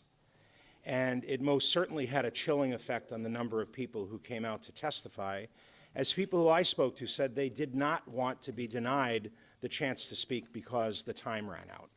And we saw that exact scenario play out in the public health hearing that was taking place concurrent with our hearing last week. Limiting public participation is fundamentally wrong on every level. And the 3,300 pieces of written submitted testimony, also larger in favor, I believe is highly representative of the concerns of our homeschooling families, and also represents a fraction of that group that did not come out here to testify in person. Those that did come out to testify brought their children, some of whom who also testified, and also demonstrated very clearly how well their children were being educated. They stayed until 4:45 a.m. the following morning to be heard. Today, many of these parents and their children are here again in this meeting room as we take final committee action on this bill today. I thank you. I extend the thanks to each parent, each child who is here today to advocate for your rights, for your way of life, for protecting your freedoms. Thank you for showing up last week, listening to the voices of the people we represent, regardless of their political beliefs, their skin color, their religious beliefs, or any other identifier, is at the very core of our responsibilities as legislators. Your voices inform us and should be guiding us on the decisions that we make.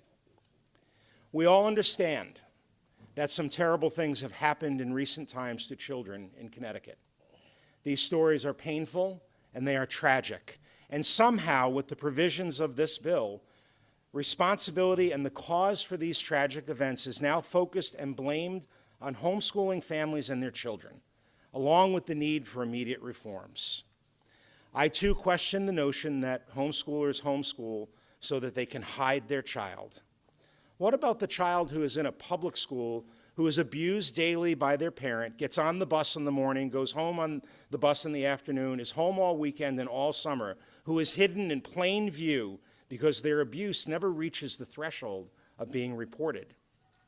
Any parent can hide a child if they truly want to do so, and the tragic events that we saw are evidence of that.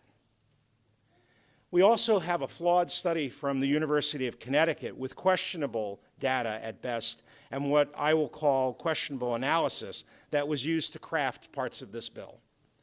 We have the child advocate stating in her written testimony, which is available online, that Matthew Tridado, who died at the hands of his mother, was not removed from school for homeschooling. But yet this was largely the basis for the child advocate's recommendation for the need for regulation of homeschoolers. I have to question why. The child advocate also stated publicly yesterday to me in a hearing that she agrees the real cause of these tragic events is a catastrophic failure of the Department of Children and Families. You can go watch her say it yourself on CTN and watch the executive nominations hearing from yesterday. So all of this begs the question, why would we want DCF to be involved at all in the monitoring or regulation of homeschoolers when the agency has demonstrated they cannot handle the cases they are already monitoring? Now, in fairness, there is a new interim commissioner heading up DCF, and I am hopeful that she will right the ship, as we say, and return the agency to a level of quality and performance that protects all children proactively and with fairness. We also heard many times that there was a work group to study homeschooling. Quite honestly, unless I missed something, and I'll freely admit that if it's proven to me, I'm still unaware of what legislators were part of that group. I've yet to interact with a single homeschool parent who was part of that group, and as the ranking senator on this committee, I'm unaware of an invitation to be part of this group. We had approximately 3,300 pieces of written testimony submitted in opposition to this bill. Yet here we are taking final action on this bill that will most likely move out of the committee today and to the clerk of the House. We have also heard from many legislators, but I'm compelled to take a little bit of time, not a lot, it's only 2:40 in the afternoon, to share some of the written testimony that we never heard. Some of you might be in this room right now, and if it's you, if you want to give a wave, a silent wave, then please do so. For example, what does equivalent instruction actually mean? If, as a legislator, you cannot define this, then passing this bill should not even be considered. The problem with creating a bill that requires equivalent instruction to that of public schools completely disregards the real problem. There are many reasons why so many families choose to withdraw their children from the public school system or have chosen to never enroll them. Another piece of testimony. As a homeschool parent myself, I stand with the hundreds of parents who made their voices heard at last week's public hearing. It is unconscionable to me that despite the hundreds of verbal testimonies and thousands of written testimonies that were submitted and were overwhelmingly in opposition to this bill, it is still being considered by the committee at all. I want to remind each of you that you represent the people of your respective district, not a political party, so represent them well and kill this bill. Another piece of testimony. As a parent who chooses to send my child to a private Christian school, I can attest that our academics are more rigorous and the grades more difficult to achieve than those of public school. I have met other parents that have told me when their children moved from public school to our private school, they had trouble at first keeping up with our high standard of academics. This is not equivalent instruction. This is better instruction on purpose. We specifically send our students to a private school in order to promote greater achievement and to eventually become positive contributors to our community and society. And two more actually. As written, the bill raises significant concerns and in my view will not effectively address or prevent child abuse in Connecticut. Instead, I encourage the committee to focus its efforts on strengthening and improving the Department of Children and Family systems where meaningful reforms could have a more direct impact. Law-abiding homeschooling families should not be subject to unnecessary additional regulation. During the public hearing, it was mentioned that this bill was modeled after policies in New Hampshire and Vermont. Notably, both states have recently moved toward reducing restrictions on homeschooling. I urge you to consider this trend and work to keep homeschooling accessible and supported in Connecticut. And then the last one. Dear CGA Education Committee members, we call BS on HB 5468.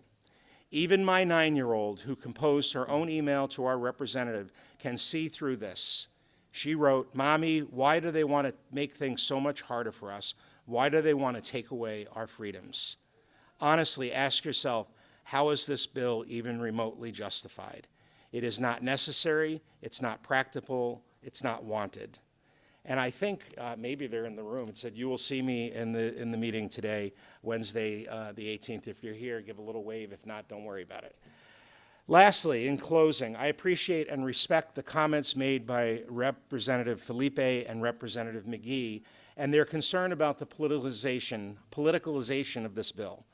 It is a fact that during the public hearing, we most certainly heard from homeschool families who shared their political affiliation with us, Republicans, Democrats, unaffiliated. It's a fact that we heard from people of all colors, religious backgrounds, and varying beliefs. Earlier in this meeting, the good House Democratic co-chair of this committee stated she is the person that proposed and introduced this bill. It is also a fact that the original decision to limit the debate to 24 hours and potentially silence the voices of people were made by the Democratic chairs of this committee. All facts. SB 220, which is on our agenda today and we voted out of this committee, was a collaboration between Representative Leeper and I in the interest of supporting student literacy. I sit here today and say that I've had a great working relationship over many years with the Senate Democrat co-chair of the committee, Senator McCrory. He and I were elected to the Senate on the same day in a special election in 2017. We have worked together over time to bring what I believe is some common sense, some compromise, and certainly some policy ideas that were largely amenable to both parties. Bipartisanship is most certainly possible. And despite this, sadly, and not yet a fact, but highly likely, the vote that will occur momentarily will largely fall on party lines. Let's do what's right and stop this bill right now. The voices of the people have been heard. Vote no. Thank you, Madam Chair. Thank you, Senator. Are there any other questions or comments? I just want to thank everyone. Oh, is there? Oh, Representative Smith. Thank you, Madam Chairman. I've sat through a good deal of testimony over the past 2 weeks and a good deal of discussion here today.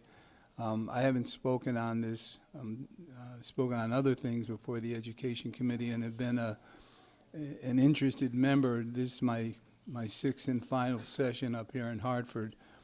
I'm very conflicted by this, although my district, I haven't gotten a great deal of response or emails or any other correspondence. And it was something conspicuously to me that a lot of the other comes from all over the state and makes very compelling points. I feel very much in agreement with the homeschoolers and their feeling of besiegement, if there's such a word, at the hands of the state government to interfere with with I believe to be their constitutional right to homeschool their own children. It is something that's, I think, constitutionally sound under free speech or equal protection clauses of the Constitution, that your ability to do that. On the other hand, as an elected official here in Hartford, I also recognize that I have a responsibility to not just beyond my own district and my own constituents, but on some matters include the state as a whole, or sometimes I'm compelled mainly by my own conscience or what we know to be right or wrong. There's no right or wrong in this particular issue. I think all the homeschoolers here, just being the parents and making the decision to do that is a very, very laudable decision to make and something that I think should be protected. On the other hand, what part of our job here as lawmakers is to set standards for things and to make sure that when we speak on behalf of the state of Connecticut, that we are consistent with maybe overall trends. Doesn't have to be followed slavishly according to whatever the next state over might be doing. But some consistency in the development of policy and the development of the laws we make here to serve those useful ends. I feel it is important that the state has some hand in this. And even though we see this now, especially since it's been connected to so many sensational events in our state, unfortunately, that I think clouds the issue in some cases and sensationalizes it beyond what the true origins are of these particular issues. But it is something that I would also sometimes think, I think as Representative Biggins had mentioned earlier, I was shocked that there wasn't some kind of accounting when you decide to homeschool. I was also shocked by that. I thought that would just be some routine requirement, but it's not. And I think that the components of this particular bill make a lot of allowances and have been amended many times to make it more palatable. But just like anything, if you drive a car and you get sanctioned by the state of Connecticut to drive a car or cut somebody's hair or drive a bus or teach, this is something that's completely off the books, and I think that we owe our public the cognizance of things that happen in this state, and that it is something consistent with what our expectations are of the public sector as well as the private sector. I wouldn't be terribly disappointed if this bill fails, and I think you probably will find this is not going to be as partisan as you think. But I do feel that it's something that deserves to be heard and deserves to go to the full House, and we can debate this in open view with the entire Assembly. And I am willing to agree to any compromises or amendments we might decide to attach to this at that time. So to answer my district and my constituents, I will be voting in favor of House Bill 5468 for the reasons I just enumerated, understanding that there is a lot of merit on the other side of this issue. But also remember, too, if we made an account of how many students, K through 12, there are right now in classrooms in the state of Connecticut, it far exceeds the people that either out of a great deal of sacrifice of your own to give up your time and sacrifice, in some cases, work, or you're well enough off that you can afford to do it. Most parents would tell you, I couldn't homeschool my kids because I can't possibly do it with the time I have. I work all day, both mothers and fathers. So I think to give a little more perspective to this, that homeschoolers are still, even though you do a good job at mobilizing public opinion, as you've done today, and I admire and congratulate all of you, but it's still a very small group of people, and I think everyone would probably make the same assumption I did, that I don't understand why the state isn't involved in it in some way anyway. I'm not pushing big government or surveillance, but I do think there's certain standards that should be adhered to, and I think this bill at least makes a stake in the ground for this, and it's something that I feel I need to support in good conscience. Thanks, Madam Chairman. Thank you, Representative. I just want to thank everybody who came today, came Wednesday, has been sending us emails, submitted written testimony, and thanks to all my colleagues for your feedback. This is not an easy topic. We are not trying to single out homeschooled families. I have tried to repeatedly say the families who are homeschooling are really not the families we are worried about. It's just that our law does not differentiate between families who are educating and families who are claiming to educate and are not.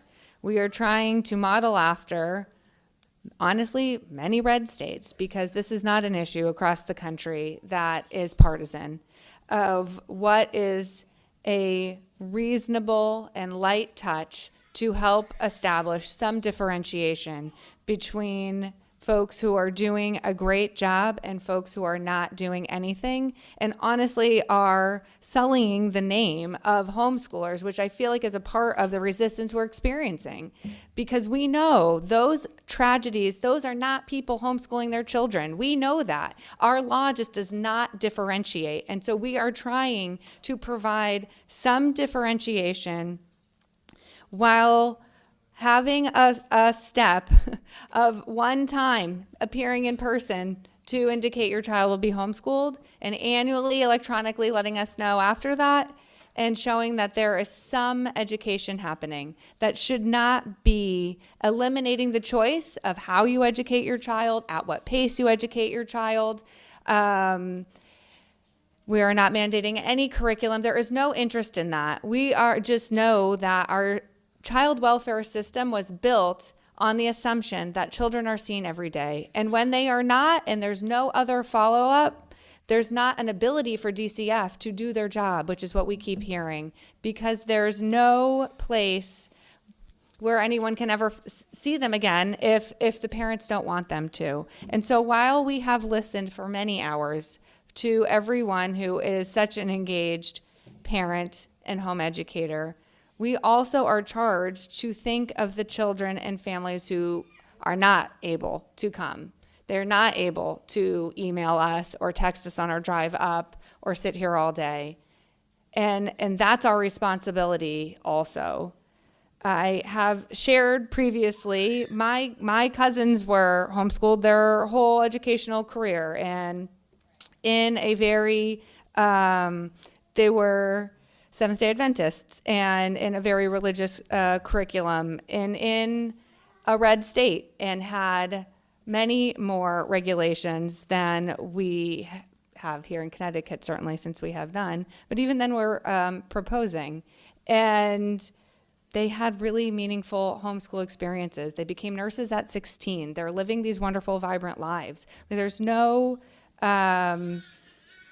skepticism to what our homeschool families are doing. I have another close friend here in Connecticut who homeschooled her children and moved from another state, and was shocked when she moved here that nobody wanted to even know her children existed.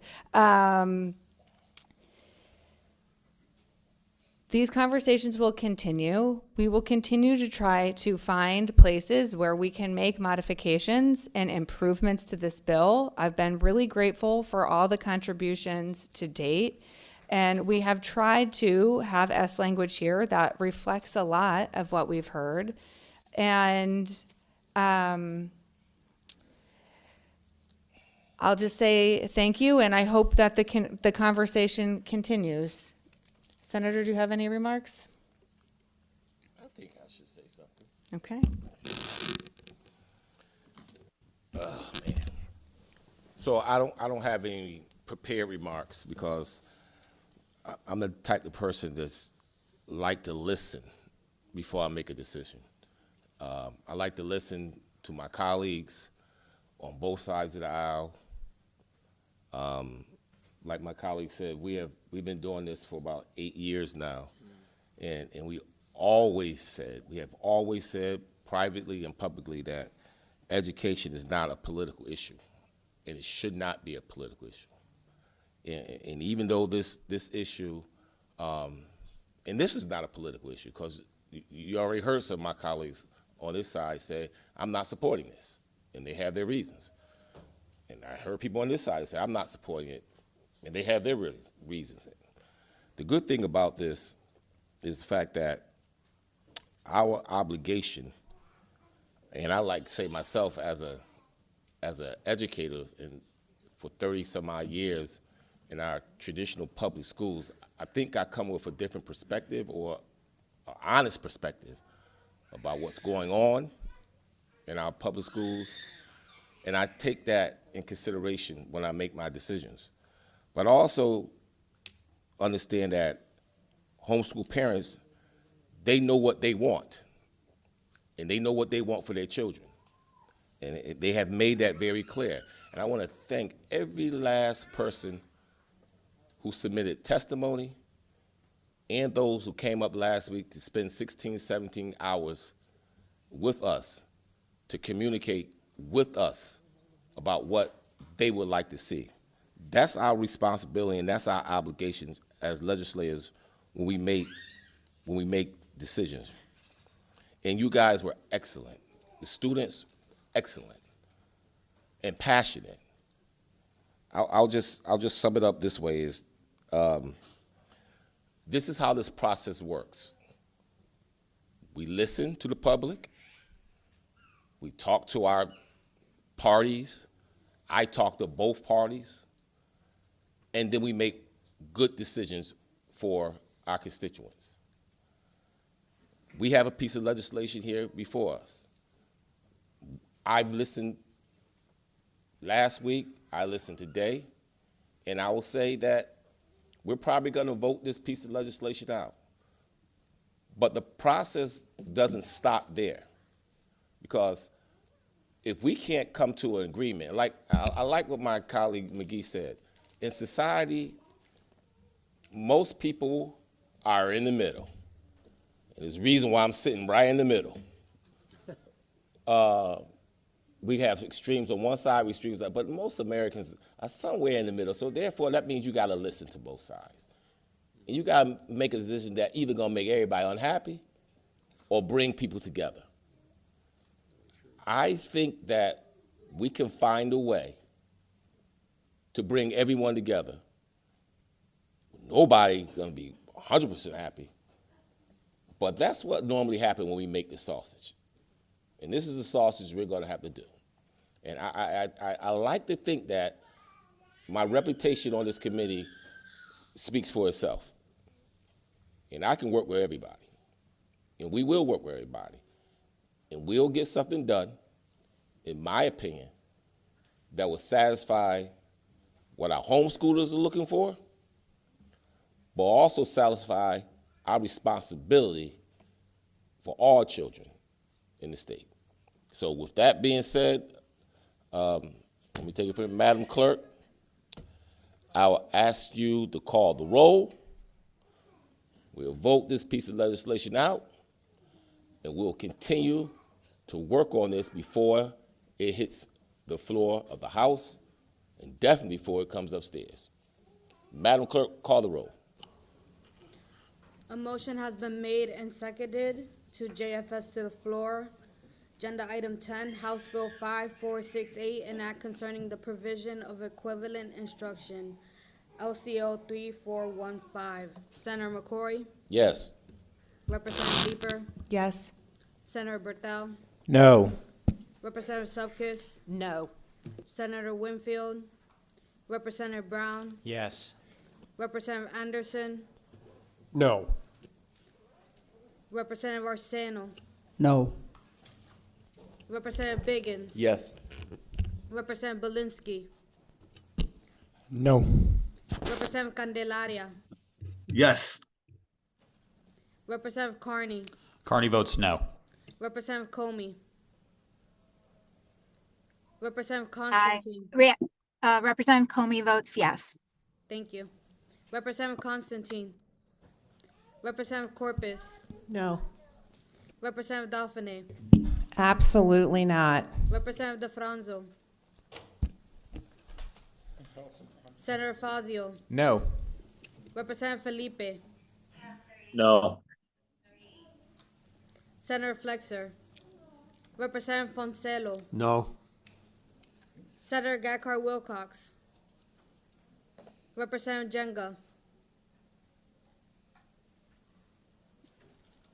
Representative Gibson? Representative Gucker? Representative Haynes? Haynes is a no. Representative Howard? Representative Howard votes no. Representative Johnson? Representative Johnson votes yes. Representative Kennedy? Kennedy votes no. Representative Khan? Kennedy votes no. Thank you. Thank you. Representative Khan? Senator Kushner? Representative McGee, No. Representative Menapes, Senator Miller, Representative Parker, Representative Pemberton, No. Representative Poulos. No. Representative Rader, Rader votes yes. Representative Reddington Hughes, Reddington Hughes votes no. Representative Roberts, Representative Romano, Romano votes no. Representative Sanchez, Representative Smith, Smith votes yes. Senator Summers, Summers votes no. Representative Stewart, Stewart votes no. Representative Welander. Welander votes yes. Thank you.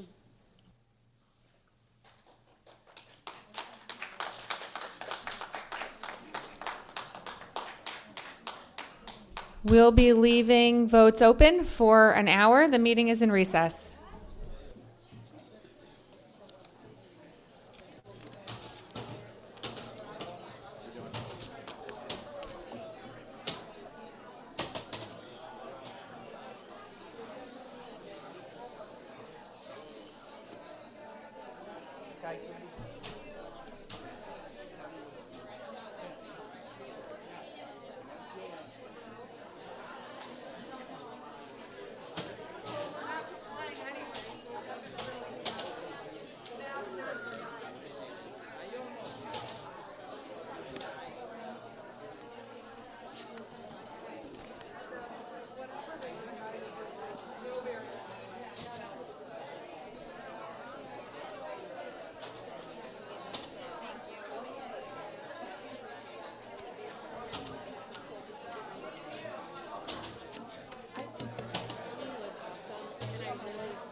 Hello, can you hear me? Yes, I can hear you. Okay, Rep DeFranco, let me check you real quick. Okay.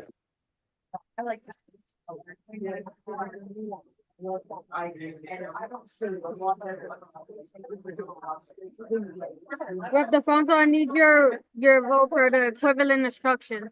Yes, I'm a yes. Thank you. So all good, right? Yes, you're all set. All right. Thank you. Have a good day, Jess. Appreciate your help. Take care. Bye-bye.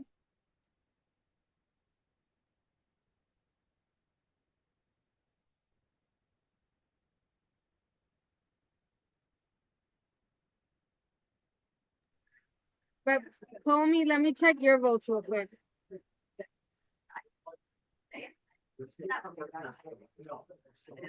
Rep Comey, how would you like to vote on SB 138, recommendations of the Department of Education? I vote yes on that. Okay.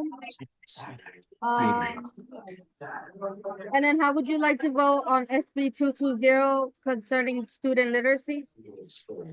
Yes. And 222, which is permitting interscholastic athletics to be used as credit. No. Okay.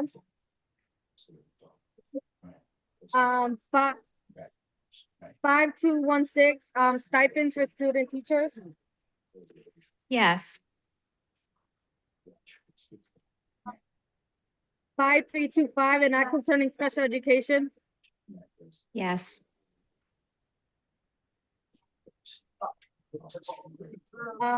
5328, and act establishing a working group to address Islamophobia.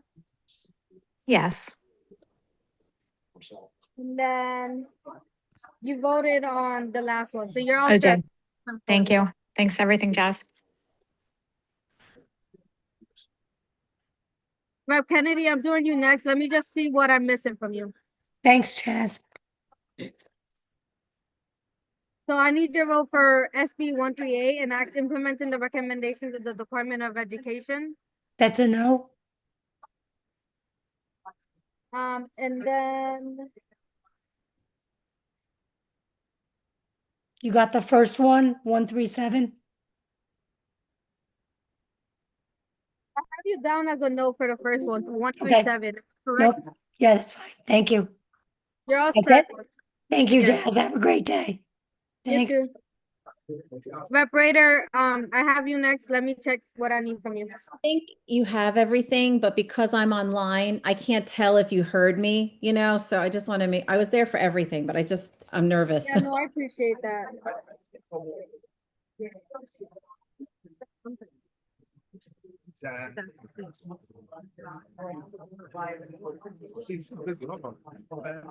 Yes, I have you, Rep Raider, for everything. Thanks for all your good work. Take Yeah, care. no problem. Thank you. Rep Pemberton, let me check what I'm missing from you. Okay, I think I'm missing one.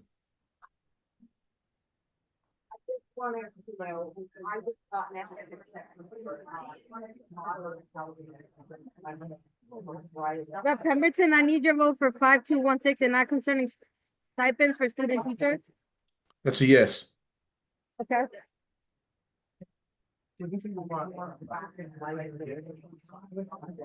And then you're all set with everything else. Thank you. Yeah, no problem. Have a good day. You as well. Rep Gibson, let me check what I need from you. Rep Gibson, are you there? Oh, okay, I see you. How do you vote on the first bill, which was 137, recommendations of the Office of Early Childhood? That's a yes. Okay.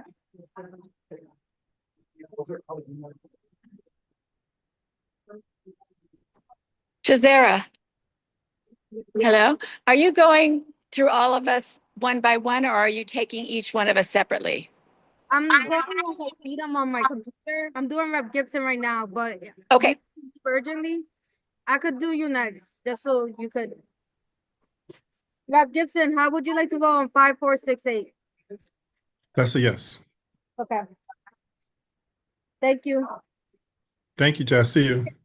Senator Kushner, I think I need your vote for both of them, so I'll just go You through. do. Yeah. And So and I'm here with Sujata. Can I put mine in too? yeah, let me just do Senator Kushner first, Right. and then just so I don't get mixed up. with- Okay, no problem. So Senator Kushner, how would you like to vote on 137? Yes, How would you like to vote on 138? yes, 5147? yes, 5033? yes, 220? yes, 222? yes, 5216? yes, 5325? yes, And then 5328? yes, And then 5468. yes.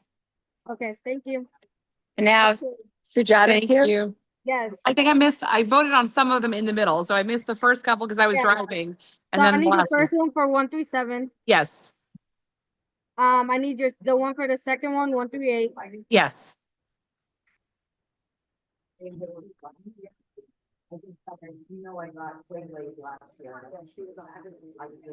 I need your vote for 5468. Yes. Okay, thank you. Thank you. Thanks. Have a good day. You too. But Felipe, am I missing any votes from you?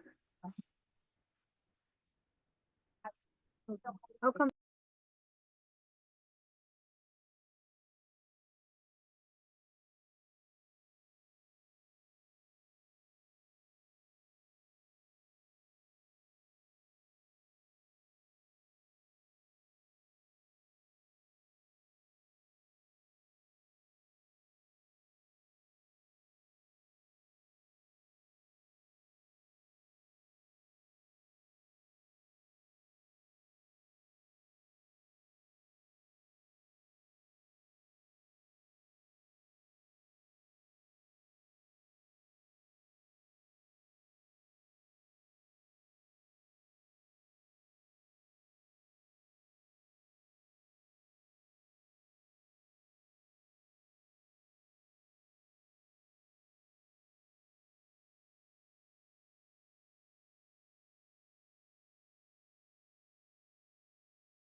I was like, oh, wait.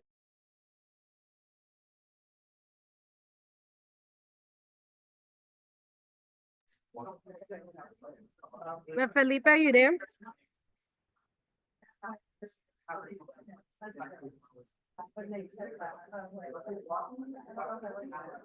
Okay.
Jazz?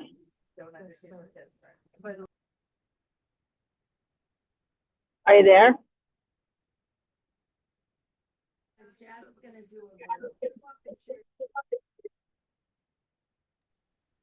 Hi, Rapine, sorry. That's okay. I just wanted to check. I thought I may have missed a vote when I was out talking to somebody who had come to see me. Yeah, let me check. You're I all think set. it's I have all your 5-2. votes.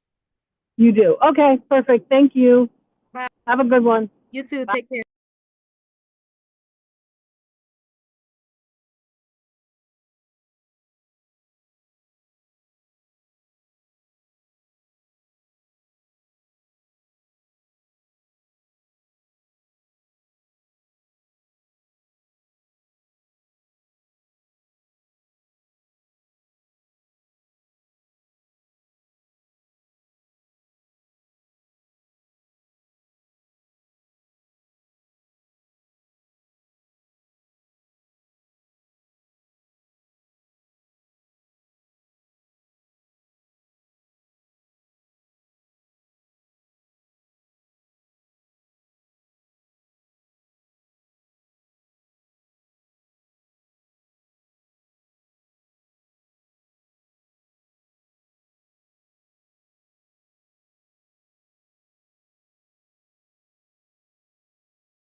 Madam Clerk?